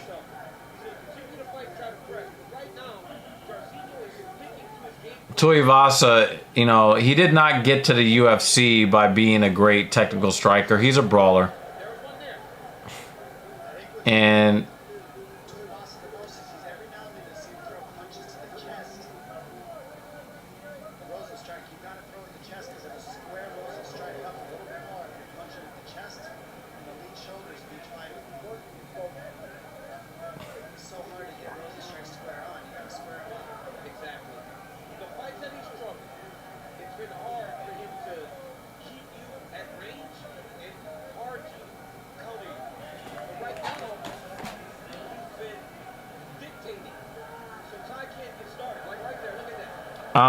my opinion of Israel Adesanya has nothing to do with your assessment of who wins and loses.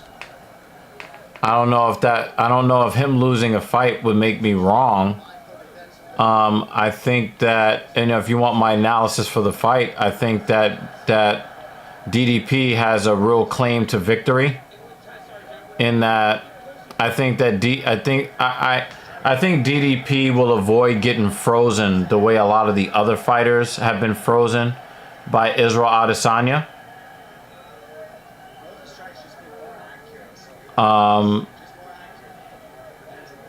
I think that he can. I think that he can still move forward, where a lot of guys kind of get stuck in stasis.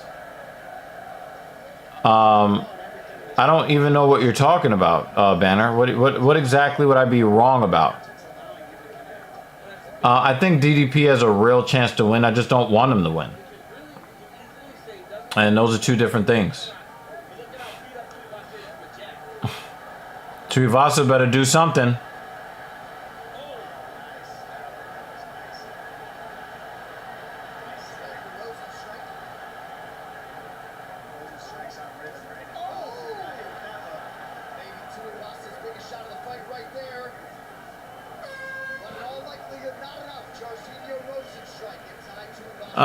Yeah, that was pretty anticlimactic.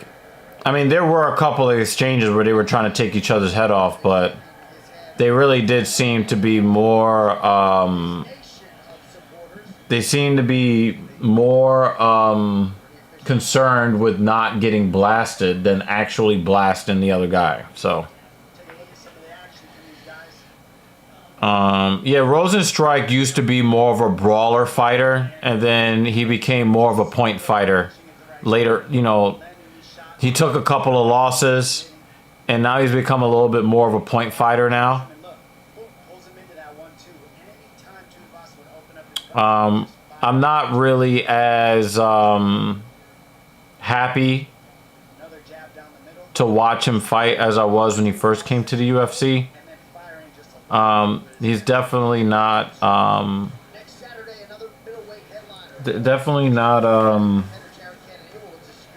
a dude that I'm excited to watch fight as much anymore. Like, you know, I want to see him knocking mofos out, and he's not really, you know, like, he'll take a knockout if it comes, but he's very happy point fighting.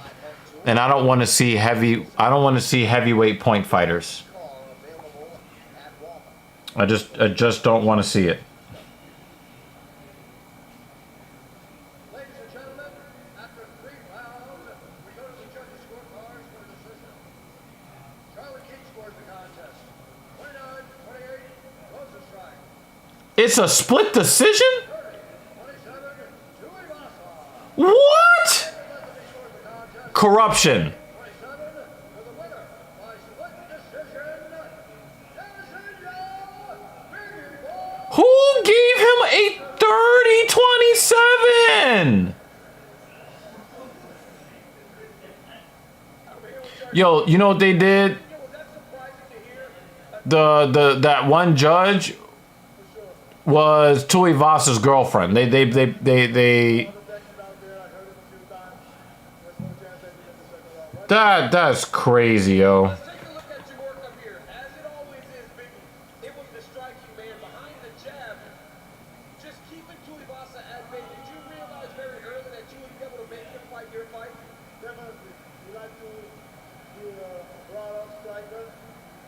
Not to take nothing away from him. He did a great job for me in the top 10. So I was also honored to stand in here with him today in person. And I've been here for 2 weeks now, and Bert is treating me right. I'm only positive advice about Bert. So thank you guys. Well, you've been here for 2 weeks and now you're back on the winning track. That's 2 in a row. Give it up for Biggie Boy, Jairzinho Rosenstrike. Congratulations to Jairzinho Rosenstrike and his American top team teammates. Dom, there was a 30-27 scorecard there in favor of Tai Tuivasa. I'd be remiss if I didn't get your thoughts on that. Well, I mean, you just gotta look and say, well, the referees tonight, or the judges tonight, gotta pay attention to what they're looking at. They judged some things for takedowns. They took a fight away from Kulabau earlier tonight. Well, who's this guy? Who's this Howie Booth? Who is Howie Booth? And how can we get him out of the arena? Maybe he wants to take a piss during round 2.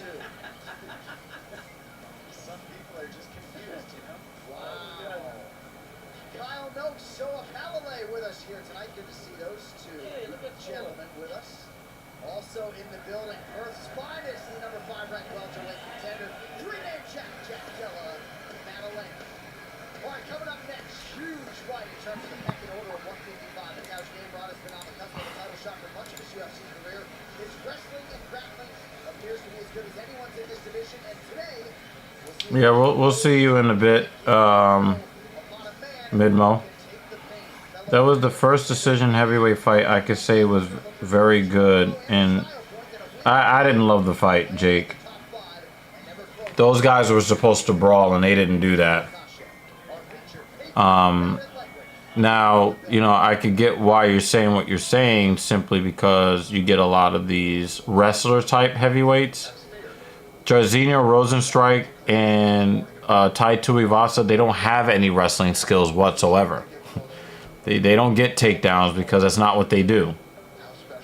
So when you look at the fact that both of them have no wrestling whatsoever, and they are brawler type strikers, you'd understand that that was not really a good fight for either one of them.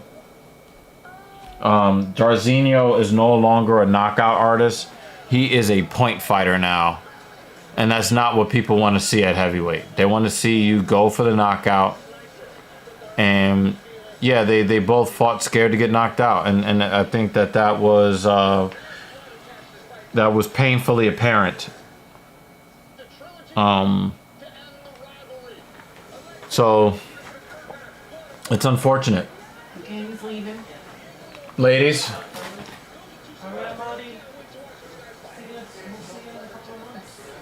couple? Why so long? Everyone's gonna get caught up doing stuff. Oh, okay, that's what you mean. Probably not gonna hang out in September, realistically. Yeah, because you guys are going to be getting ready for your trip. I mean, it takes 2 hours to pack a bag. We're leaving at the end of the month. For you, yes. Realistically, are we? No, we don't take that long. Yeah, they I don't don't think we're take that gonna long. meet up in September. Oh, well, I mean, if something presents itself, let's do something. We'll see what happens. Yeah. We'll see what happens. See what's going on. Bye bye.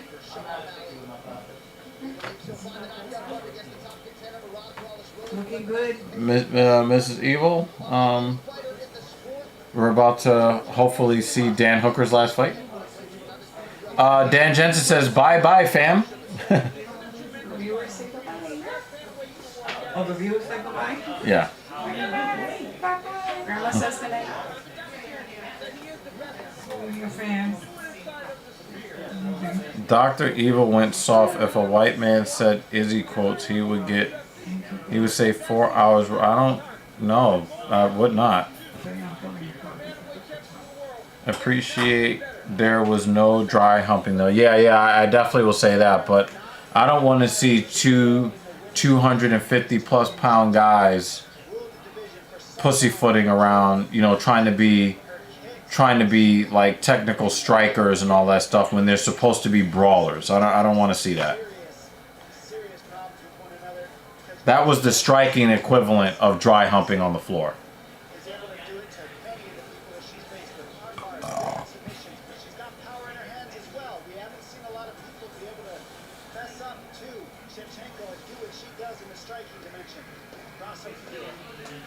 No greater combat sports nation than Mexico, and we will celebrate it all on September 14th. Also on tap, Ryan Ortega versus Diego Lopez and Xiaomi Kang. And what a fight of lightweight Daniel Zellhuber and Esteban Urimovich. It all goes down to Spear Saturday, September 14th.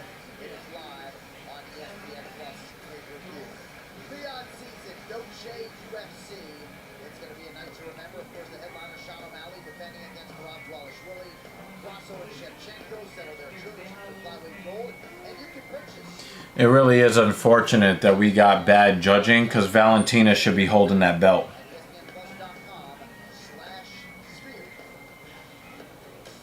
All right, as we spin it forward here at Murphy's Lightweight Rankings, brought to you by Nietzsche, the official blockchain of UFC. Mateusz Gamrot entrenched in the top 5. Dan Hooker at number 11. He would move right into the top 5 if he can upset Poland Gamrot here tonight in Australia.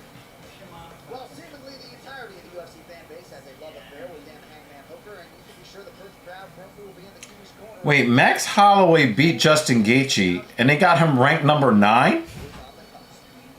That's weird.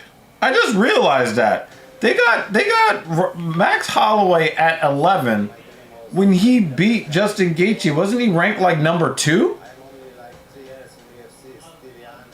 Yeah, JH. I hope you're right, JH. I really hope you're right.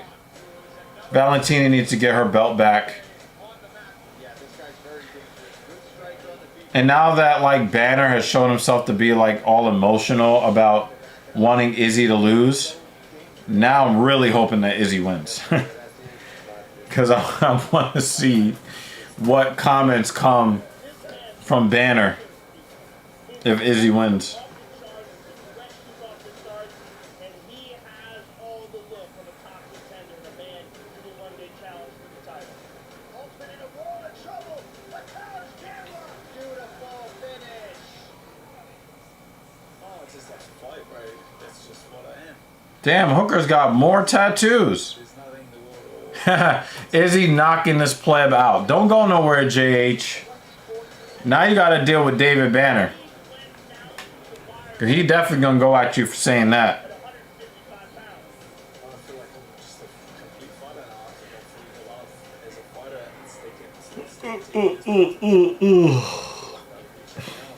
I can knock you out with any weapon I damn well choose. Right kick, left kick. Oh, there it is again. That might do it. That'll do it. Right knee, right hand, left hand. Oh, that's to the left. Gilbert's in big trouble. That's it. Bang, bang, does it again. I'll put people down with damn near anything. Oh, there it is. When I saw the name, Gamrot's name started across the disc, it's an easy one because it's just super straightforward. You know, it's obvious he wants to drag you to the mat, and I want to keep the fight on the feet. It's in terms of mixed martial arts, the tail is always fine, strike the first. Of course, I am a wrestler. Wrestling is my DNA, but my style is my thing. So this fight, I will be accelerate every minute. Every minute is gonna be more intense.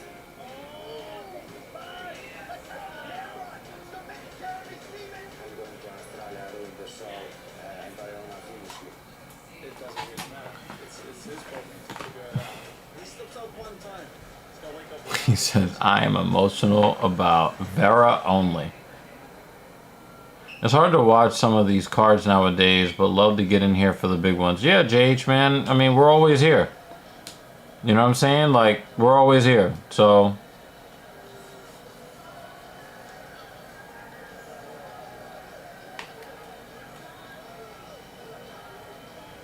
Dan Jensen said he's too old to be emotional. Well, they don't come a whole lot more beloved in this part of the world than the Auckland, New Zealand native and 11th ranked UFC lightweight contender Dan the Hangman Hooker. 10-4 DC at 155 pounds. This is a man who plied his trade for a while as a featherweight contender. He's competed in MMA as high as heavyweight, but he's the consummate fighter's fighter. And he told us in our fighter meeting and in that feature, he feels like... I don't believe that Dan Hooker competed at heavyweight. I don't believe that. Stop it. It's about getting better when a lot of people thought it was over. Like, honestly, a few fights ago, I was like, man, it might be time for Dan Hooker to walk away, but he is showing a better form every single time he steps in the octagon. Then when you look at him, he looks completely different. He's got tattoos, now he's got blonde hair. He said he unlocked customization in a video game. Right. When you look at the guy, he looks amazing, but he looks in great shape. He's ready to go. That's one of those city kickboxing guys who spoke so much about recovery and just being better compared as they got to the octagon. He said he wants to maintain his range because he can see the fight going a lot of different ways. You know, I think the biggest gift for Hooker is his comfort at this point. He's just comfortable here. He's comfortable in these lights, and he shows up as one of the better guys in this division. What makes him good is the way that he finds his range. I think that Gamrot's mixture of high-low, mixing the wrestling to the punches, and then back to the wrestling, and then jiu-jitsu, that's going to be something for him to deal with. But Hooker's confident. As long as I create that range, when Gamrot goes to wrestle me, I'll get out of the scrambles, and they will tire him out, and that's when I'll land the finishing blow.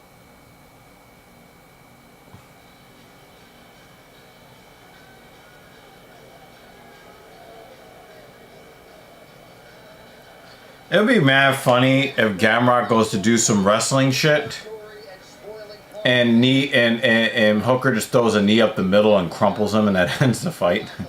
That would be mad funny. I mean, we've seen stuff like that happen before. In this division, to have won as many fights as he has without a title shot just speaks to the depth, but he's on the up and maybe one more away. said, excuse me? Yeah, who am I not taking down? Are you kidding me? You see me not take somebody out. He was so confident, 100% positive he will out-wrestle Hooker and continue to out-wrestle him and out-grapple him. Hooker has no chance to get away or get on his feet. And if you watch Gamma, I get it. His scrambling ability, his wrestling, and his mixture of jiu-jitsu and wrestling together is something that I watch all the time to learn from. He's extremely fun to watch. He never stops the action. And the main thing that doesn't happen is he never gets tired. I asked Gamma, how did you get somebody in the top 5 to fight? Because it's hard to break into that when you're as good as he is. He said it's the way that he wins his fight. He talked a little bit about Saruki and knocking out Beneil Dariush. That's how you get your opportunity. He has to be impressive tonight over Hooker. Then he thinks he'll find his way into a top 5 fight. He believes that he's the best matchup for the champion. Let's see how he does tonight. All right, with that backdrop, Tail the Tape is brought to you by VeChain, the official blockchain of UFC. Mateusz Gamrot, the minus 410 betting favorite at 4-1 favorite. And Hooker is 34. 2 inches the gap in height. Couple of professionals on the scale here Saturday morning. Dan Hooker will try to maximize what is a 4.5-inch advantage in reach. All right, now for the intros back inside of the veteran voice, Bruce Buffer. Gamrot don't give a fuck about that reach at disadvantage. He's going to change levels on Hooker as soon as Hooker takes one leg off the ground or commits to one arm strike. He's going to change levels on him, rush him through the side of the cage, try to put him in the handcuff, take away his base, G and P. That's what I see Gamrot trying to do here.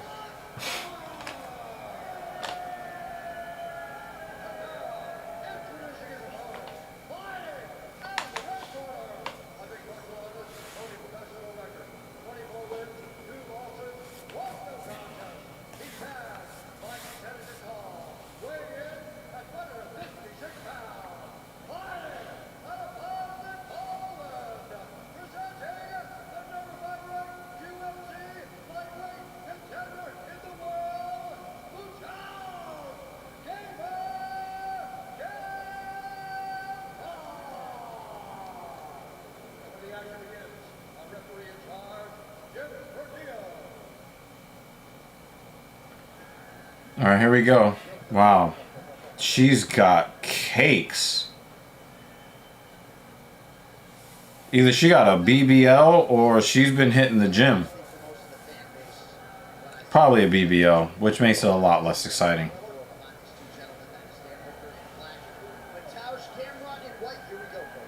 All right, here we go, y'all. Everything that Gamrot is going to do is going to be to find the hole in Dan Hooker's defense, or the hole in Dan Hooker's striking that will allow him to change levels.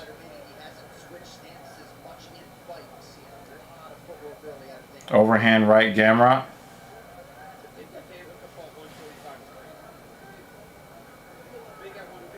Dan Hooker is trying to do a lot to switch stances, possibly to avoid presenting square hips, to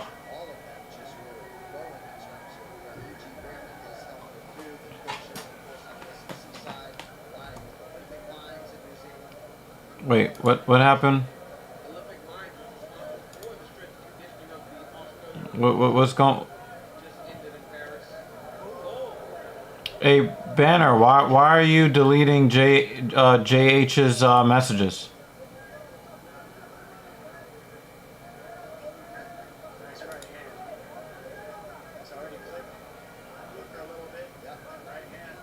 Yeah, what was going on, David?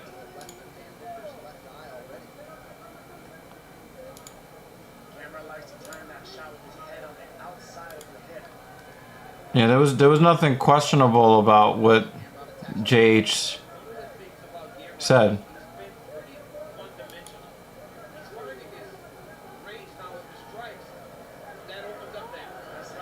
Maybe a mistake? Yeah, here, that level change.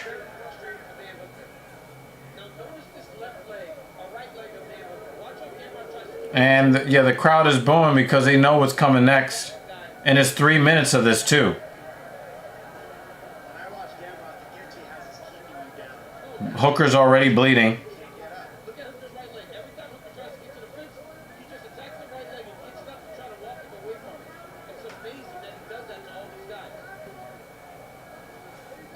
Oh yeah.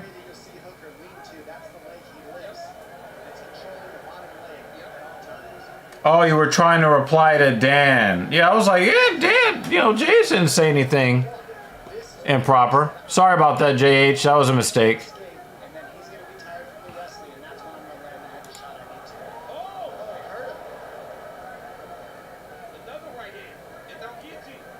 Guillotine attempt here. Oh, got him right back down on the ground.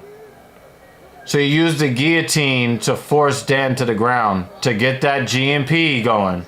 And yep. But the thing is, Dan Hooker doesn't give up that easily. So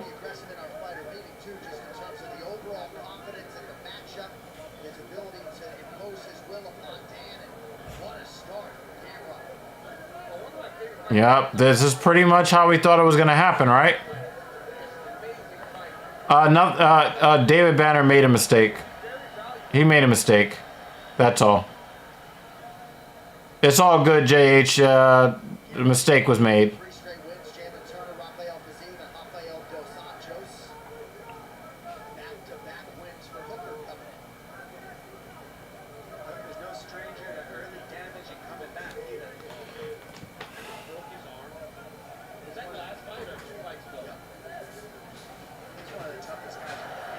Oh, no, he didn't!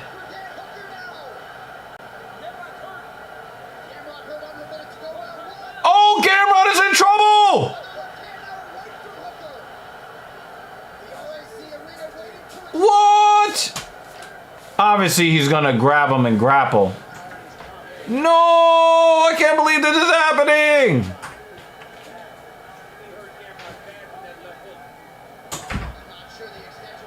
Gamrot is in a lot of trouble. Look at him reaching for his ankles!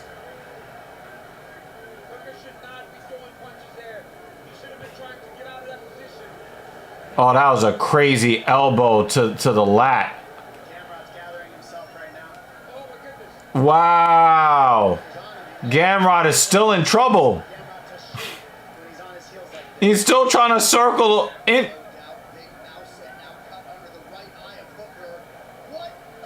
That was a turnaround.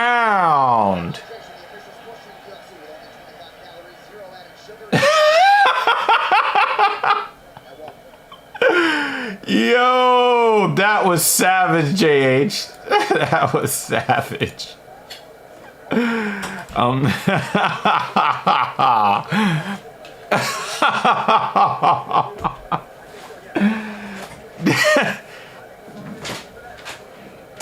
That was hilarious. That was hilarious.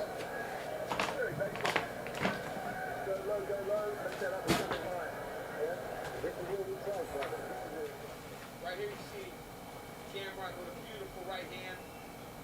Knocks Hooker down, hurts him. Gamrot's pounces on him. But now Dan Hooker towards the end of the round. Look at that left hook. That left hook hurt Gamrot really bad. This is the tale of 2 rounds, man. That's crazy. I don't even know. You actually get a knockdown or look like close to an.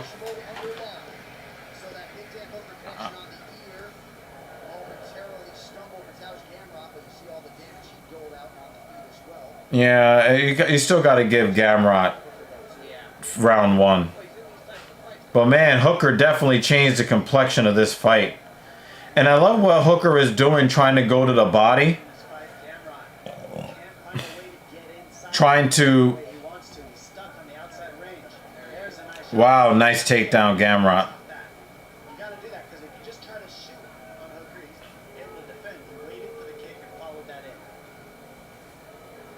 Yeah.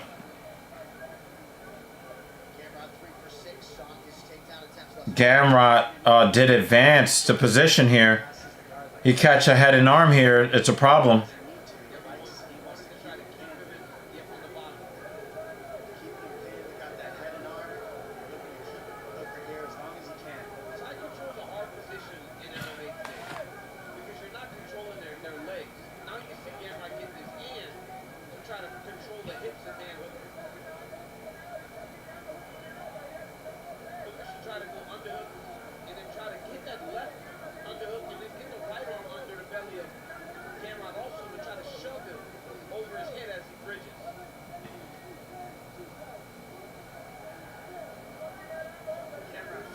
adjustments, and that's why he's got the leg, the hand in between the legs, because Hooker's going for the underhook, and that stops that underhook. It stops him from getting to a hip.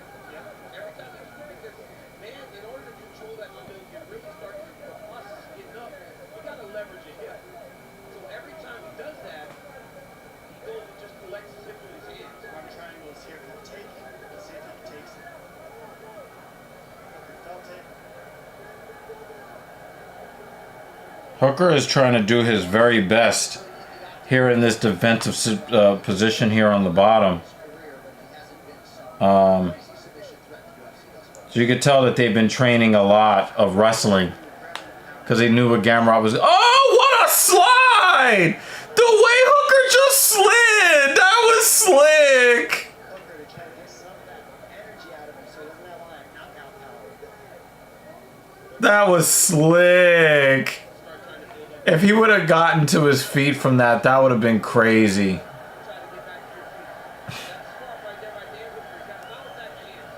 Wow, that was so cool.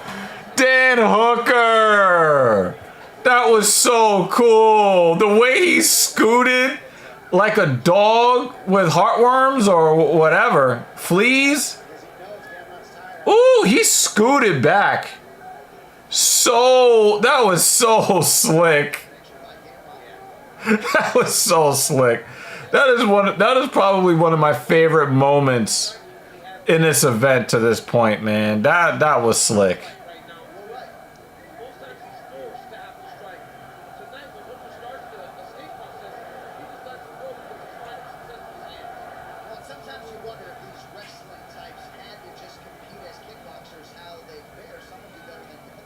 Oh, in on a single leg.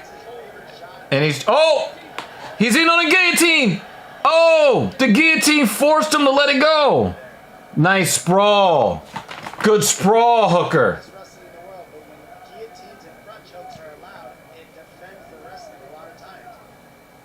This is where Hooker needs to start trying to take his hands. Wow, he's really gunning for him with that elbow. These are some nasty elbows from Hooker. Yo, Dan, I'm fucking tensed up my goddamn self. This is like a title fight. Oh, what a big elbow! Again, Dan Hooker.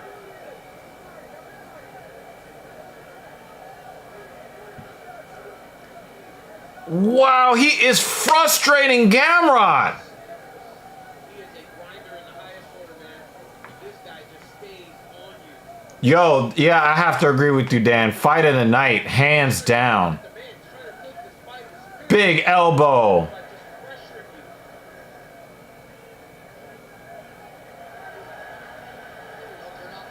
you. Gamrot is not having a fun time in the cage. Final seconds of round two.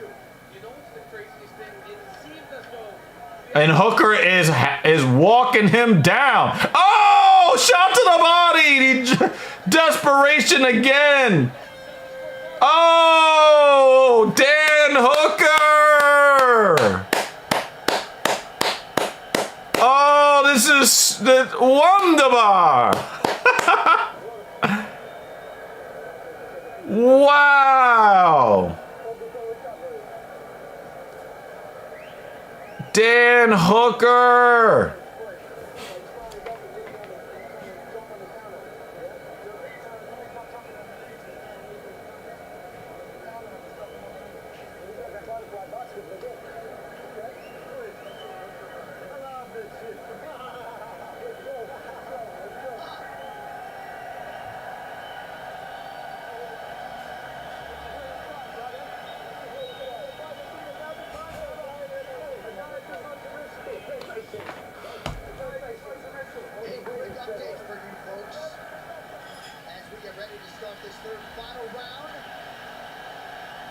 Oh, wow. Yeah, I was thinking that, Dan. I was thinking that.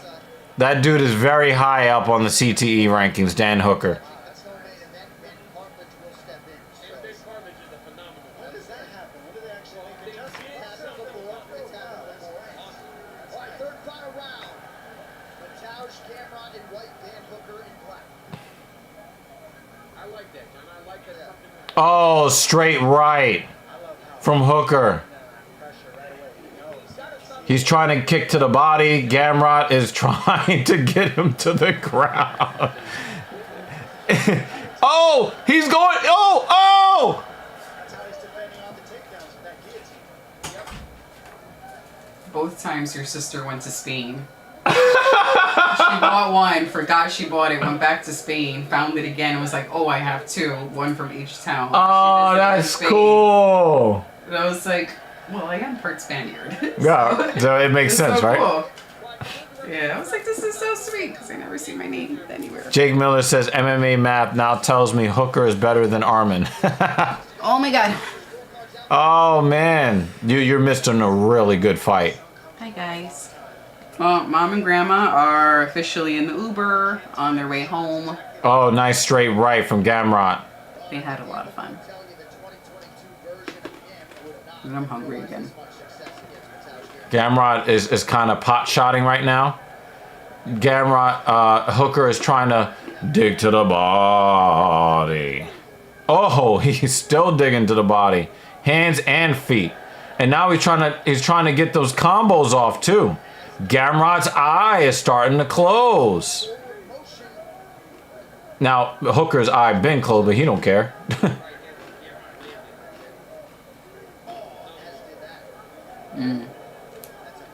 Well, we were talking about how Hooker's hair would turn red today. But you know what's really, really, like, I feel bad for even the good fighters that Hooker fights, because they're hitting him with kill shots and he's like, okay, I'm gonna keep walking towards you. That's gotta be just like really, really disheartening, because he's gonna keep coming.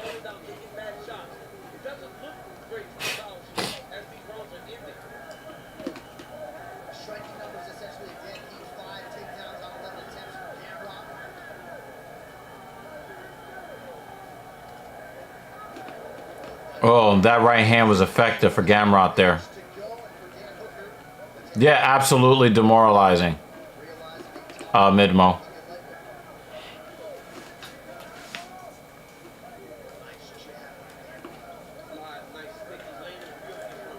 It's enough to reset Hooker, and he can't get his combos off.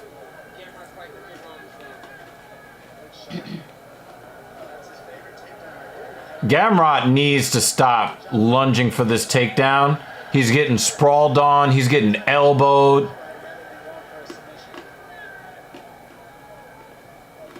Oh, straight right up the middle. Pop that head back. Hooker's got to do something, though, because he's kind of, I think he's losing this round. Oh, nice right hand, Hooker.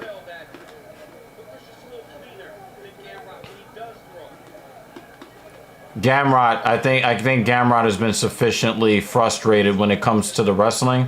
This might be a stand-up battle the rest of the way. And it's less, only a minute left. Less than a minute and a half. Yeah, but that's enough for Hooker to get what he needs.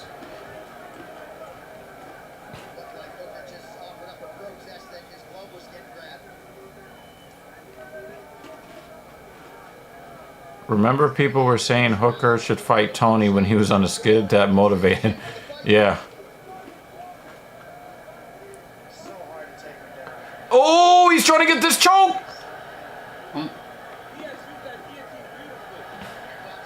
But I don't think he's really trying to get that submission.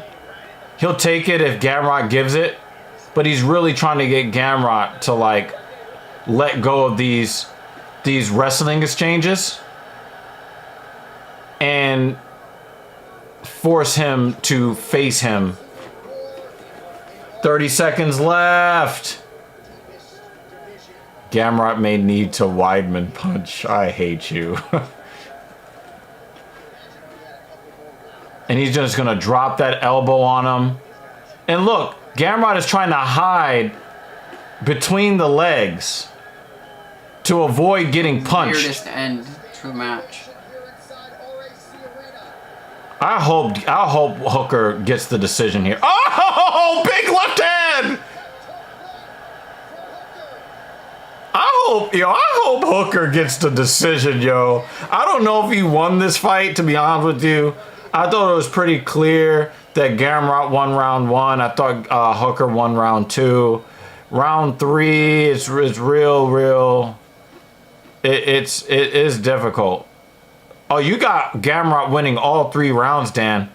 I think round 3 is a toss-up, and I think round 2 belongs to Hooker.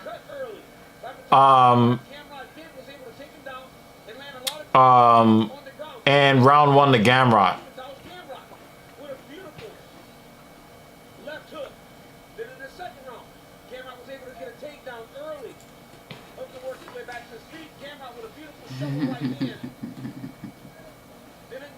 Midmo says 29-28 Hooker. I wouldn't be mad if it ends up a split draw.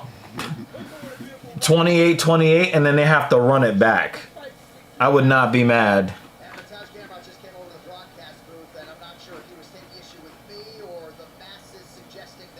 Yeah. Hooker is always a tough out. He's always a tough out. JH says 29-28 Gamrot in a split decision. I can accept that. There's no way to say he's boring because of the offense that he brings. Whether he's wrestling or it's pure offense and non-stop cardio. Yeah, I know. Yeah. This was good. I don't know if it's an all-timer. I don't know if it's an all-timer, but it was tense.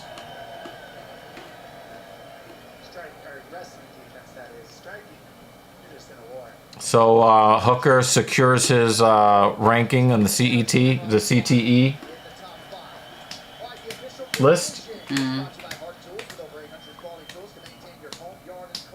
That scoot that Hooker did was awesome.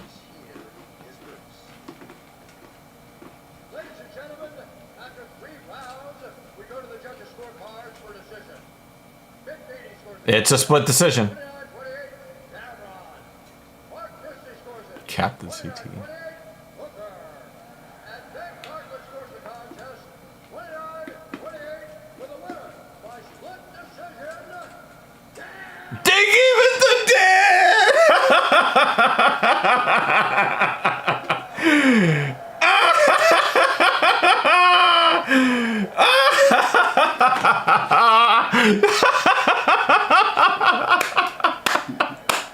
Dan's like, bullshit.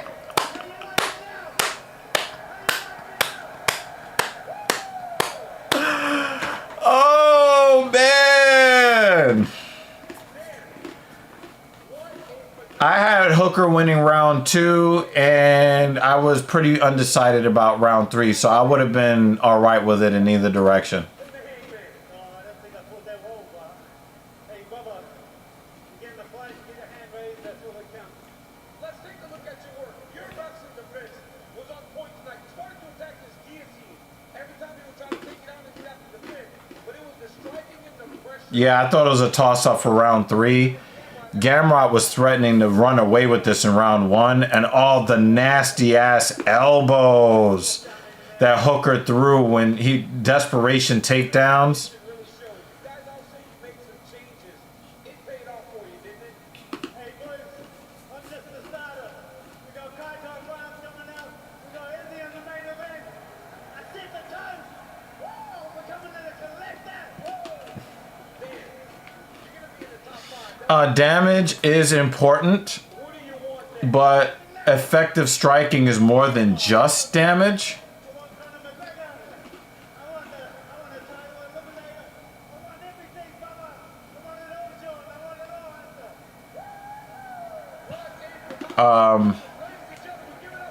But the thing is that Dan Hooker performed better for more of round 2 than Gamrot, and Gamrot started to fade. I mean, if you look at Gamrot's approach, Gamrot was like really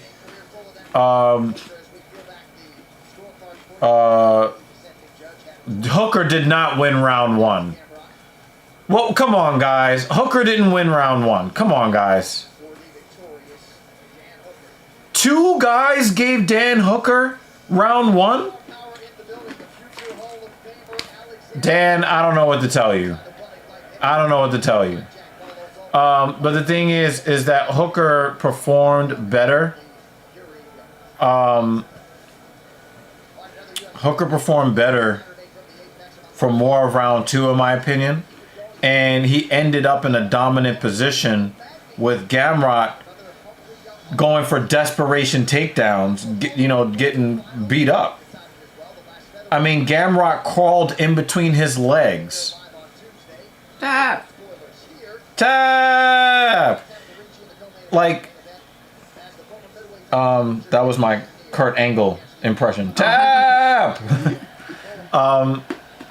Gamrot was running away from Hooker at the end of the fight. He tried to run in between his legs to hide so he could stop getting punched in the face. That was a great fight. That was a great fight, yo. And the 31-year-old calls it the best decision he has ever made. Refreshed and reinvigorated, Don't Blame believes he can control the pace and set traps on his way to earning career victory number 25. We didn't get making the walk. Very own Thursday. Catapulting onto the scene just about a year ago, Astro Boy has already proven to be one of the very best flyweights in the world. The jiu-jitsu black belt was used by his hometown crowd and the Ah, you're a fucking lurker, man. Come Still on, love our man. lurkers. But we like to, we like to be able to greet the people that support the platform, Alright, let me do some housekeeping real quick. You can too. New customers take down $150 instantly in bonus bets when you bet just $5. Now you're feeling it. Download the DraftKings Dan Jensen on Super Chat and Stream Sparks are still mid-mo. instantly in bonus bets. The crown is yours. Since you're closer, I'm gonna type in Dan. UFC 305, Plessis versus Adesanya is brought to you by Hmm? Cuervo Tequila. Can you just type in? I didn't know. I thought you were just pointing that shit. No, I was just proving how short my arms were. And by Aerostech, elite athletes like UFC fighters face an unseen opponent, a electromagnetic frequencies. Aerostech is a NASA-inspired modulation technology that is a patented and scientifically validated solution trusted by champions who seek optimal results. A new attendance record. It's the Power Slap debut of Middleweight, a pivotal figure in the rise of slap fighting. So legend, this is one of the first things that dinosaurs that was inspired Power Slap. We've been waiting a long time for this guy. How were the other fights? I mean, some of them had some cool moments in it, but nothing that's like, it's heating up. He's got a tough challenge ahead of him. Super heavyweight Power Slap champion, the crazy. So it's not the type of pay-per-view where you feel like you wasted your money? No, the pay-per-view. Well, I gotta say, Rosenstrike and Tuivasa turned into point fight. Well, Tuivasa was trying. Tuivasa didn't want to get knocked out. The problem is, he was respecting Rosenstrike's knockout power because he's known for knockouts, but Rosenstrike turned into a point fighter and didn't tell anybody. So they're both fighting to not get knocked out, and then it produced a dud. Tuivasa might have broken his foot trying to do a calf kick. Yes, we saw more kicks from Tuivasa than punches.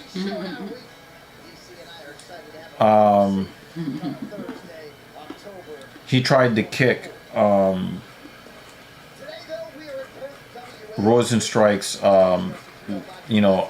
outside leg kick, and pretty much the first metatarsal bone hit Rosenstrike's knee instead. So it looked a little bit lumpy, like he had a bone bruise or a fracture. But it was Jake Miller's an asshole. It wasn't what it could have been. Jade says, man, I really like Kai Kara France, but he's been disappointing me. And I'm picking him to lose against Steve Erceg. I probably would. Steve Erceg is not a slouch. He's not a slouch. So.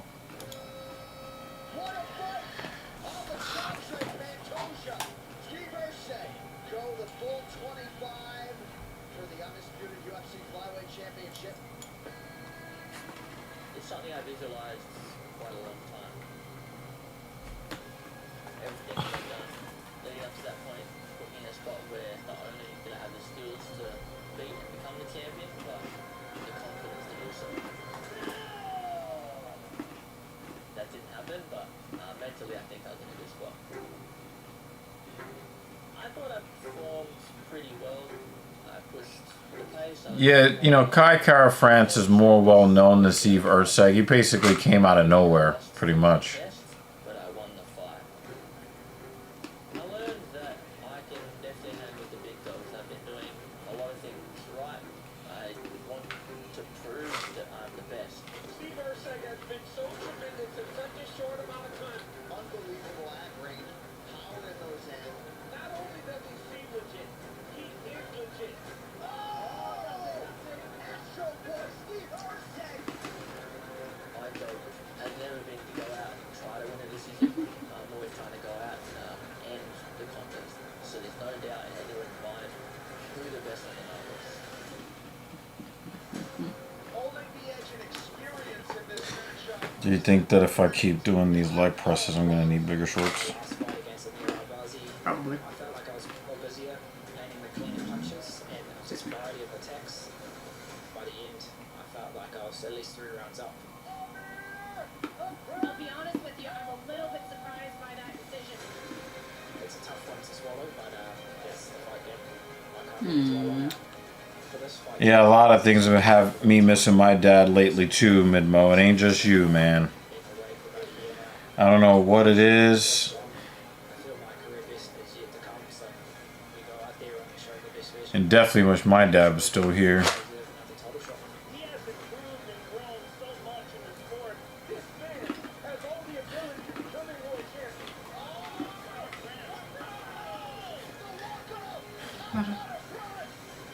Well, to be like, yeah. My dad's not here, but he still calls me daddy. Oh, God.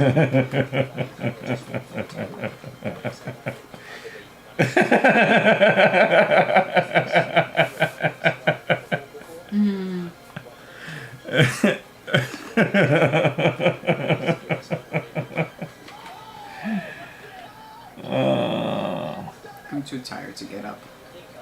I'm just imagining me walking out.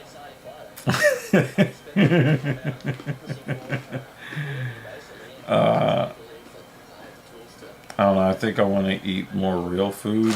If we have any, I mean, I did eat vegetables.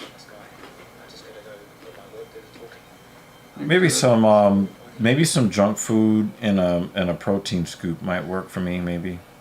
Yeah, man.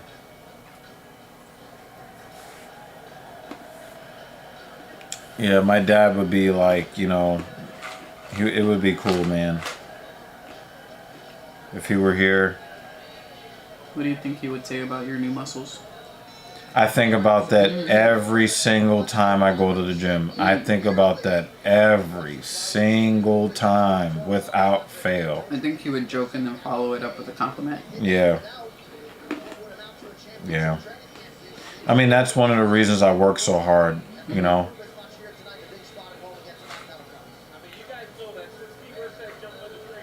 You know, my style of training is very painful.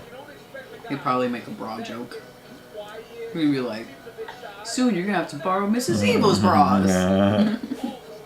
Yeah. He'll make a joke like that. Yeah, my chest was never really that big. I never really like prioritized like my pressing movements or anything like that. You know, like Jeremy Yeah. says, my dad would be giving me shit, but happy and proud. Yeah. We definitely like That's it. roasted each other a lot. He'd give us some shit about the big pecs, big man boobs before complimenting. Yeah. He would definitely tell me to not work as hard. And if he were here, I probably would be like 175 pounds, so I wouldn't be going like a madman like this. You know? But I don't know, man.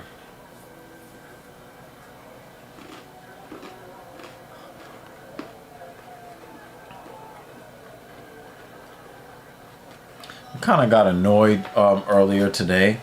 Okay. There's this little gay dude that like wanted to work in on the leg press today. And you know, I don't own the machines in the building. I just have a membership there, you know? And the dude is like trying to go out of his way to be like super nice and making a bunch of like eye contact, and it's like, dude, I'll share the machine with you. Right. I'll shake your hand at the end. Please move on. Because it's not that serious. You know what I mean? Like, you know?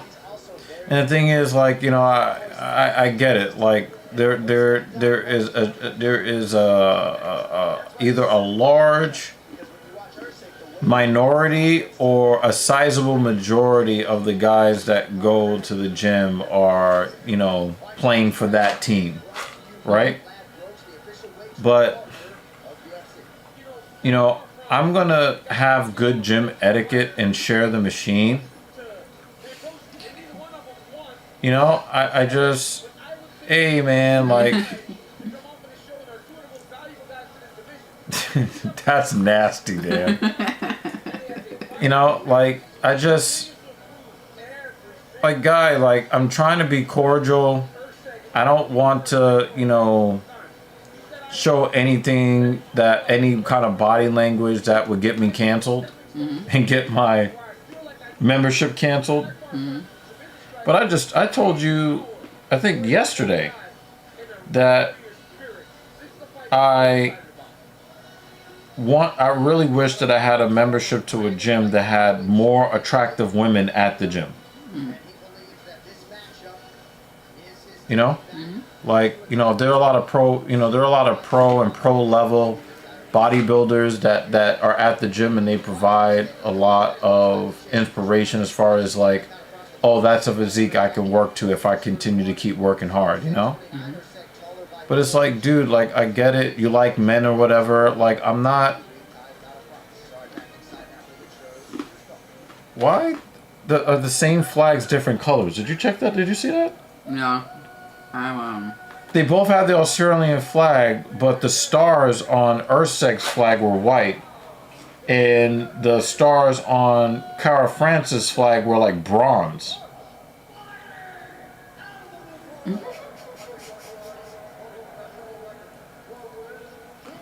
I mean, yeah, we eat ass, but not no fucking dude's ass. What the fuck? I mean, you said that John Jones was more attractive than Mackenzie Dern. You said that, Dan. I'm gonna go get some juice. Tart and cake? You want a slice of each? Yeah, please. I'm gonna eat a little dirty.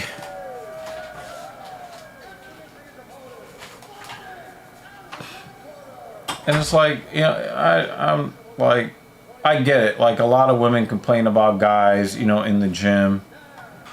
But, I mean, I think that it's a little more reasonable to expect that a guy is going to want to talk to a pretty girl in the gym than a guy trying to talk to another guy in the gym like that. You know?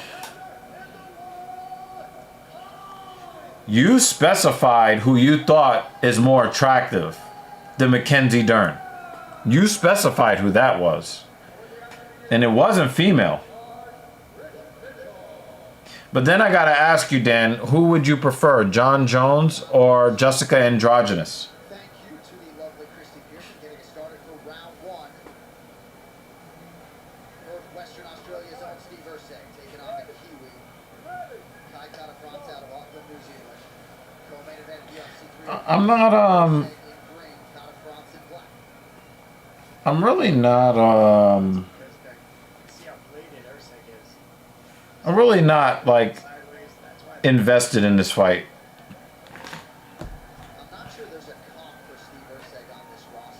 Hey Dan, a tranny who's a 10 of the most unattractive women on the planet. I would rather beat my meat like it owes me money. That's my choice, Midmo. And there are no versions of what you said. That's a 10. That it is absolutely impossible for that to happen.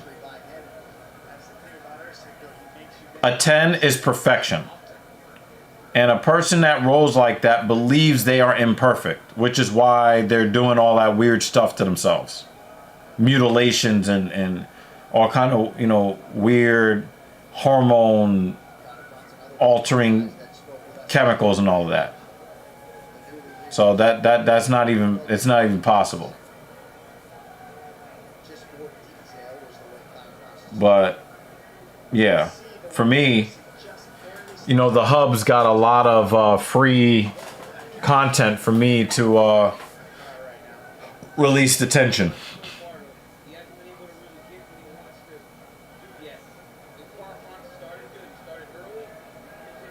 You really get to see how short Kai Kara France is when he's standing there in front of Steve Erceg.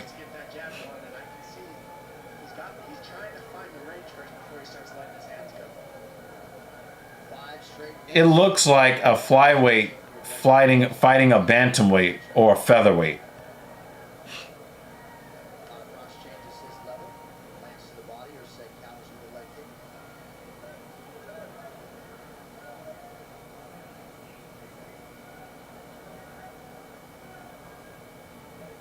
I wonder if this guy JH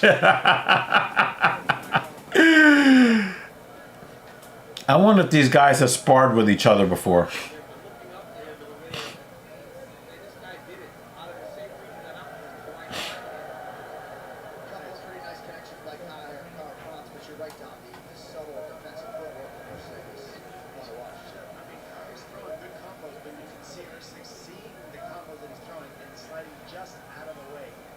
I just don't want to see Kai Kara France suffer any brain damage.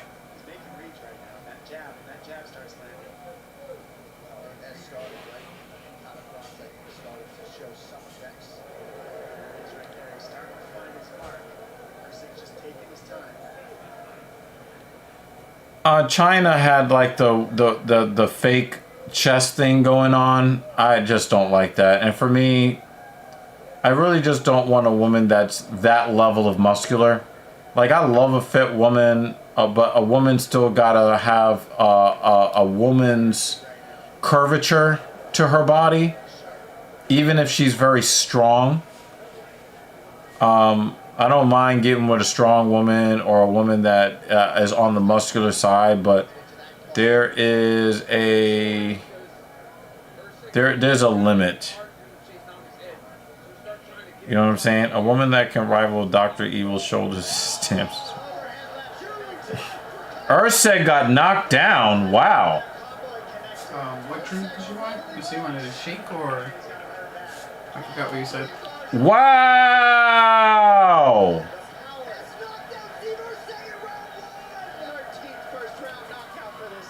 Wow! Drink. What did you want to drink? Do we have any more of that watermelon stuff? Yeah, I'll take a cup of that. Wow!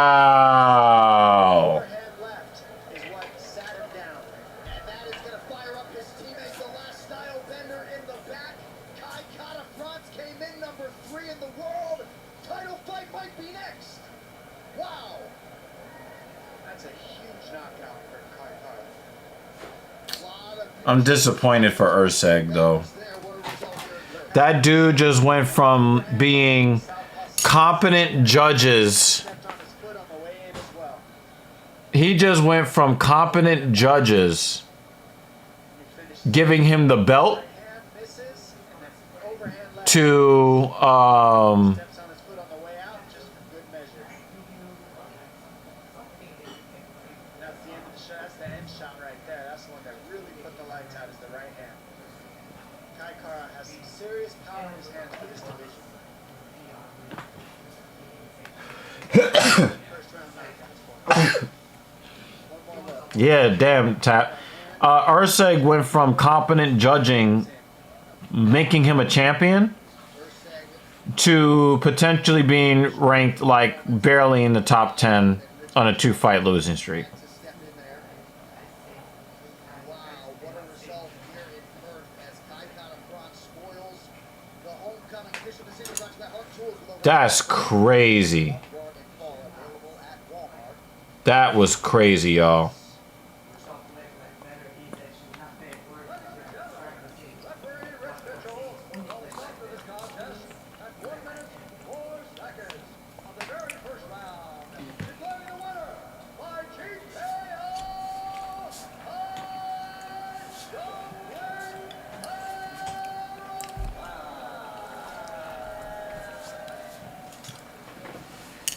And here with Kai Kara France.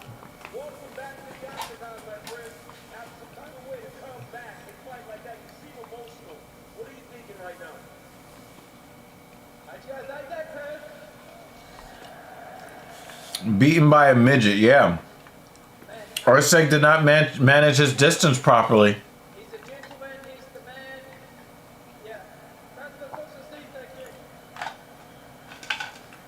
And just to get back here, a year ago, I had to take time away. Time to reevaluate, reflect, and balance all my other priorities. But with the best team in the world, City Kickboxing, this is what we love and this is what we do best. You are a flyweight, man. You are not supposed to have 13 first-round finishes. How are you knocking people out like that in this weight class? Because I'm Maori, bro. That's why. Let's take a look right here. Look at that. Step through, left hook, drops him. Did you see that in the preparation that combination will make? You did it about 4 times in that round. When you see he's gonna be crafty and he's gonna be smart, so I had to set him up for the second phase. I couldn't just let the cannon go, I had to set it up, be smart, and yeah, that's when I got the finish. That was a hellacious overhand right. You immediately put yourself back in championship contention. What do you want next? This is the statement I was talking I didn't know that you can create origami by swinging your right arm. about. Fight next for the title. Well, that was a tremendous performance, and it will help you on your way. Ladies and gentlemen, give it up for Kai Kara France. Hard to argue with that result, and he pointed to his Maori heritage there as the reason why That's quite a celebration. with power shots in round one. Yeah, I'm thinking Do you think when I do my thing, I should just, right as I win, I just, you probably won't care. You'll be like, all right, just go somewhere.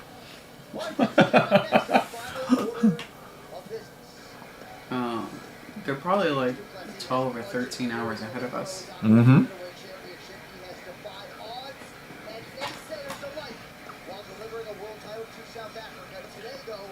Yeah, this is a morning card for them. So, Yeah.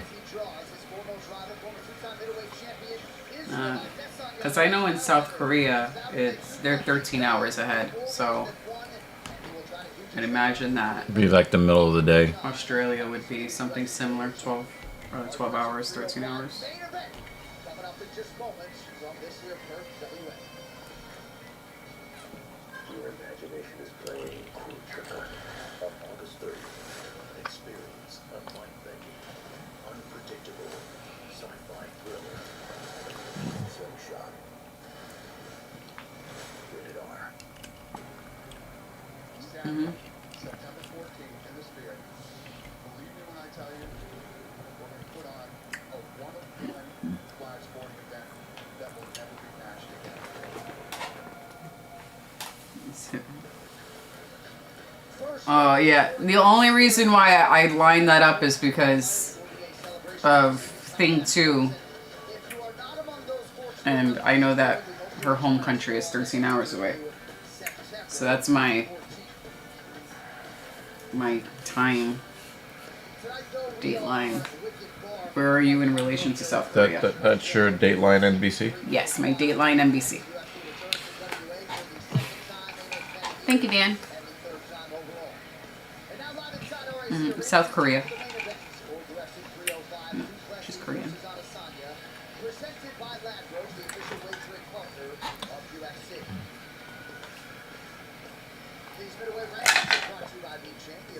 Should we give Dan also the nickname of Master of Time Zones? Yo. Oh man. I'm just gonna eat this fucking cake. I'm just gonna eat this fucking cake, man, because I don't need to get fucking hacked by the DPRK because I said something.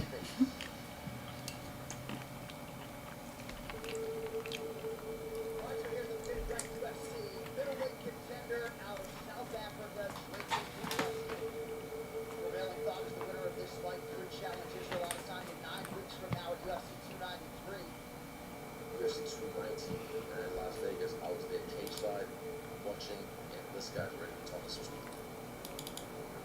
He tried to say that he's the real true African champion. That took me up a little bit, so I went to the blitz.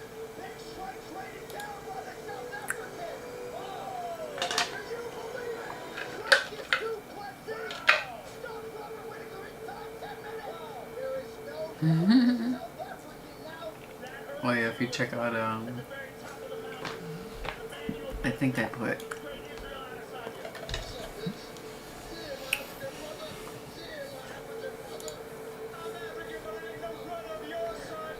just for a moment. Yeah. I put the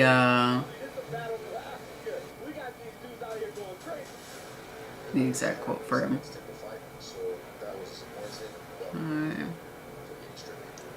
Alright. Is everybody's picks alright? I know mine are not. So Dan picked Prates. He won in a massive way. Jorginho won. Yep. Gamrot.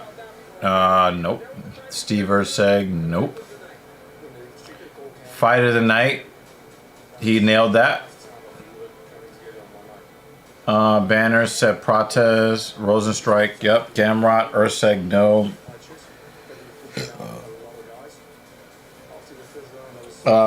And Erceg and Kai France for Fight of the Night. Nope. Dricka's because if he wins, I get money. If he loses, my favorite Izzy wins. Then Kai, he did win. Gamrot via submission did not happen. Ty did not win. And yeah, Prates is just... Everybody got the Prates one, I guess, because... Wait.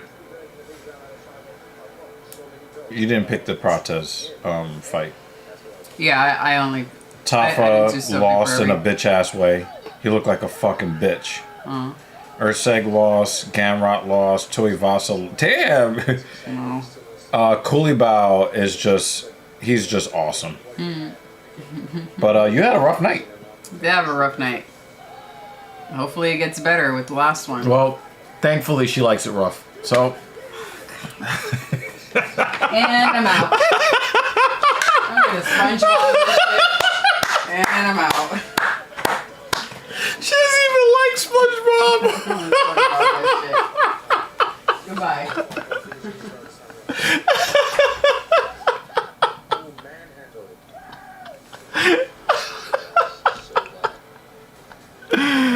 Oh my God, I'm going to hell. I'm going to hell. I'm going to hell.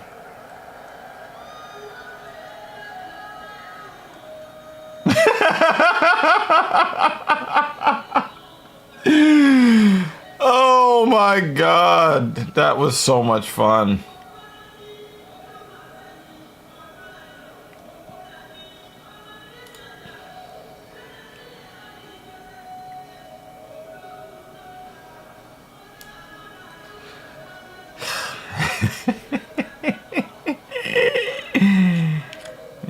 of something else, Dan.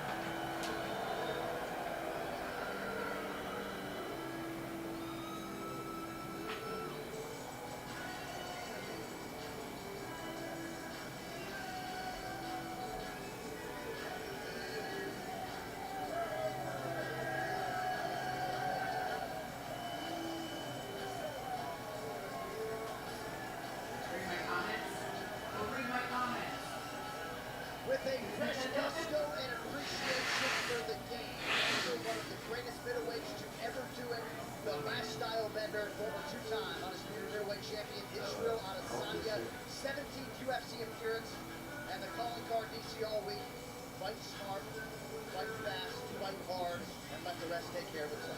Let the rest take care of itself. I mean, 17 appearances in 6 years. This guy didn't show up until fight 2018. That's so many fights. And imagine, he hasn't been here for over a year. Tonight's prep one brought to you by Lad Roach, the official weight training partner of the UFC. He's taken a year off and still has that many opportunities. He's one of the greatest middleweights you've ever seen inside the octagon. He has tremendous striking. He's got great counter wrestling. And he is a star. So many Kratos is now banned. this guy has it. I wouldn't. Oh. The pressure's never been higher for the last style maker. But he's been a challenge in a fight that has a lot of stakes in it. So much at stake. Take back, regain his Oh man, I have been. Oh, that reminds me. I did forget to take the vitamins. No, I gotta have to take.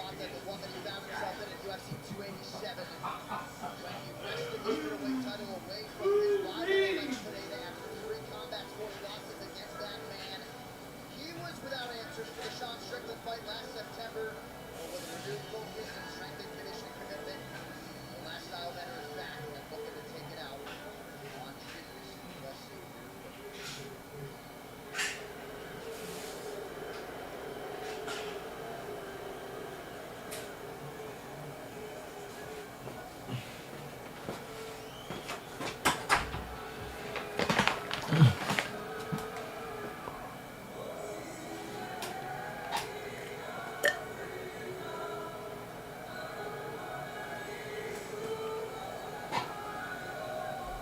Dan says that's why we all have wrenches. We can show ourselves out.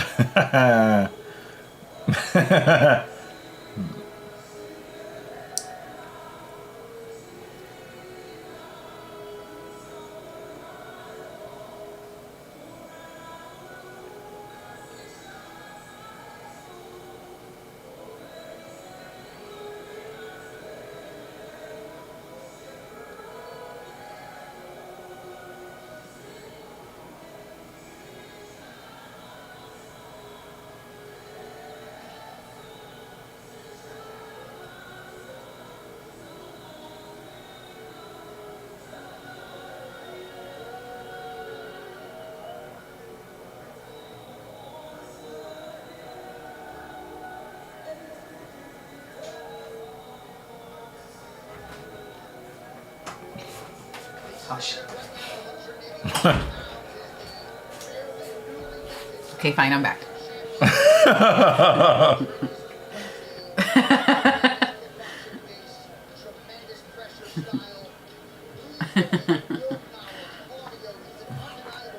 Like how Dan he can ban himself. He's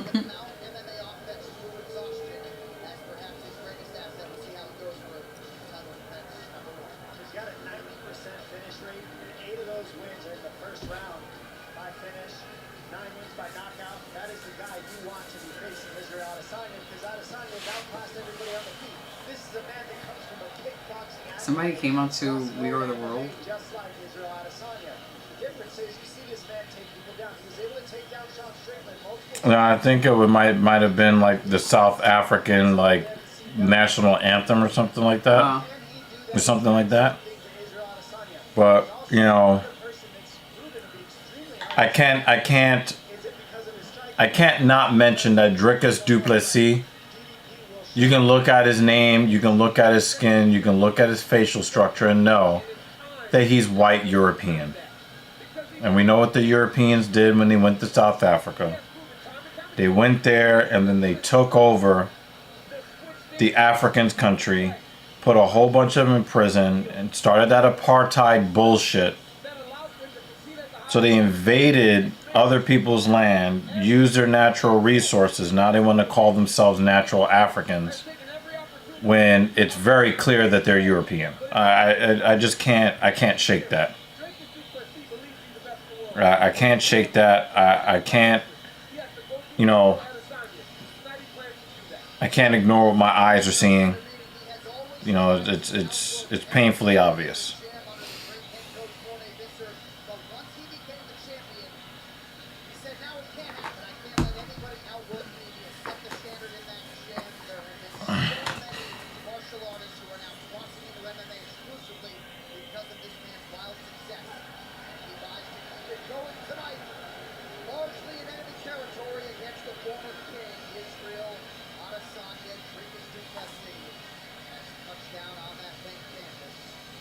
Now, for me, if Israel Adesanya wins doing that same point fighting bullshit, I will not be happy.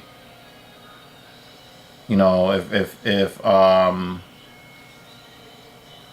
want to see him go out there and be ready to die on his shield. That's what I want to see.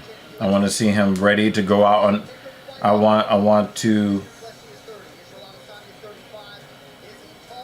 Yeah, I want to see him fight the way he fought Fat Nasrat before he became fat. Yo, Dan just won't let it go. Yeah, Kratos, you're absolutely right about that too. I don't know, I think it comes down to how hard you rep your own country. Yeah, he needs to be repping, you know, the Netherlands or wherever the fuck he came from.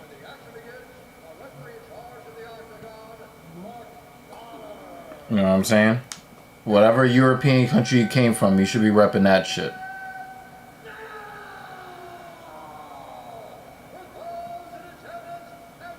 But that's just, you know, that's just my perspective.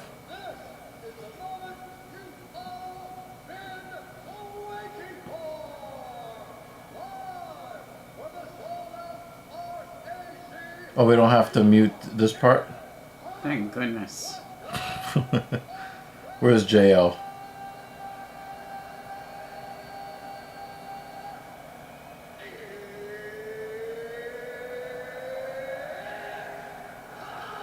I like how they got this fight going. They got this fight going after their early stoppage. Yeah, right away. Yeah. Don't make us wait. Yeah. I'm all tired.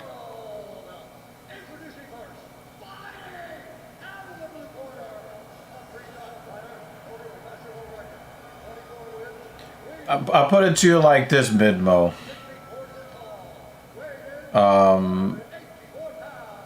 The murder hornets that we had in the United States, right?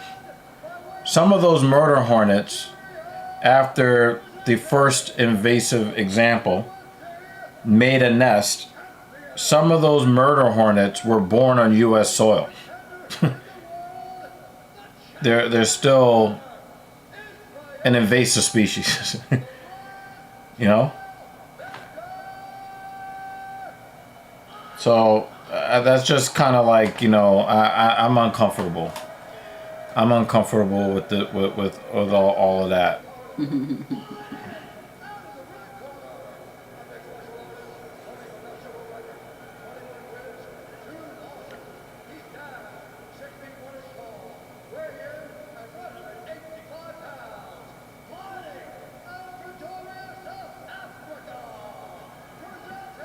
I'm not saying that my perspective is the right perspective.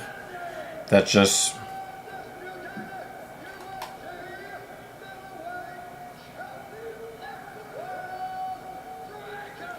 That's just my perspective, that's all.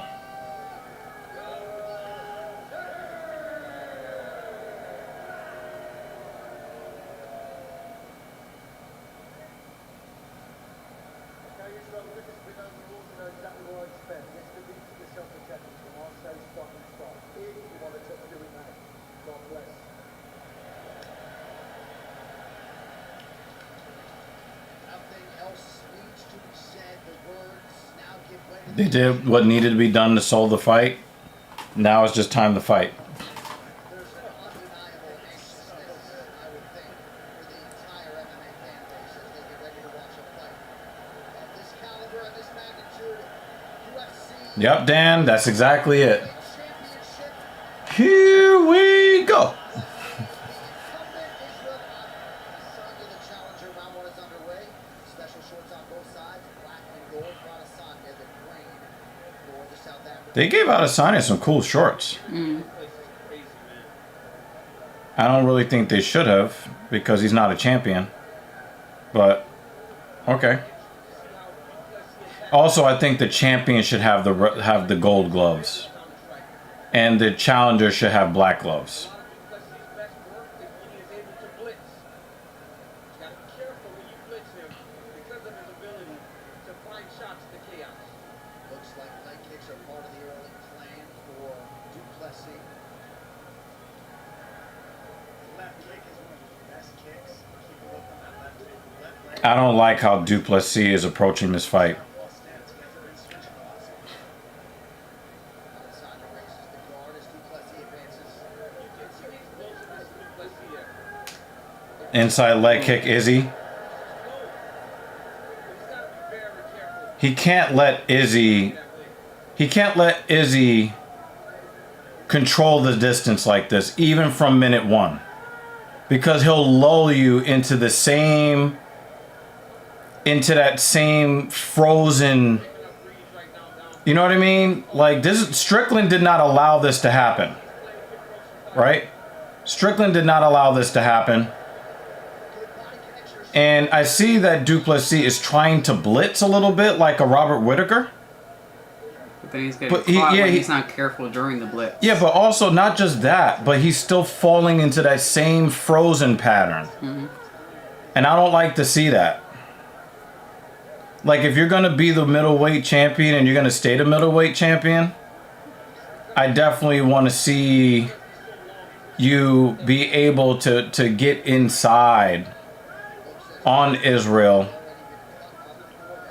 and show that right from the beginning. You can't let Izzy, who's got a sizable reach advantage and has the knowledge of distance that he does. Strickland just walked through everything. You get what I'm saying? And Duplessis, I mean, you know, maybe it's too early to tell, really, but it just seems like he's kind of, he's letting Izzy live in that range that Izzy wants to live in.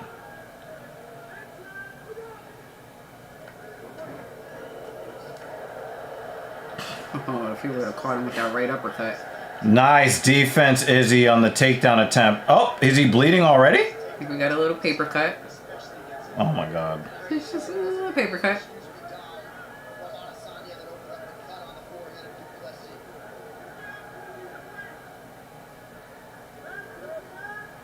And the thing is, if you rush the wrong way too in the wrong time, Izzy loves that counter overhand right. He loves it.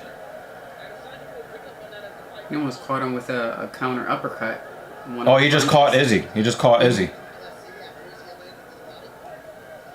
Outside calf kick. Yeah, and Duplessis definitely reacted to that body kick too by trying to pay him back. But Izzy's striking defense is a little suspect right now.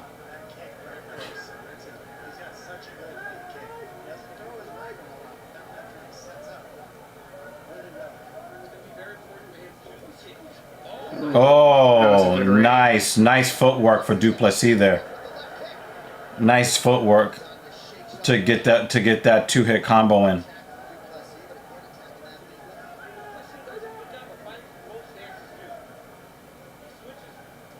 It looks like Duplessis has done a good job in improving his striking footwork.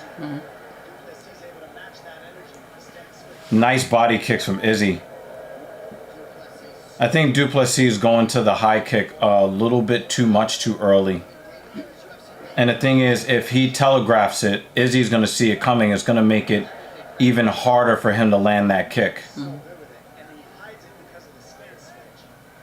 Oh! That was a good one. Izzy to the body.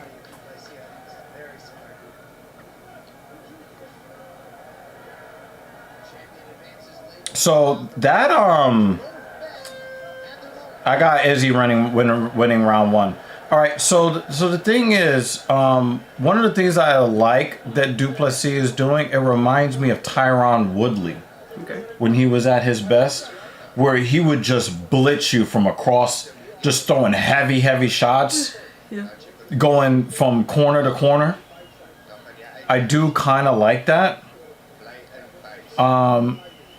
I thought some of Izzy's striking defense was a little bit questionable, but Izzy, for the most part, is controlling the distance, and he's actually very accurate, and he's landing shots that matter. I got Izzy winning round 1. I think Banner agrees because I'm not seeing any comments from him. I haven't seen any comments from him in a little while.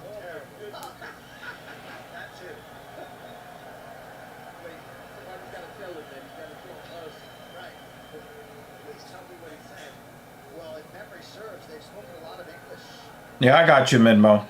I got your comment too. Cool.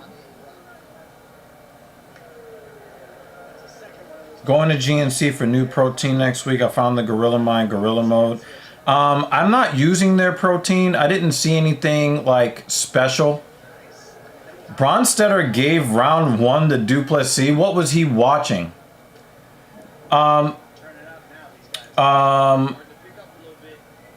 I didn't see anything special about their protein for the price.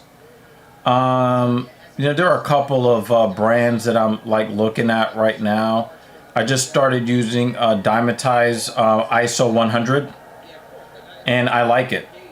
Oh wow, Izzy's oh, that's nice, Izzy. Izzy's doing a pretty decent job of not accepting that bottom position. Yeah. He's trying to get to the cage.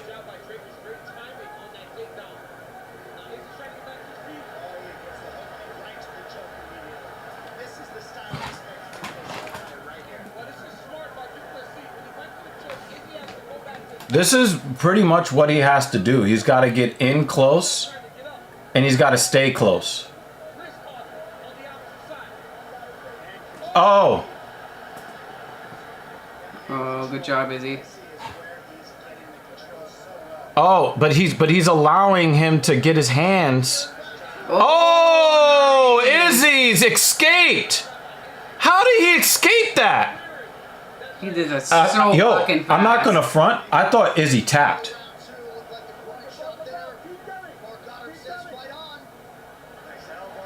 I thought Izzy tapped. I thought I saw his hands moving fast underneath. Mm-hmm.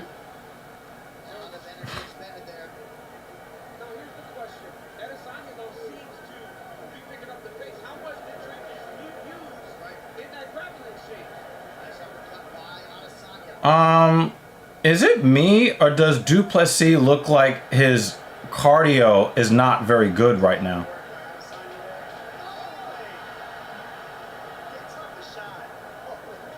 If Izzy did not lose his balance, he might have been able to finish the fight.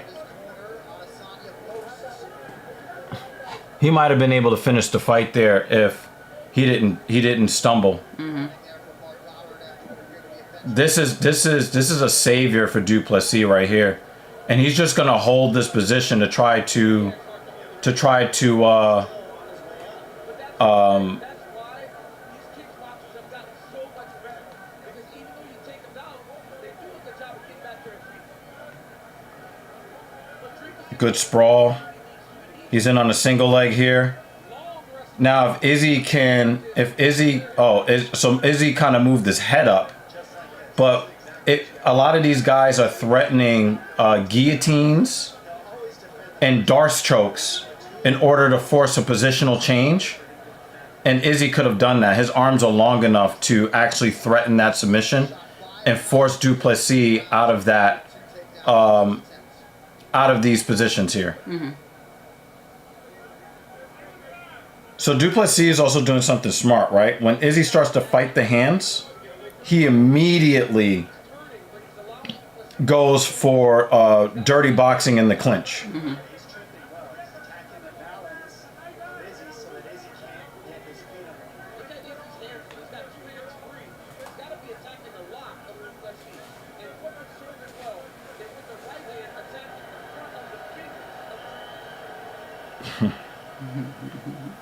Great takedowns now in this round for Du Plessis. Adesanya is upright with under a minute to go.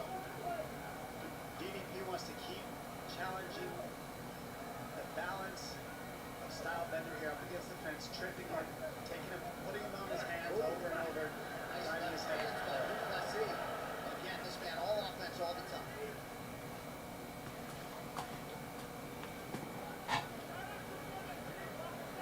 Yeah.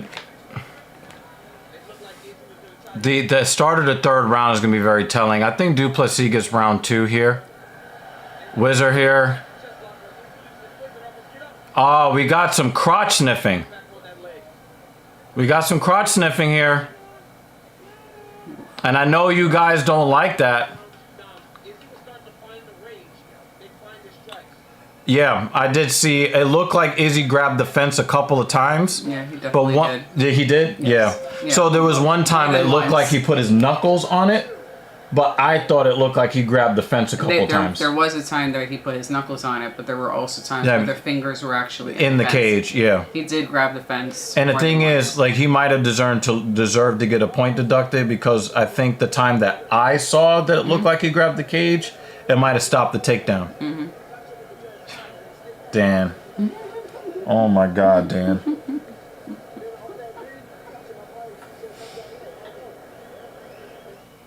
Oh man.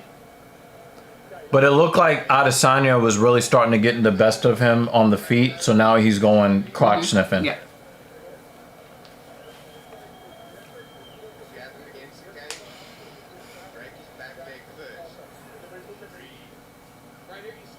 Yep. Yeah, he overcommitted and he ended up on the ground. Yeah, right there. I was just like, oh, was that a tap?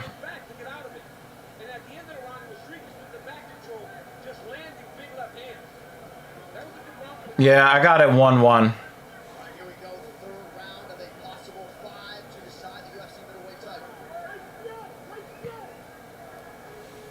There's that body shot from Adesanya.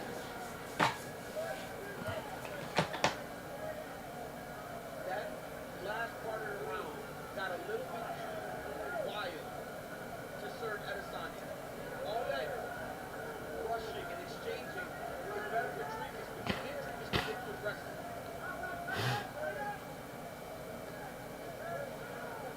Adesanya splits the guard there with left hand. Plessis hits his right through.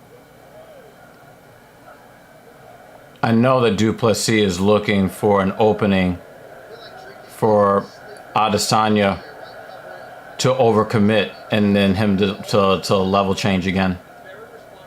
Third round, Kratos. Oh, another big body shot for Drickus. For Izzy on Drickus, excuse me. Izzy tried to knock him out with that counter. Yeah.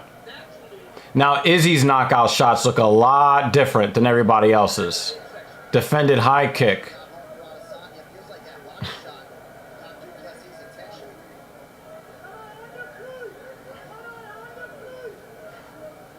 He's creating a dimple on the left side of Du Plessis' abs with that right hook.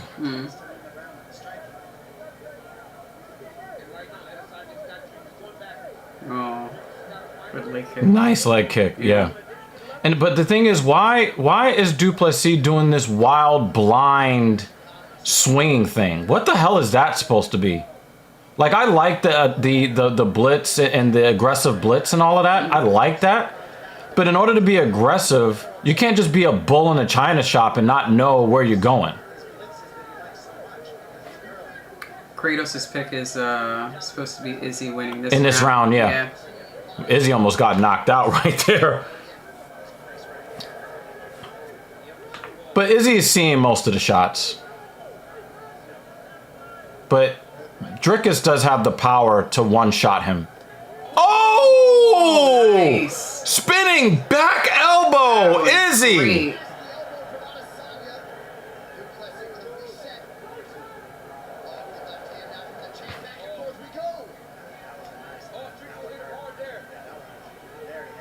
Push those fingers. Oh! Izzy looks like he's in a little bit of trouble here. He could be doing that possum thing he did to Alex, but... Don't stand there. Oh my God, stop with the fucking panic wrestling.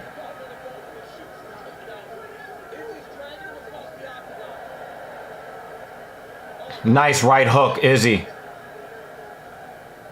Straight left, Du Plessis. Oh! Wait, what happened? It looked like he got hit in the forehead. There was a wobble there. Yeah, that was a legitimate wobble. Izzy is in a lot of trouble. It looks like either of them could be knocked out. At any moment, yeah. And the thing is, Izzy is seeing it, but he can't react fast enough because he's been wobbled. Straight right, Adesanya. I don't know if Adesanya can take even 2 or 3 or more of those shots. If he's gonna win, he's gotta end Du Plessis now, or he's got to get to the end of this round and get to the stool. Even though Izzy is winning on the numbers, I would probably say the effective striking, I'd be tempted to give DDP this round to this point. Unless Adesanya can wobble him.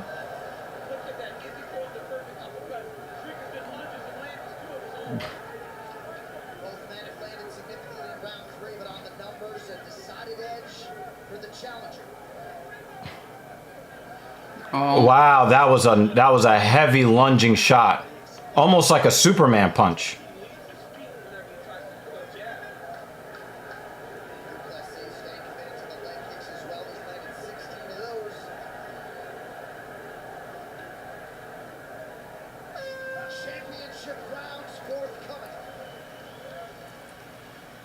I don't know, man. Yeah, ugly fighting is good. Just wild swinging with your head down and your arms above your head. I don't like that very much. I'm having trouble scoring round 3. Izzy was so far ahead on total strikes, on total significant strikes. But it really just seemed like, yes, and Izzy did hit him with some hard shots. It just seems to me that DDP's shots were just more impactful. So it's really tough for me to score round 3. I'm going to say 2-1 Du Plessis at this point. Yeah. Sorry, Kratos. I'm gonna say 2-1 DDP. I don't have a lot of confidence in that, but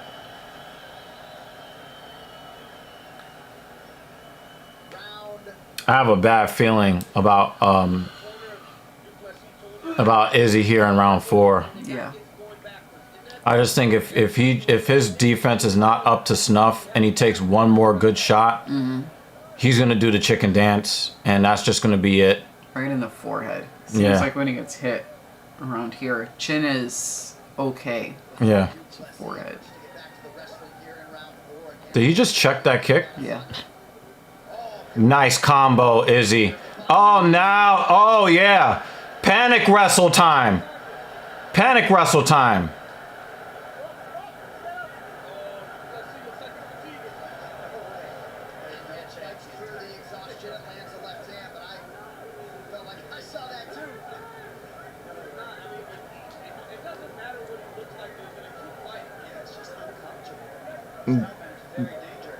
See, I don't like that defense from Izzy.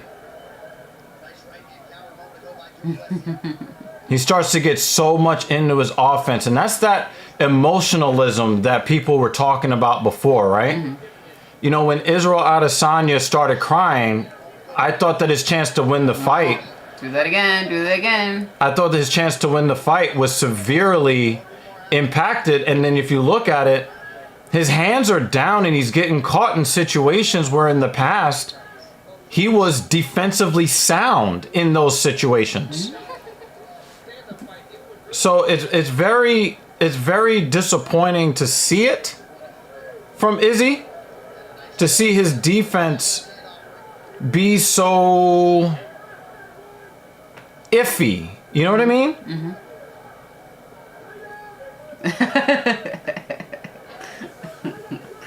See this Jeremy and Dan exchange? I'll get there.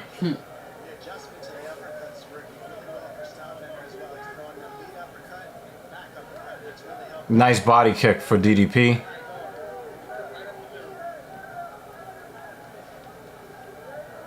From what I've seen to this point, Israel Adesanya is a better fighter than DDP. The question is the emotional aspect of this, or, you know, just being careless in these exchanges as he's hunting for his offense? Could that, you know, he could be I think Israel's winning round 4 pretty handily. It only takes DDP just swing one wild swing, and he'll put him on Dream Street.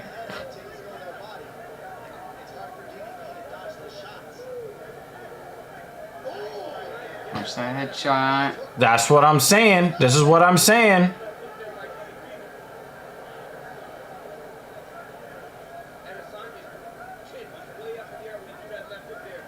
Yep, see? He's taking clean shots for no reason.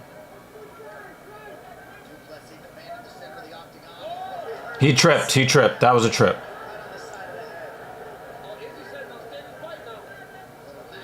And now he's doing it, and now DDP takes him down.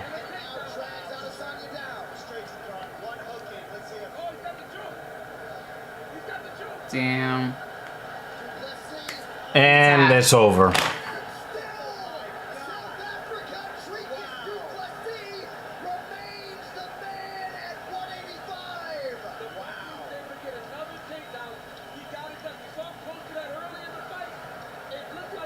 Well.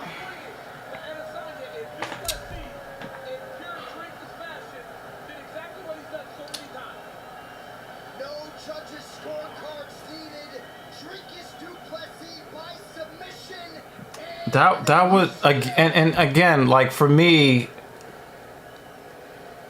when I look at how much better a fighter Israel Adesanya is than Dricus du Plessis, Dricus won this fight at the press conference.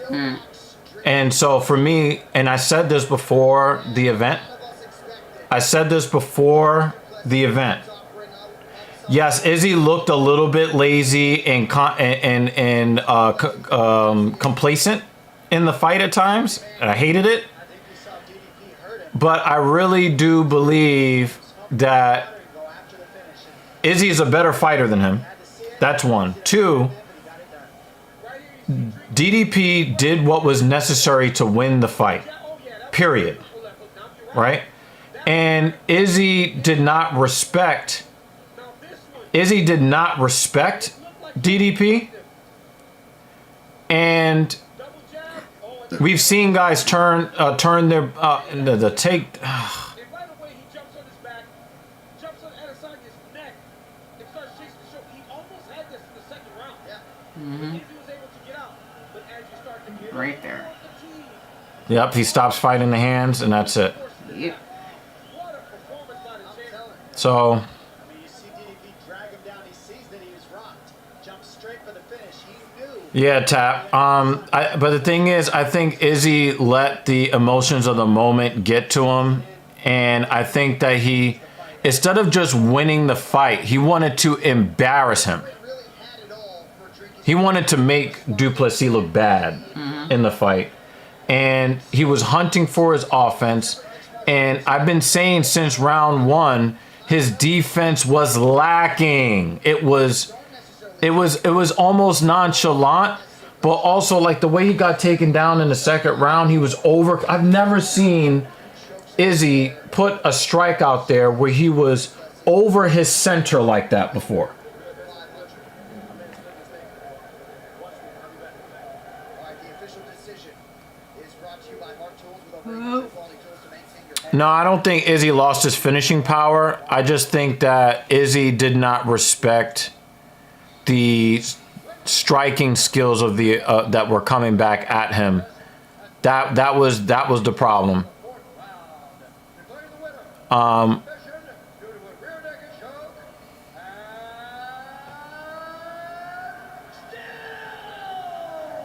choke. Very disappointing for me. Yep. As far as I'm concerned, I look at him skill wise. The middleweight division still has a vacant title. That is still my opinion. Still the champion of the world. How does it feel to win this fight in this fashion and what this fight became? Well, I mean, obviously, I always do shit and I'm in trouble fighting one of the, if not the greatest strikers ever in this division. I need that takedown. Got the takedown. You know, I need that takedown. I need to sniff his nutsacks. But that's not how he won the fight, so I'm not going to be unfair that way. Izzy had his hands down, was trying to circle away, right? And Drickus had his head up and was started swinging and banging like he was supposed to. Not with his head down doing this, you know? He chased him down like we've seen other great fighters also, you know, get caught, you know?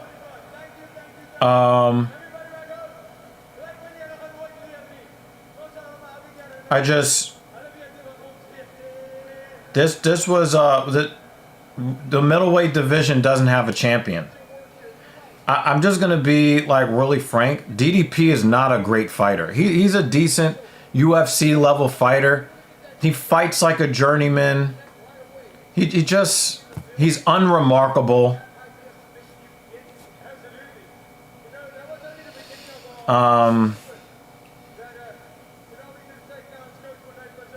It really does feel like the middleweight division doesn't have a champion. And if not for Alex Pereira, 205 wouldn't have a champion either. No matter who's holding the belt. It seems like a really empty division. It's kind of depressing. He's not a champion. I know he won the fight. I know that he won a fight against a guy that was holding the championship, right? I get that. I get that he won this fight fair and square. No, he's not going to retire. He already said that he's going to be back. He's not going to retire. He just want to get the gloves off.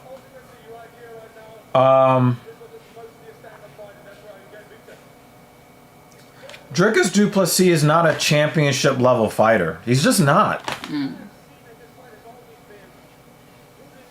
He's just not. Pantoja isn't either.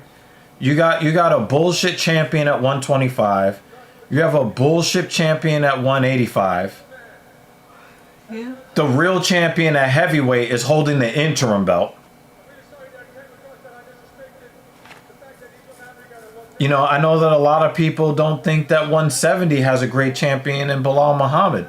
It almost feels like we're going into the dark ages of the UFC. Well, I'm going to go into the dark ages of my bed. The bedroom, yeah. I am.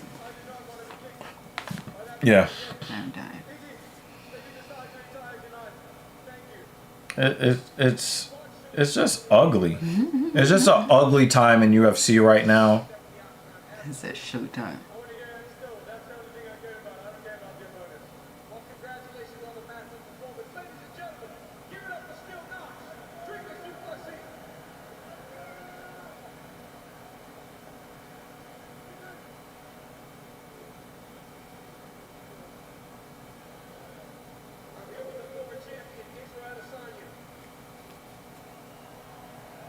I saw a comment earlier about Jay definitely showing so. Oh yeah. Okay. Yeah, it's hard for me to tell. I'll try to catch up with him, but you know. Yeah, I already knew you were going to talk, so I wasn't surprised.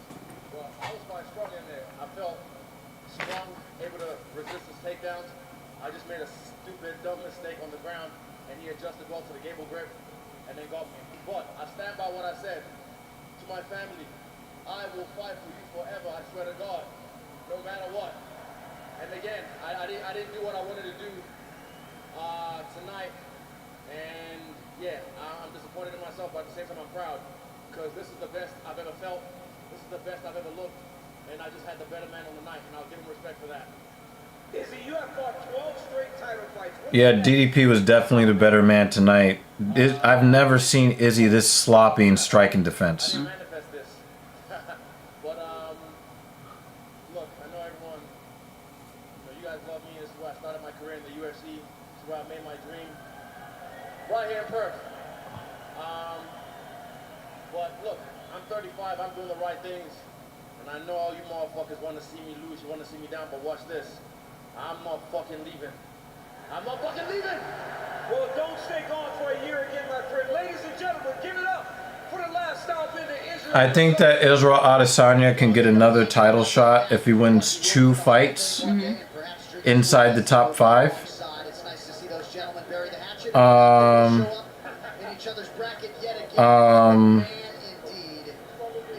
If he wins 1 fight plus DDP losing his next fight, because DDP can literally lose to anybody. Yeah. I don't really respect his skills at the top levels. He needed a sloppy, emotional Adesanya. And I think if you look at the scorecards, Adesanya was probably winning across all 3 of the scorecards. That was see, the thing is, if Duplessis would have blitzed him, knocked him out cold on some shit, or would have outclassed him, would have leg kicked him, if it was anything other than the deficiencies on Izzy's side, I don't believe that DDP won the fight, which is why I'm so disappointed. Izzy gave the fight away. You know what I mean?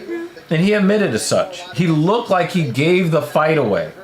If DDP would have went out there and took the fight, because DDP looked horrible through large pockets of this fight. Now, credit to him for not giving up. But he looked really bad, turtling up, breathing through his mouth, kind of all over the place here, taking crazy body shots. He was getting killed on the feet. Dricus du Plessis did not look good tonight. But the lack of focus and emotional regulation, I don't want to see you lose on an emotional outburst in the press conference. I want to see you lose in the cage. And Midmo is talking about psychological warfare. Yeah, he lost the war with himself. If DDP would have won and taken the fight and would have looked good, then I'd be like, you know what? He's a real champion. He's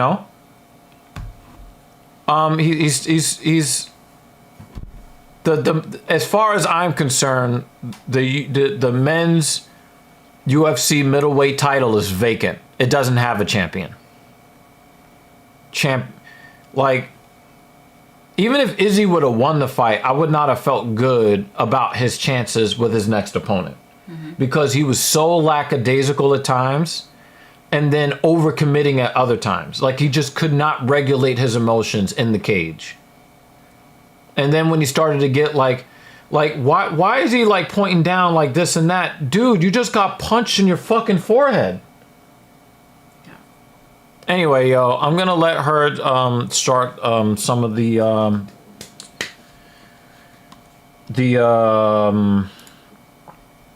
housekeeping. Thank you again, people, for supporting us here on TSP.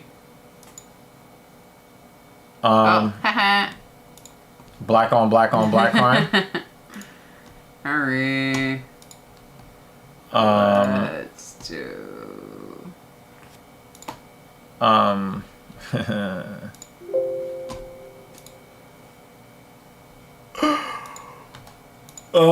We don't have a comment of the stream. You guys had a lot of good comments. Thank you for Louis Rossman for coming through here. 7 a.m. for Dan Jensen, of course. Right. What is up with the? Oh. Maybe you didn't go to the right one. Come on. End credits. Weird. There we go. All right. Building as we're flying. Yeah. Always building while we're flying. Yeah. Lots of love for all of you guys sitting through this with us. I know that some of you guys got outcomes you wanted and also didn't get other outcomes that you wanted. This is the fight business. This is why we do this every weekend. You know what I mean? I do respect every single one of you. Thank you so much for making it worth us coming through here every Saturday night when we would rather be doing anything else than sitting in weird chairs in front of a computer screen and a camera. I really enjoy conversation and violence. Yeah, and so Perfect combo. If you guys want to have more conversation and more violence, definitely share our channel so that we can finally get to a place where we can finally get to 3,000 subscribers. That would be nice.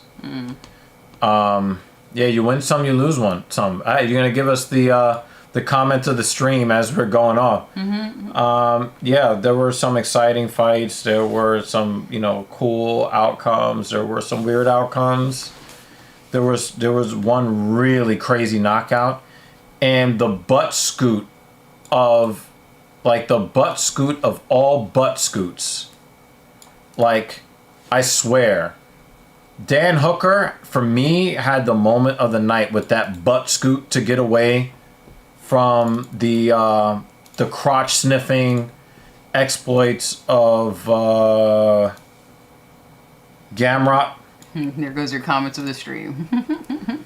Damn, he's got his name is all yeah, I was about over. to say, yeah. I was gonna say, like, his quotes are like everywhere, all over the screen. Dan Jensen's everywhere. Basically. We still have to roast you because you rage quit. You rage quit the last stream, so we still gotta roast you for that. But much love to you, much love to everybody that came through here.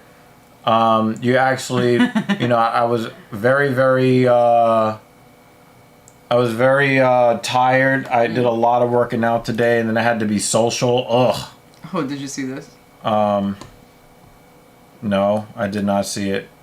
My bad. Pushy Pistons. Sorry. Yeah, I was very, very tired. And what?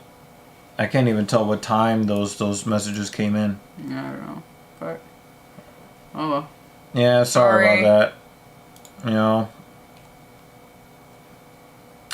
Next time. But yeah, we're gonna be up out of here. Thank you so much for being a part of this, and we're gonna be up out of here. Bye, guys. Have a good night. or morning. Be safe out